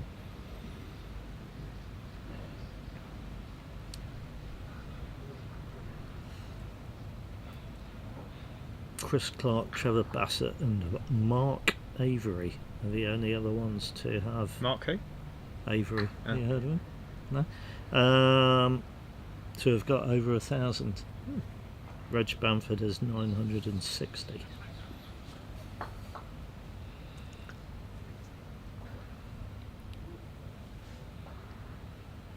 So what we're saying is we're expecting that he's going to peel black in this turn through 3 back, 4 back, penultimate, Well, rover and he's- peg out. He's going to have a go. Yeah, that's his aim. And if he's successful, then that means this will be the winning turn of the game.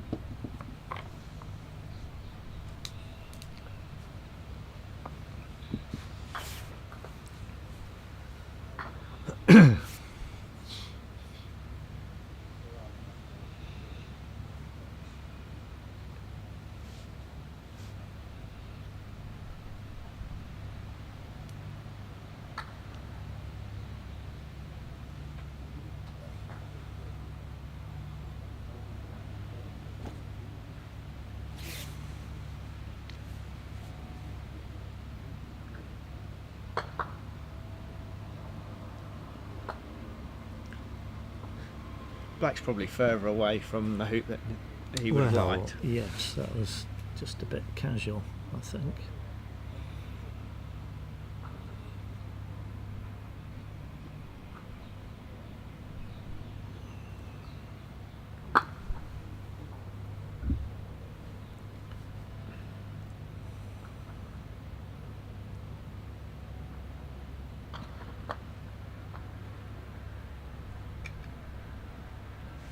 but he's got yellow kind of decent distance Yeah. down the lawn towards black, so should give him a good chance of getting a perfect rush on black to hoop 4. But he wants to rush to nice and close to hoop 4, doesn't he? So that when he approaches the hoop, he puts black on the other side of the hoop And close. and close, Yeah. so that when he runs the hoop, he can then turn around and peel it back through 3 back.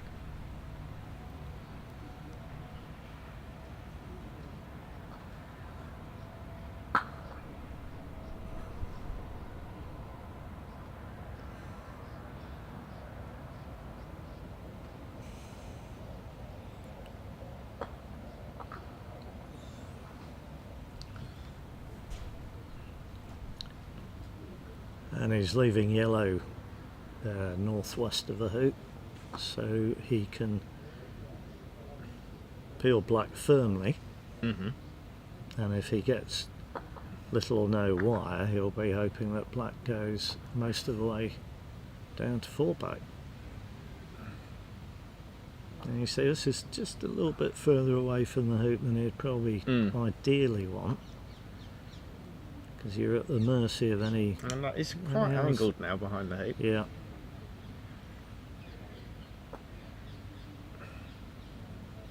No, I think this is you've got to be pretty confident you don't Tickling. rush this out of position. Mm-hmm. Well, That's difficult now. I think that, I mean, when he was approaching the hoop, he was quite straight in front, wasn't he? And when you're positioning the ball behind the hoop to peel it, you almost want to be slightly more to the side. well, he didn't hang around there, did he? That was straight through. Easy peasy. Still.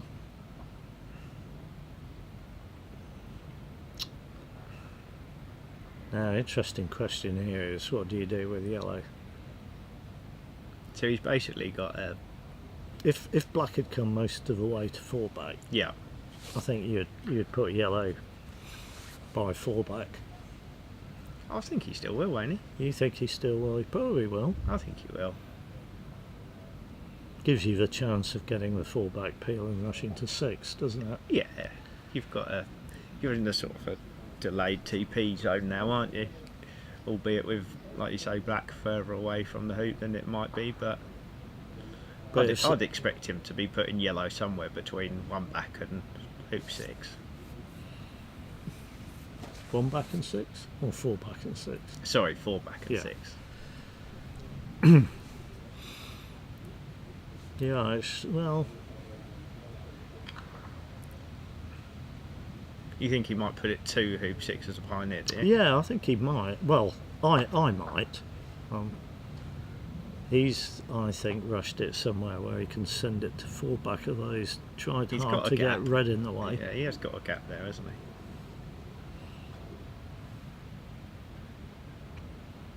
Yeah, so it's coming up towards 4 back. Presumably, if black had only come through a foot or 2, you wouldn't do this, would No, you? I don't think so. You'd And you have a particularly pioneer, wouldn't wouldn't do it if black was somewhere where it's hard to get a rush on it. Up the lawn. I mean, black's pretty nice, really, in a way, isn't it? Because all he needs to do, having made hoop 5, is have a eastward rush. Yeah. He's not going to have a very precise rush having made hoop 5, has he? He's got to get off the boundary somewhere over, and he's got quite a lot of space to get a ball to get red over to 1 back as a pioneer, and hopefully get a rush on black towards 4 back.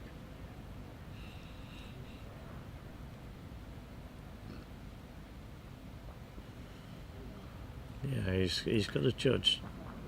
He's got to find this gap, He's hasn't got he, to between find. the hoop. Must find the. Oh, Well, he's gone. Ah, He's gone the okay. other side of the hoop. Okay, well, he's done what you said, somewhere between Too six- far 6 north, and isn't 4 it? back. Well, It's a long It isn't, way it away isn't. from black. it is.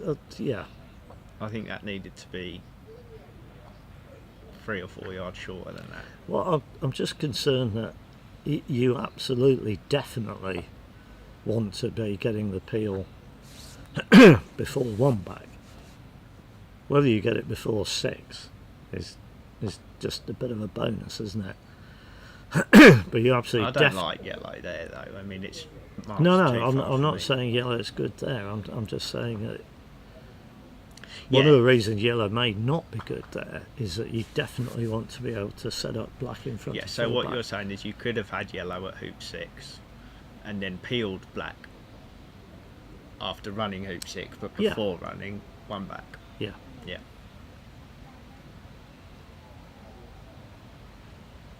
Well, for me, the issue for me would be, can I get a good red up at one back, get a rush on black, and then actually play that rush I mean, well enough to be able to have a go at the peel?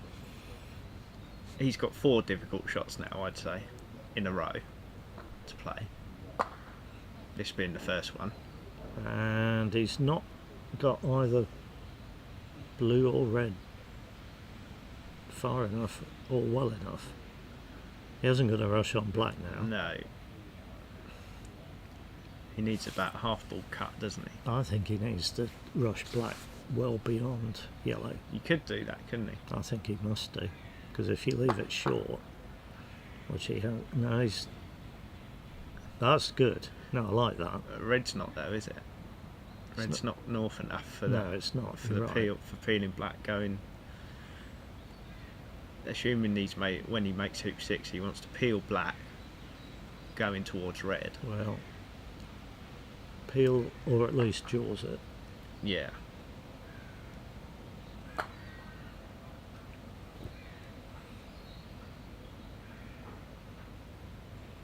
That's okay.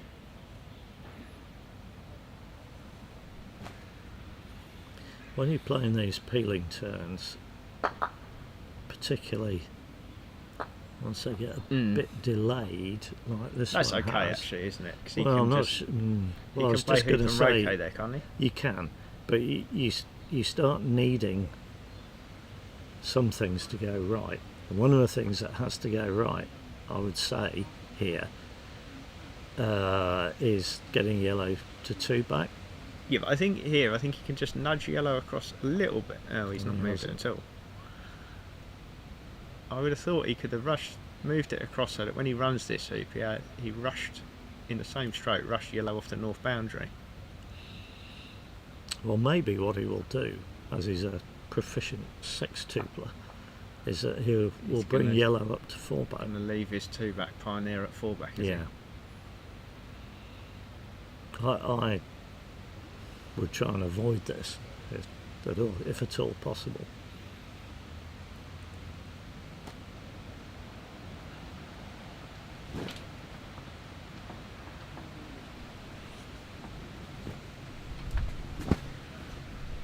Maybe before running 6, maybe he decided that peeling black going towards 2 red was too difficult. What's this going? Wait. Oh dear. Well, he can rush black into that, can't Well, he? he can. He needs to.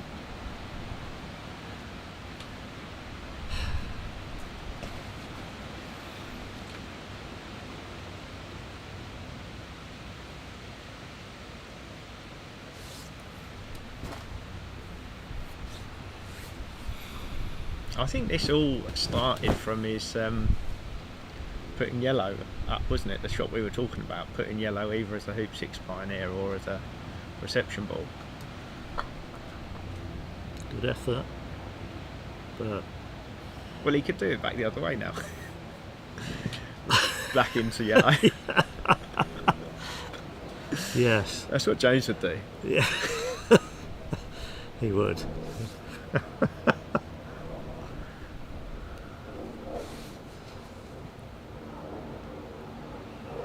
I'm going to stick my neck out and say he's not going to finish this at this stage. But I wouldn't be surprised if he does. But I think you're right. I think it's probably more likely that he won't. I'm going to say that he will make 2 back. Well, if he makes 2 back and he's peeled black, I don't think he's going to peel black before 2 it back. might be in the jaws though. I mean, he could. Well, we'll see. We'll see. I mean, he could still peel 4 back going to 3-back, can't he? With a reasonable chance of finishing.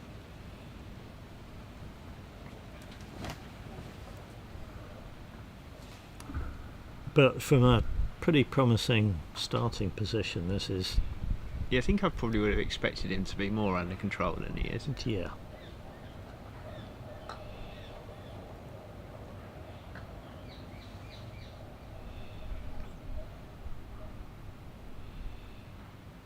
And he did start with 2 balls at hoop 1, didn't he, pretty much?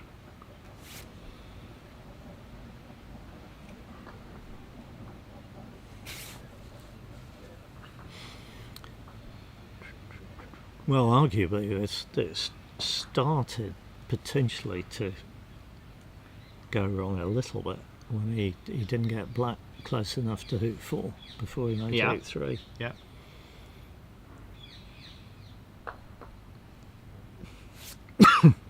Right, I'm now expecting red to be left at 4-back. Yeah, right, okay.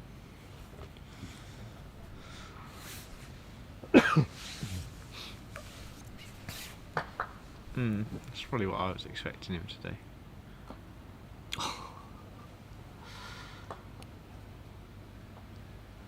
Well, what do you do? Well, it's not too bad because you can send red black back west, can't you? So it's not in the way. Get the rush on black to peeling position, and you've got a slightly awkward Well, or take off to get the rush on yellow to 2-back. What else are you thinking? Well, if we're leaving red there, we could put red wherever we want to put it, so that we can rush it to 3-back. yes. Rush black to yellow. Guarantee you rush to 2-back. Oh, okay. Well, Innit? yeah, I think we'll be seeing a go at the peel. Oh no, we're not. You can do. Oh, So he's just got red for He's going to rush black behind yellow to guarantee his rush to 2-back. Yeah. Okay. Interesting. Poke black across, hopefully in front of 4-back, so that after he's made 2-back, he can come all the way back up here, peel black through 4-back, rush black to 3-back. Rush red to 3-back. Sorry, yeah. rush red to 3-back. I think this is the best way of making 2-back at least. Yeah. Well, yes, I agree with that. Definitely.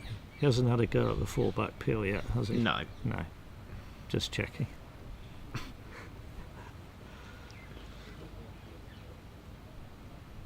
The reason I don't revel in, I have done this, but I don't revel in it because you ideally not only need to make 2-back, you want to rush back to 4-back as well. He's played that pretty well. I think he's going to get that now. I isn't think he? he's played that very well. And that was why he rushed black to yellow before, to guarantee this. Yeah, I was Nice rush. well. Yeah, I mean, I actually thought he would have a go at the peel. He probably wouldn't have got as good a rush. No, he's put that pretty deep. When you do this, you're at the mercy of how the blue comes out of the hoop, if aren't it you? comes out at a funny angle, you can get unlucky, can't you? Yeah. I don't know if it's straight enough that there's a chance of blue hitting it. Doesn't look like there is.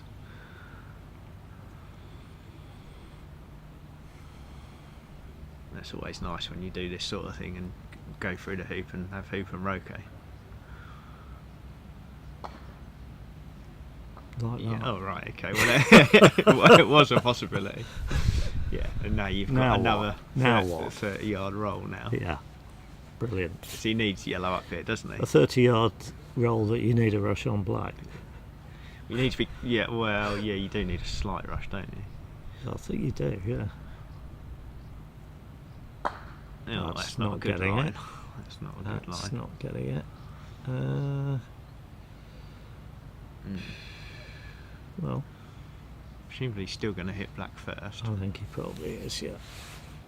There's still a He's still got a straight triple, triple available. but only if you hit black first.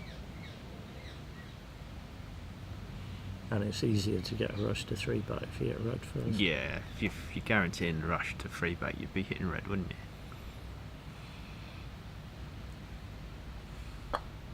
Oh, no, he's gone for red, black first. Right, okay. Yeah, so he just has to roll this in front, doesn't he? Don't want to put it in the way of the rush, though, do you?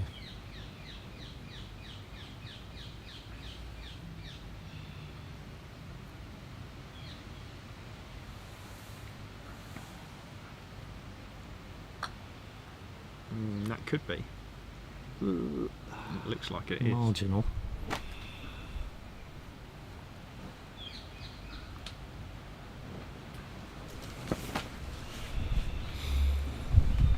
Black's not nice because he's trying to cut red here towards 3-back, but he's cutting it towards black, isn't he? Yeah.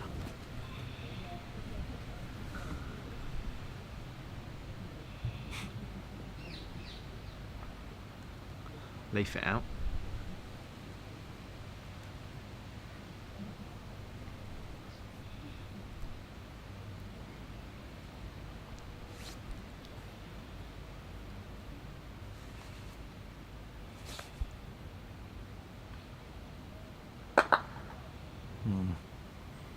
It's probably one of those, if black wasn't actually there, You'd cut him. you'd just rush to 3-back, Yeah. no problem. He's worried, isn't he, about cutting red into black there. Yeah.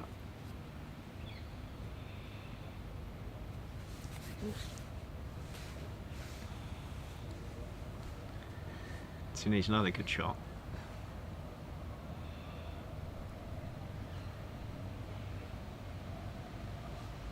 Yeah, I'd be putting red probably halfway Yeah, between the... peg high. Yeah, peg high. He's not gone as far as that. That's a good shot. It's a good shot, yeah.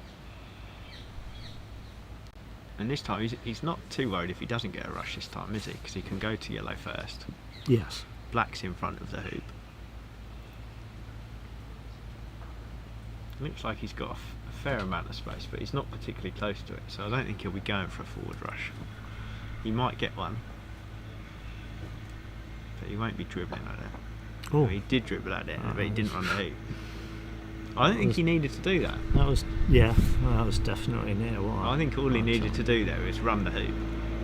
He didn't need a forward rush there, did he? No. He's lost a clip by the look of it. Yeah, he might have done. Yeah. He's lost a black clip somewhere. Has he found it? Not yet. Where have I been?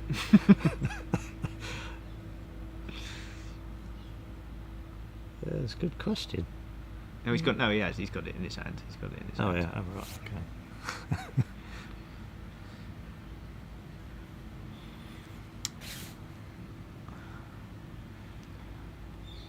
Difficult clips as well. He's still 2 turns away from finishing. Exactly. That So- is the downside of breaking down on one of these, as opposed to just make sure you get to the If peg. he'd have just got to the peg, he would have Even- been given away a lift, but he only had 1 turn to finish, whereas Yeah. now he's... Almost certainly going to need 2. Yeah, which makes it a lot more... Well, it's much more even much game. less pressure on Harry now, isn't there? It's a complete even game almost now. Yeah. Yeah, I mean, those hoops that Stevens run almost count for nothing, don't they? Yeah. Which seems a funny thing to say, but when you're playing at the top level, it's a 9 or a 12 hoop break is not a difficult thing, is it? You know.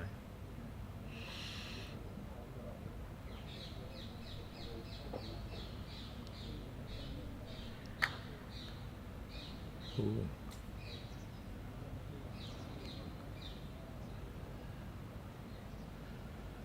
I think Harry needed that one. I don't know how his first game went. I know he lost 26 TP, but I'm fairly sure he didn't have Croquet in the first game. right.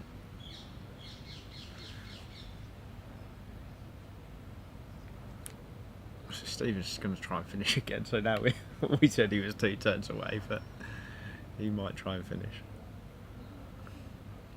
That would be quite amusing, wouldn't it? If he hits this and cuts it over towards yellow. You think he's going to cut it towards yellow? He Well, might no, do. I'm not saying he's trying, but if he hits it and he... Well, even if Yeah, he okay. rushes black to yellow, he's still got a chance, hasn't he? True. Yeah.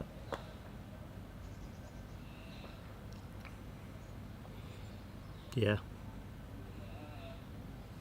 Maybe rush it a little bit south of yellow, a couple of yards south of yellow, do you think?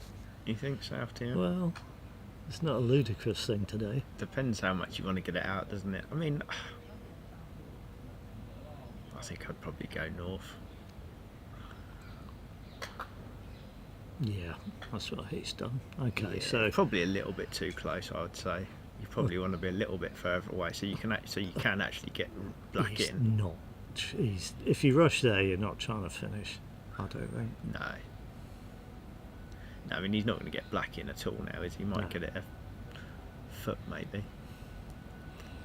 But he's got a good rush, so he might be able to rush out of 3 back 2 black. Well, can't do much with yellow then, can you?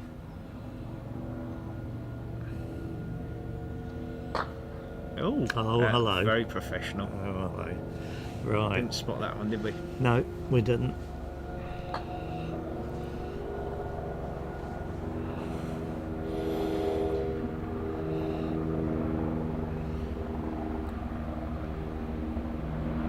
Even so, Your helicopter's turned up, Keith.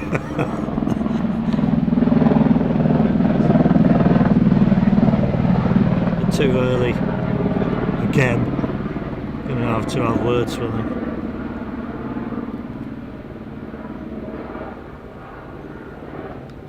No, he didn't. Send him round. He was. Yeah. Turns out it wasn't for me. Right, here we go. There we go. He said. Hold your breath. So we're going to get a press up? Yeah, of course we are. So he's failed the suit twice from here so far. Has he? Oh, Yeah, with failed the it first with ball. black, Yeah, yeah. yeah.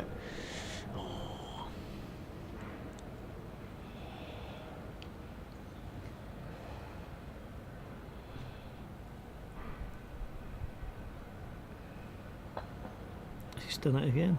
Near wire again, wasn't it? I think. Blimey. Let's see the replay. Yeah. Director's on it. Yeah. Was it?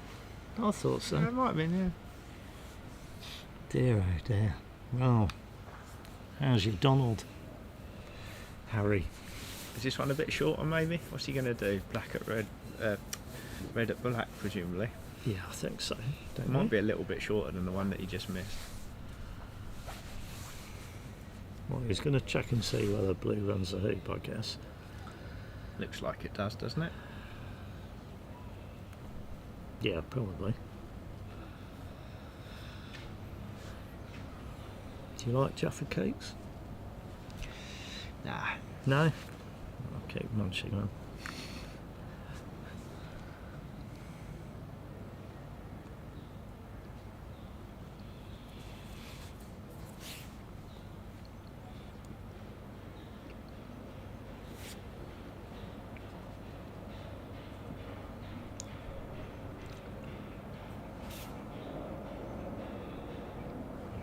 Good angle on the camera.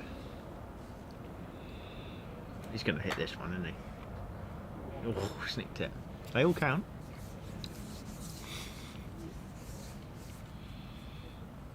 Does he think he missed? He's not enjoying himself at the minute, is he? You can't think he No, missed. I think he just thinks it wasn't a very What's good Stephen doing? Somebody ever shot. worked with Stephen. doing? Presumably Harry's going to tell him.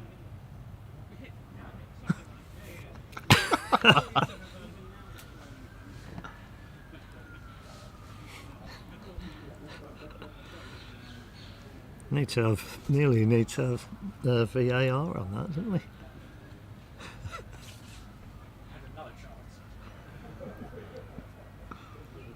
That's one benefit of having things recorded, I suppose. Mm.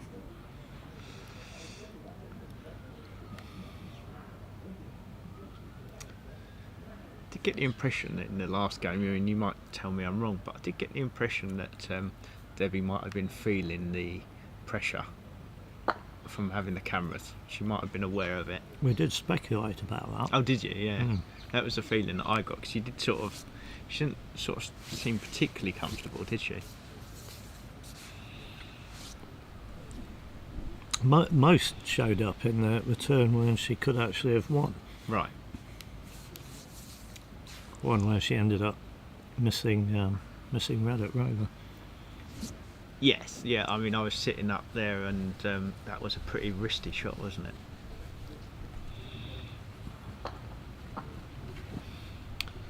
So he's going to be making hoop 1 without a hoop 2 pioneer.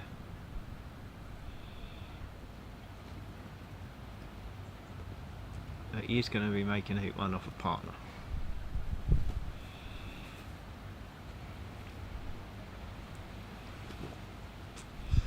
Could he have sent black over towards hoop 2, do you think, before he went down to Well, 2 balls down there? yes, he could have done, but I think that's what I would have done. I'm guessing his confidence level's quite low at the moment. Yeah, but that's one shot, isn't it? I think the thing with that shot is you're playing a shot to get a hoop 2 pioneer out.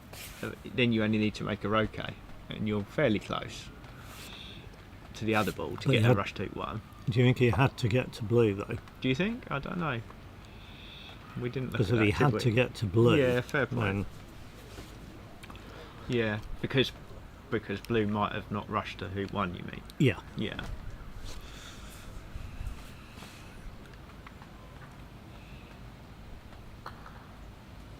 That looks That better. looks better. Yeah. Yeah.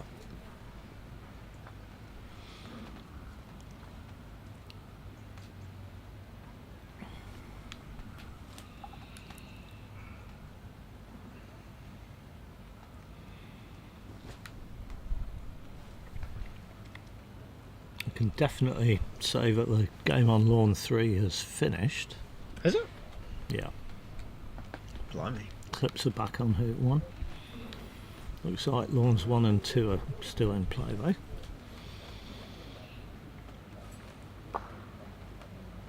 Yeah, how's he done here? That's Well, good. he's got a shorter hoop and pretty straight. He sent yellow quite a long way though.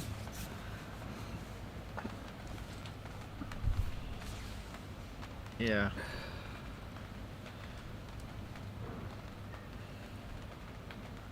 If he hits the same shot as he hit at the start of this turn, he's not going to make her okay, is he? That's much better.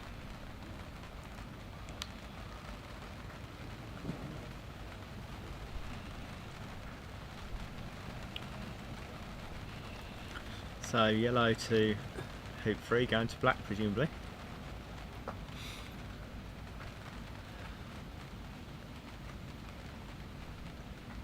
And then either take off from black to blue, or hopefully rush black to blue. I'd want to rush on black. Hopefully. Oh, you're just going to leave yellow there, are you? Well, Okay.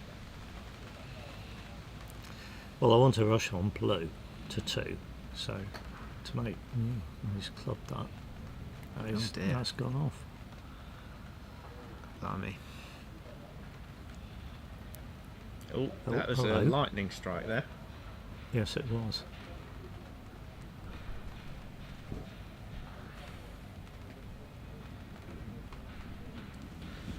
So that's end of turn for Harry. If you go off in a croquet stroke. That was about what, a mile away, a bit further. What, the croquet stroke?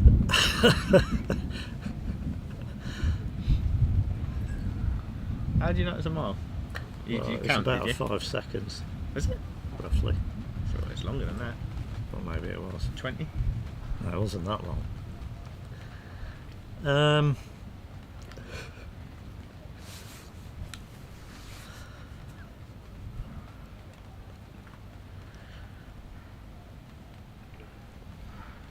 Now what's he doing? What's he doing here? He looks like he wants So this to is play. his 4-back ball, isn't it? Yes. What is he doing? He on just roll wants here? to roll. He wants a pioneer, and he wants to rush blue to yellow, doesn't he? Yeah, That's fine. Okay, but rushing blue to yellow would have given him a, and leaving red where it was would have given him a pioneer. Well, at par. presumably this makes getting a good leave easier. He's got the balls in the middle quicker.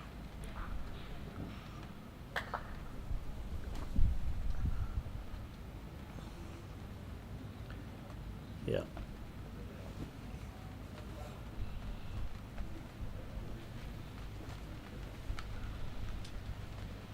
Okay, so Obviously he's going to rush yellow to 4 back.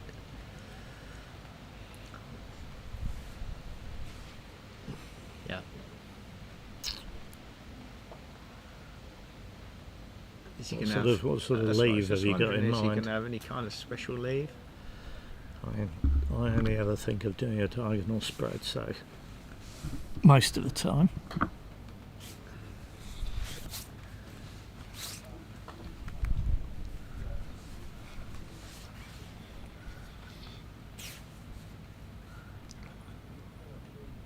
Yeah, I don't think 1 and 2 is not a.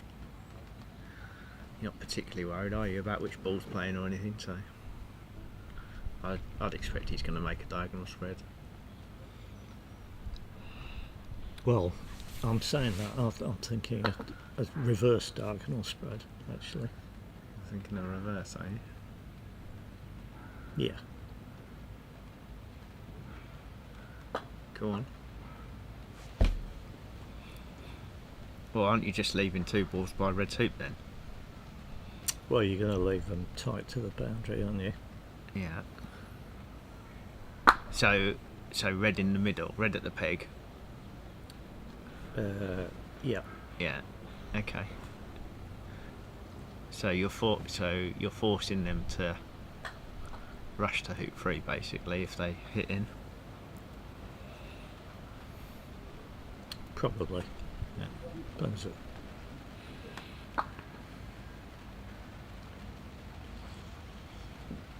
Looking at it from my point of view, if they miss the lift, then whether it's I'm left with a ball at the peg or a ball I'm not sure though, down because doesn't it make this makes northeast it of. more harder for you though if you're reverse spread to finish, doesn't it? Sorry, I think you just want a normal spread, don't you? on for 3 back with the other ball though. Oh yeah, good point. Well made. If it was for 4 back, Yeah, I'd that's- probably do an ordinary spread, That's although what I I was used to do thinking, a yeah. reverse spread. Well, I don't think a reverse spread's right if you're for 4 back, but yeah, you're for 3 back, so.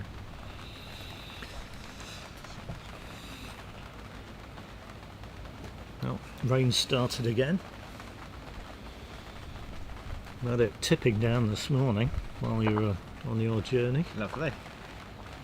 It's quite a brave spectator sitting down there. Yeah.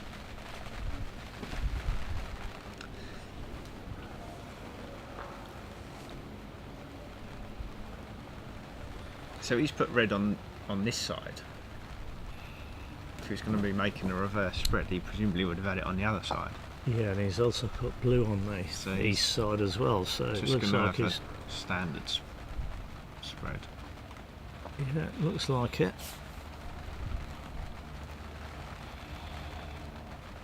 Well, this will be interesting because he's also He's given red a sending prime here, yellow presumably. to.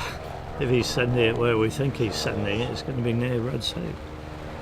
Well, maybe he's watched Harry for the last few turns in this game and decided that it doesn't matter so much.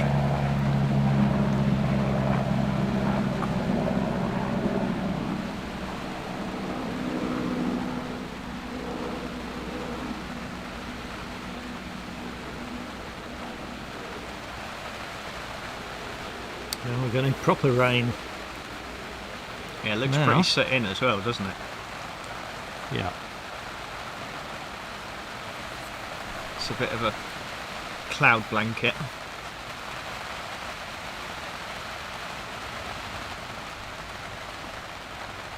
How likely are these lawns to flood? Are they drain pretty well, don't they? Yeah, very well. Yeah. Yeah.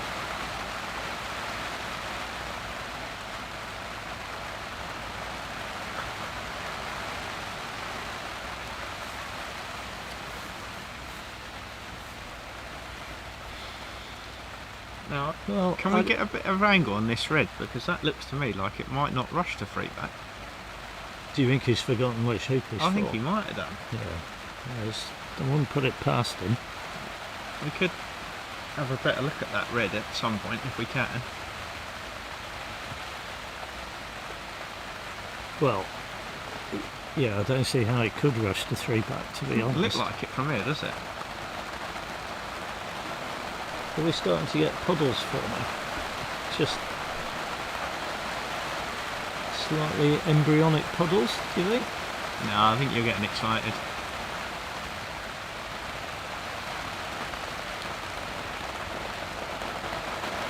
Have we got a Yeah. camera in corner 2?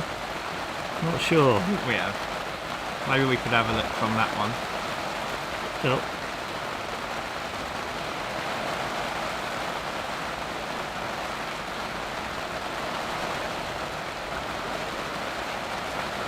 Yeah, it's fine, yeah.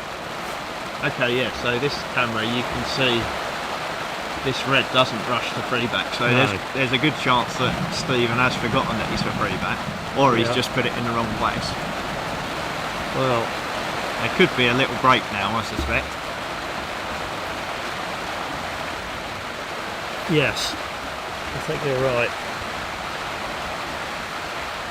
Gives us a chance to waffle on about something, doesn't it? Yeah. Maybe we could have a look at some scores on croquet scores of the other games.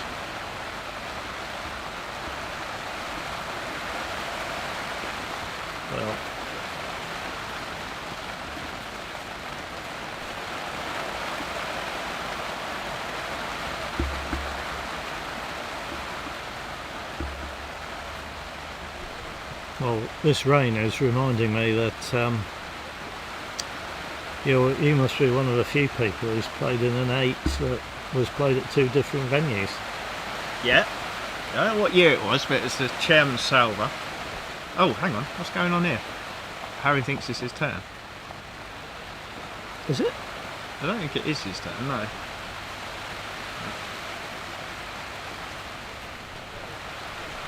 Oh, maybe he's just putting the clip on. I don't know. Maybe it is his turn. No, if Stephen hasn't played his last shot, has he? Well, I'm sure Stephen wouldn't let him out there if it wasn't his turn. So he's left to rush to 3 oh, back. right. So Stephen's finished. Sorry, I completely missed that. Okay, so he has left to rush to 3 back. So he does know which hoop he's for. Okay, so maybe that was his plan all along.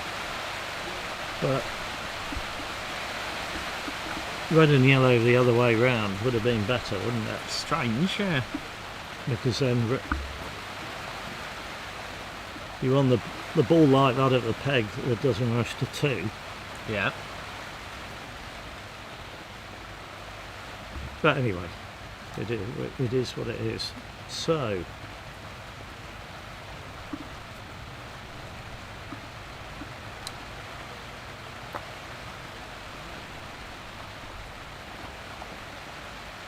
Gary's going to take the long shot, and he's lifted the ball that would have rushed to 4 back.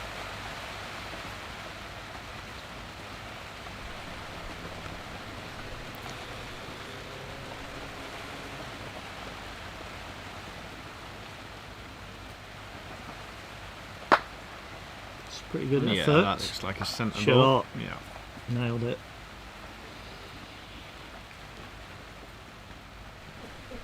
Yeah. So if he can get going, there's a chance we might see another peg out.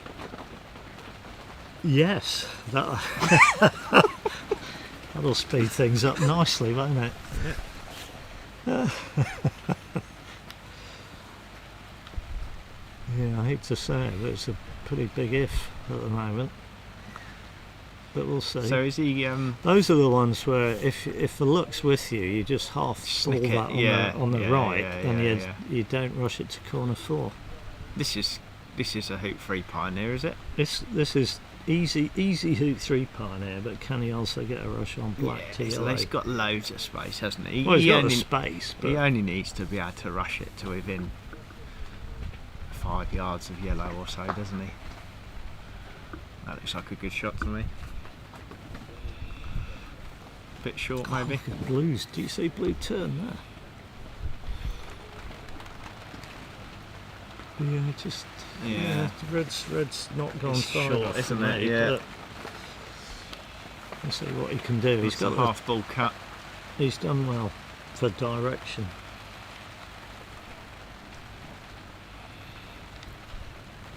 He's got some space behind yellow to take off into. Has he? Yeah, he's got it. I think he will be approaching from the side boundary. Well, but he we'll might see. be. We'll see. Well, presumably he's going to be trying to get a rush on it. He's not just going to take off to it, is he? Do these lawns are slowed down a bit with this Yeah, I water think so. coming down? Well, you'd expect him to, wouldn't you, as the rain comes? He's played a pretty good shot. Yeah, I think this is good. Unless he goes into it. He's gone past it. He's might have got... No, Nice. No. We had loads of space, I told you that. When are you going to start listening? I should never have doubted you. Right. Game on then, peeps. Well, I think we'll see him through hoop 2 first.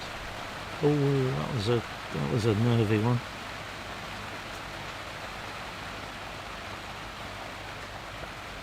He was just having a chat with himself about that one. Yeah.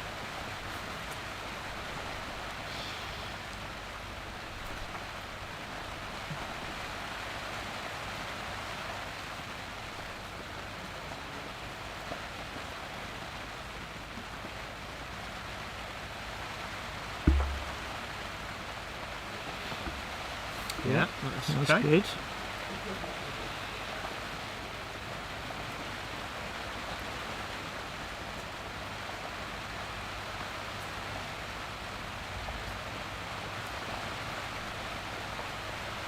Nice. Yeah, right. I think this peg up's quite likely, I you? agree, actually. just Yes, from I do. the way that he's been playing so far. Obviously, he lost the first game. He might just feel, right, let's get the black pegged out, get some control with the 2 balls. He might feel like it's his chance to get a little bit settled in the tournament as well Yes. as in the game. Absolutely, yes. He's just- one of the top 4, isn't he, in the tournament? So he's definitely a possibility to win it.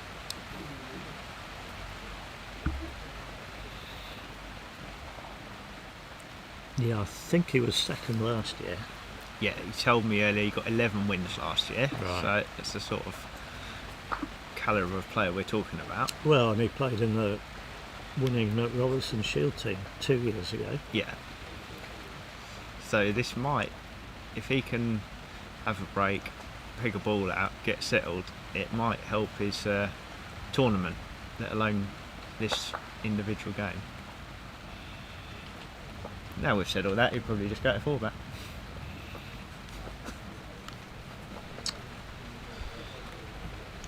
Yeah, yes, I don't think that would be wrong. Because you are then, in theory at least, you're 1 turn away from finishing if Stephen misses, aren't you? We have seen Stephen fail a few hoops though, haven't we? So is he more or less likely to do that in a pegged out game? Don't know.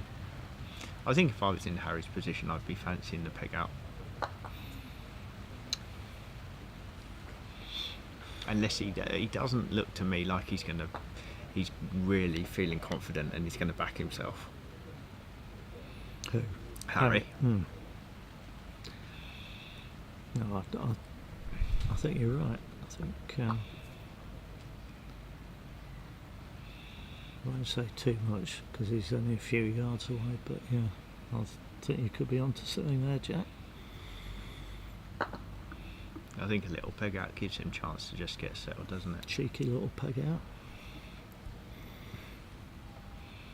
It's what the spectators want, isn't it? I've already seen one of those, if they're still with us. Maybe the players are all conspired to go. If we're on lawn 4, Pegs out. it's pegged out, isn't it? Yeah.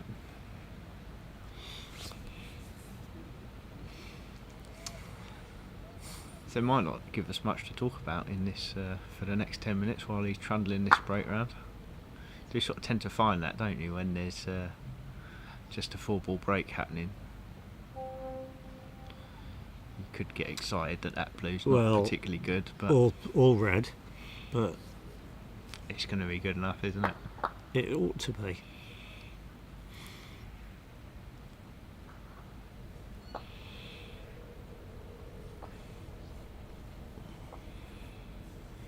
Like you say, he's got the chance to play himself in here. Mm.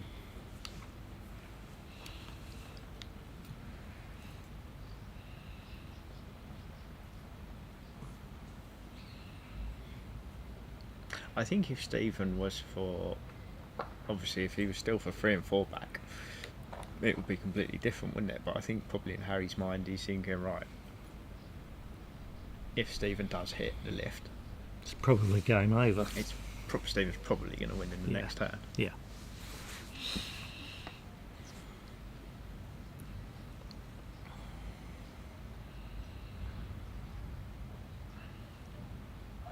Unless he can find a really clever leave.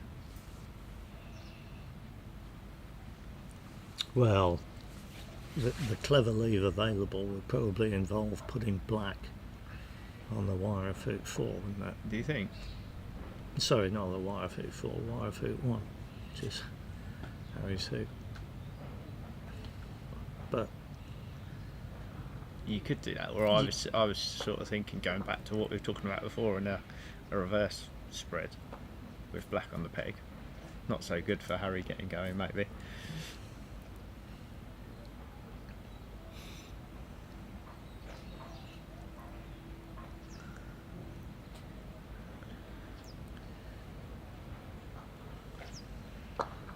I suppose black on hoop 1 and blue in an SL position, if you can get it, it's pretty good. yeah, black on the back of hoop 1 is still quite hittable It can be, can't it? Yeah. Depending on if it's from first corner in the jaws or... or first corner or the other side. Yeah. Well, quite often it ends up Or- poking out a bit as well, doesn't it? Yeah, if you get it too much in the hoop, you could just play it straight from Yeah. in front of the hoop on the boundary. Well, he's made no effort to get partner to 2 back before 5, after 5. Might still naturally goes there anyway. Yeah, after 6 it's going to go down. We're not there, going to isn't it? know, are we, until It's not going to be until long, after is it? 2 back. Both of these players are fairly quick, Yeah. so this turn will probably only be another 10 minutes at the most.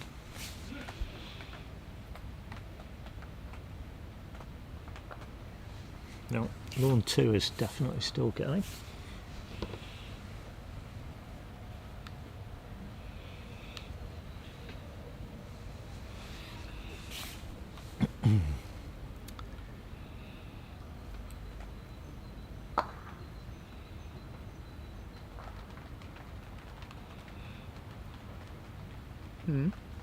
It's gone a bit far, that one, but you can put black there as a better pioneer.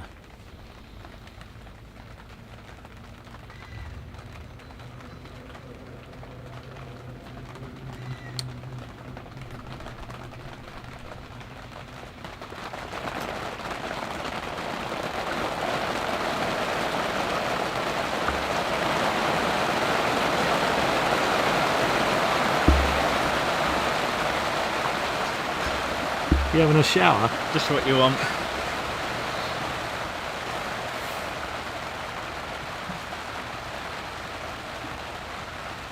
I'm assuming the viewers can hear that. We certainly can.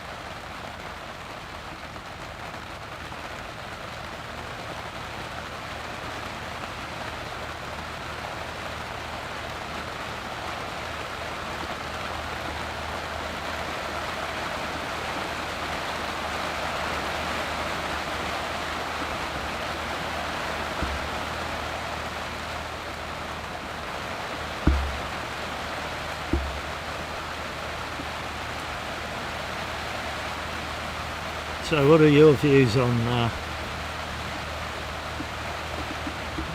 personal protective equipment when it's raining? I don't partake. I just get wet. Right. Especially trousers. I never play in trousers. They just get in the way, I find. I So- sort of try and have my feet quite close together, and I just find that if I wear trousers, my mallet just is hitting them all the time. So I never wear trousers.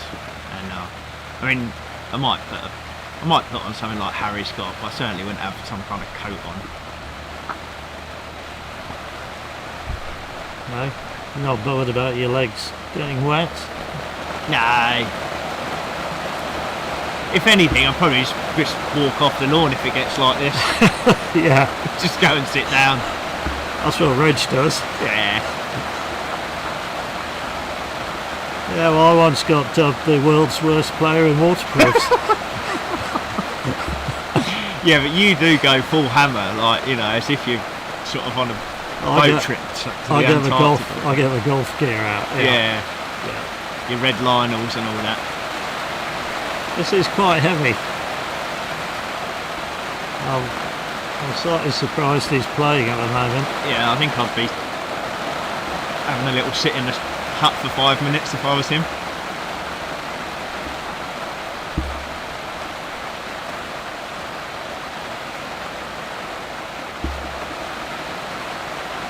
I find as well where I can't see what sort of grip has he got on this mallet, but I find the foam ones get really slippery when they get wet.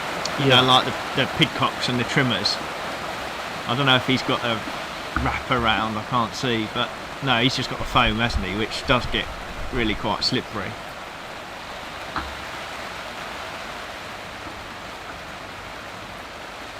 Yeah, wear gloves then. You could You wear tried gloves. gloves? Yeah, I used to wear gloves a little bit, but... So he's going to go for MSO, is he? Maybe. Looks like it from where he's put back. Oh, a bit of an extreme not reaction. entirely sure. I think he is. He's going to be going for an MSO, isn't he? You think so? Seems to have... Well, you don't. You want to leave. Yeah, he's got the balls the wrong way round, doesn't he? Well, I'm not convinced that's what he's doing. No? Well, I still like your idea of going to the pegging out black.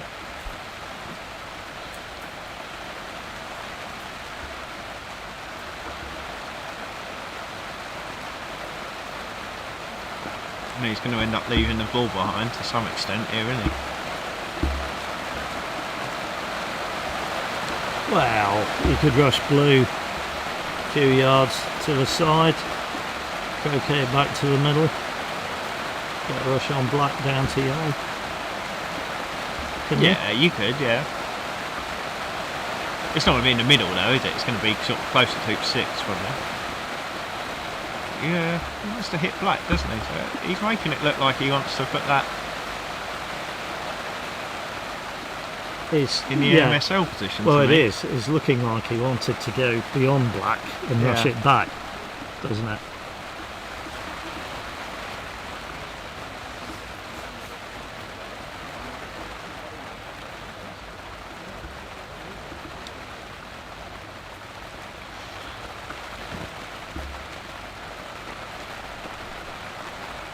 Oh. Yeah, he's just I going know, to throw it so, away over there.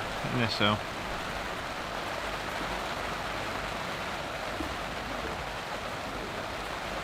I don't think an NSL is particularly good though, is it? Because, you know, assuming red's going to shoot, it's just got 2 balls at its hoop.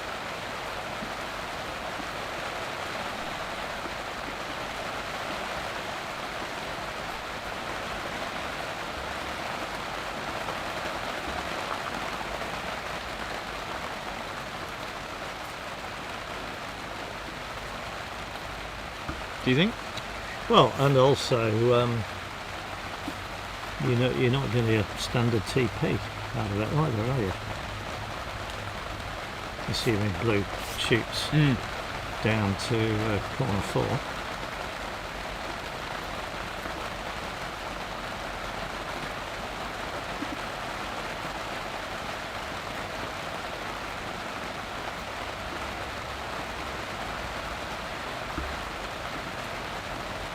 No, I would have liked to see him get on pegging up black, I think.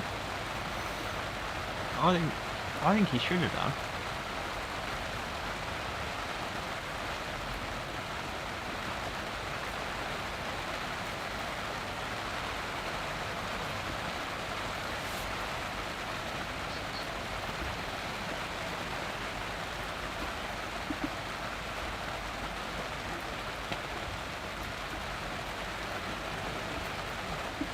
Well, this way round, it's going to be basically,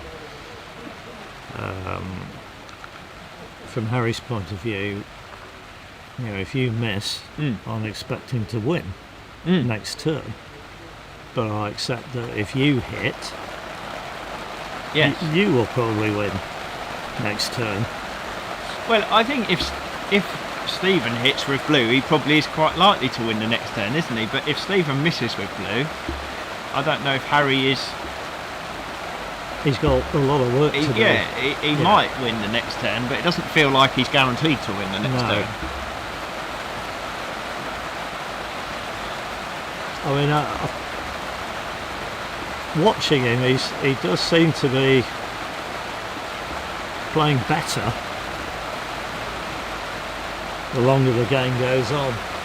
Yeah, well, he's settling down, isn't he? Yeah.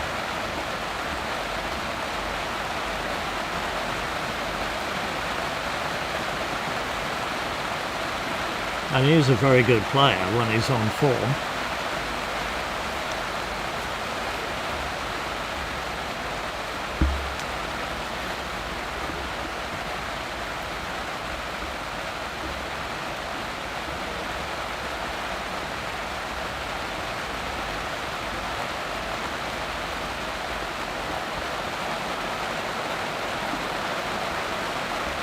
It doesn't look like it's in optimal position.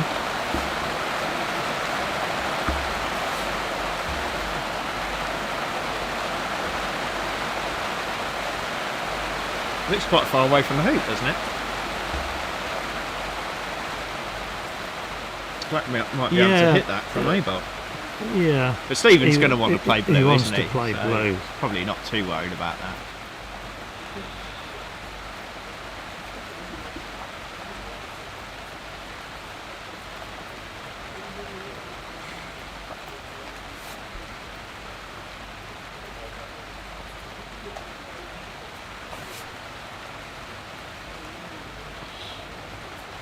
Think there'll be a barbecue tonight. Still What do you weather reckon? for it.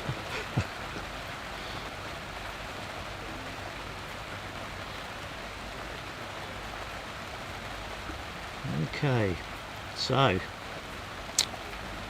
Another lightning strike. yeah. Sounds like it's getting closer. Yeah.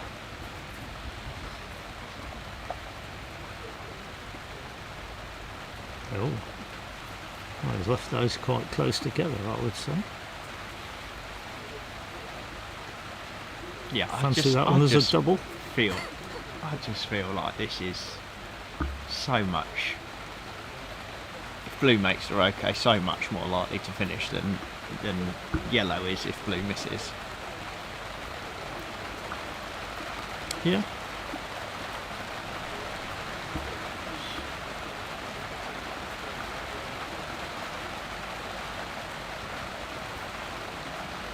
Do you not think?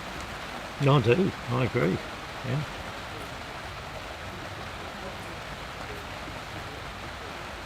And the only way to change it up would have been to do something a bit more forcing. I mean, what about something like peeling yellow through one and then leaving black in hoop two, for example? Oh, that's a bit professional. He's got it. Yeah.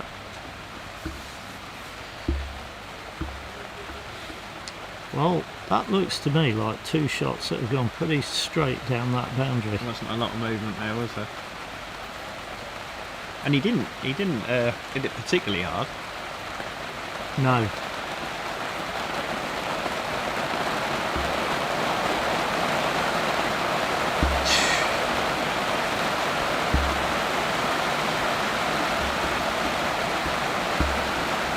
Well, there's quite a lake forming at the north end of Lawn 3. Oh dear. So we're doing well here so We far. could have some weather interference.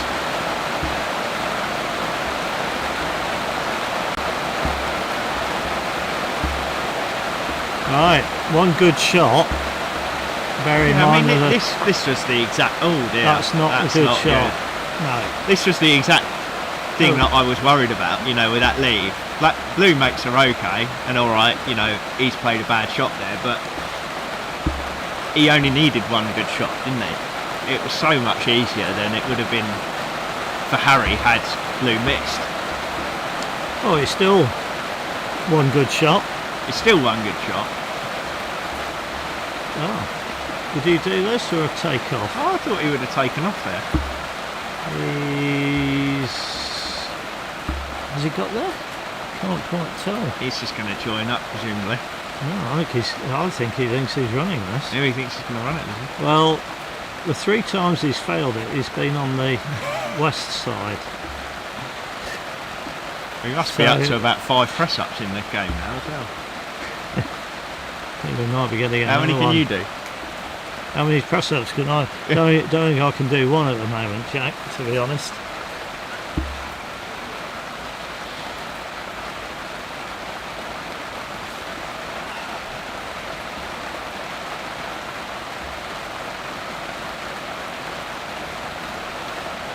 I think we might get a fist pump if this goes through. Did we get one? I didn't see it. No.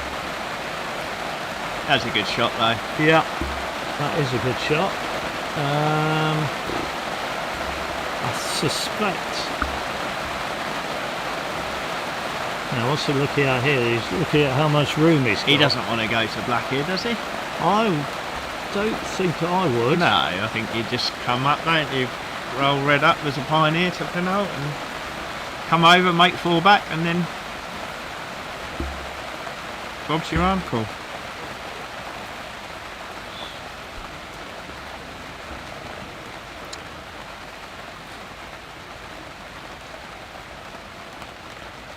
He looks like he's trying to cut this. Yeah. Okay, well.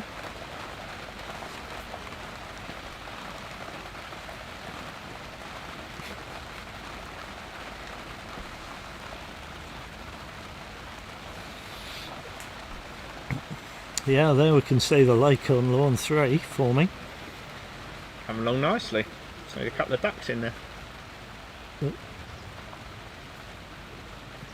I suppose what he's thinking here is, I'm going to play a roll anyway. Why not roll up to black, and then I can do a takeoff to yellow.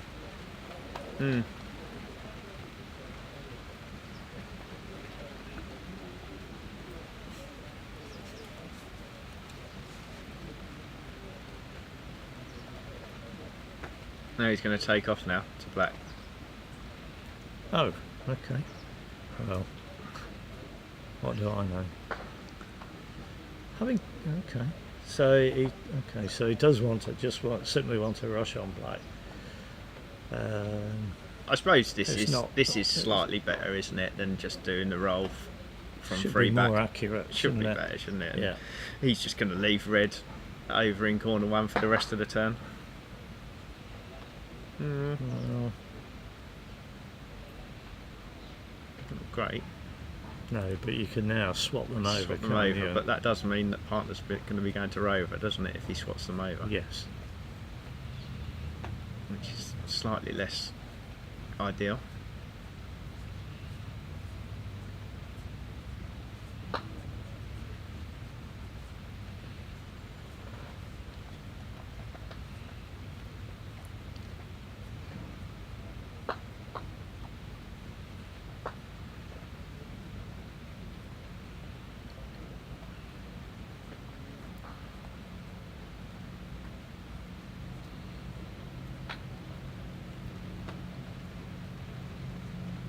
It's a good stop shot, isn't it? It was, but it's still not close to penalty, is it? No, he didn't even point it out, panel. This is interesting. I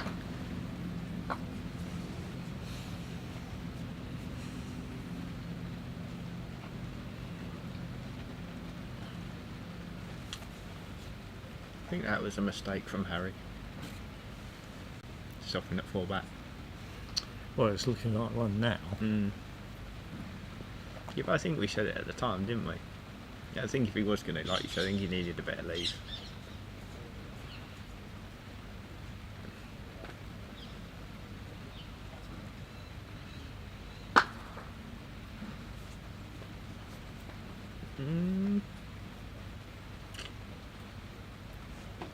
Needs another approach. Oh.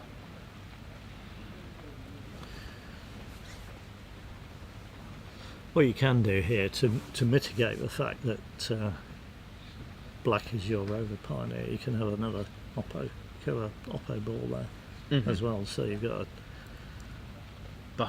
behind rover. reception Yeah. ball as an opponent ball, so you can hit that and then organise your rest of the peg. But ideally, you'd have a bit more control at penalt to make sure of that. But I think he should be okay. I mean, even if he ran past yellow here, he could still roll it. Yeah, roll he just yellow needs a roque, doesn't he? behind rover. Just don't want to go too far and get cross-pegged or something like that. Ah, That's fine. that's twice running now. See if we can make it 3 in a row. Yeah, so like you say, just put yellow down there behind rover, so that hopefully when you run rover, you hit yellow first. Preferably behind rover and not in rover. No. Through rover? Classy. Show off.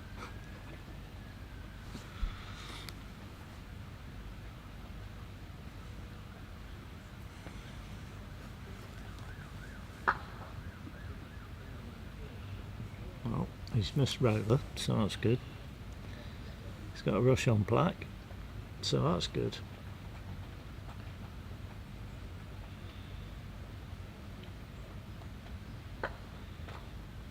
Oh. Oh, Now what's he going to do? I think he might. Oh, he's okay. Roll. Didn't think twice about it, did he? I thought he might You have were looked at thinking a about a takeoff. takeoff? Were you thinking about takeoff? I was No? thinking You about didn't it. fancy it?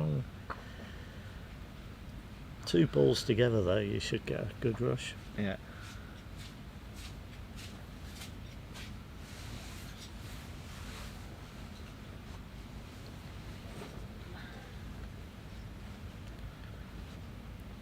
So, one more hoop. Nice. How far has that gone? Not too far.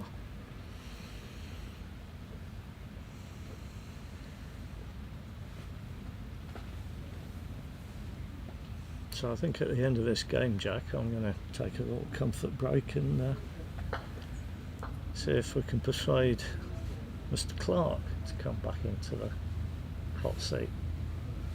I think there might be a bit of a break. There's Lawn 3 north boundaries flooded, and the next game available on is Mulliner and Gocher on 3. Okay. The other So I game's think not we may finished. have a little break in action. Okay. Is there a game still going on? One or two? Both. Oh, both still going, okay. No, Lawn 1's got one on.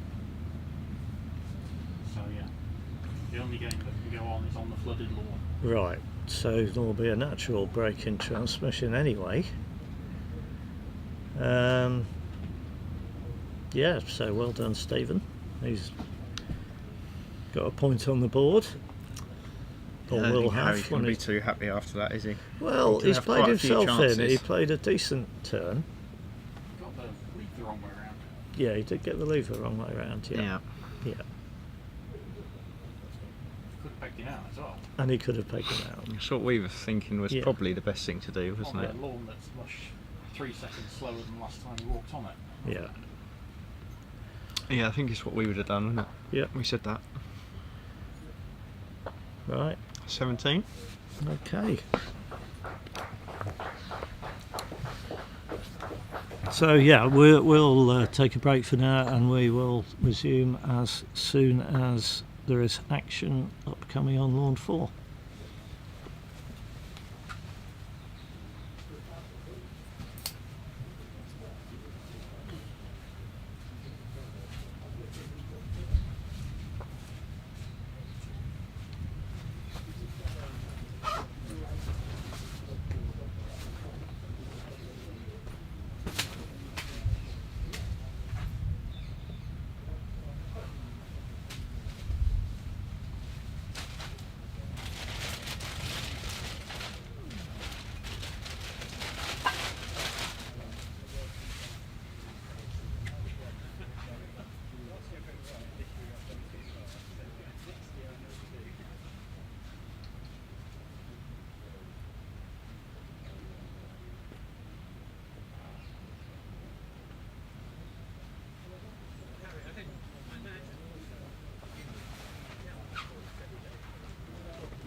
Yeah, but if you don't, no, I did. I was thinking that. I was thinking that 2 or 3 hours down the lawn. I do think quite. At some point, I was thinking, but I mean that was shocking. You didn't know what I was doing. It's when you.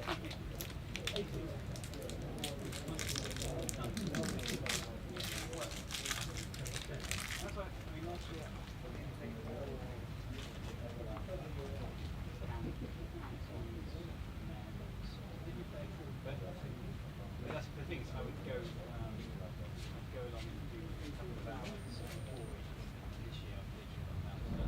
Seems to be waterproof so far. Good. You guys have done so. You did so well. And I wasn't. You deserve a jolly. You deserve a medal for about 3 hours. It was interesting. It wasn't necessarily fast, but it was interesting. Yeah, got it. To do that was amazing for you guys. That was fantastic.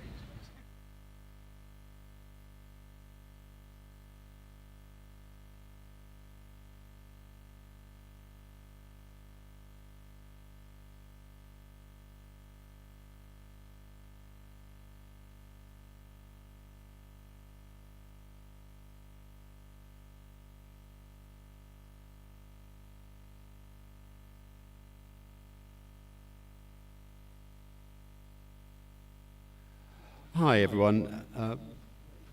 Just bear with us for a moment. We'll just go silent, waiting to see when the next match starts. Please bear with us. We'll be back soon.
Hi again, Stephen here, your director. Just to update you on timings, we've got the next match on Lawn 4 involves a player who's still in another match yet to conclude. So we're going to close this session down, this live stream session down, and then reconvene probably in the next sort of 10-15 minutes. But please keep an eye out on the Croquet England YouTube channel, and you'll see the next session that's already there waiting to go live. Thank you.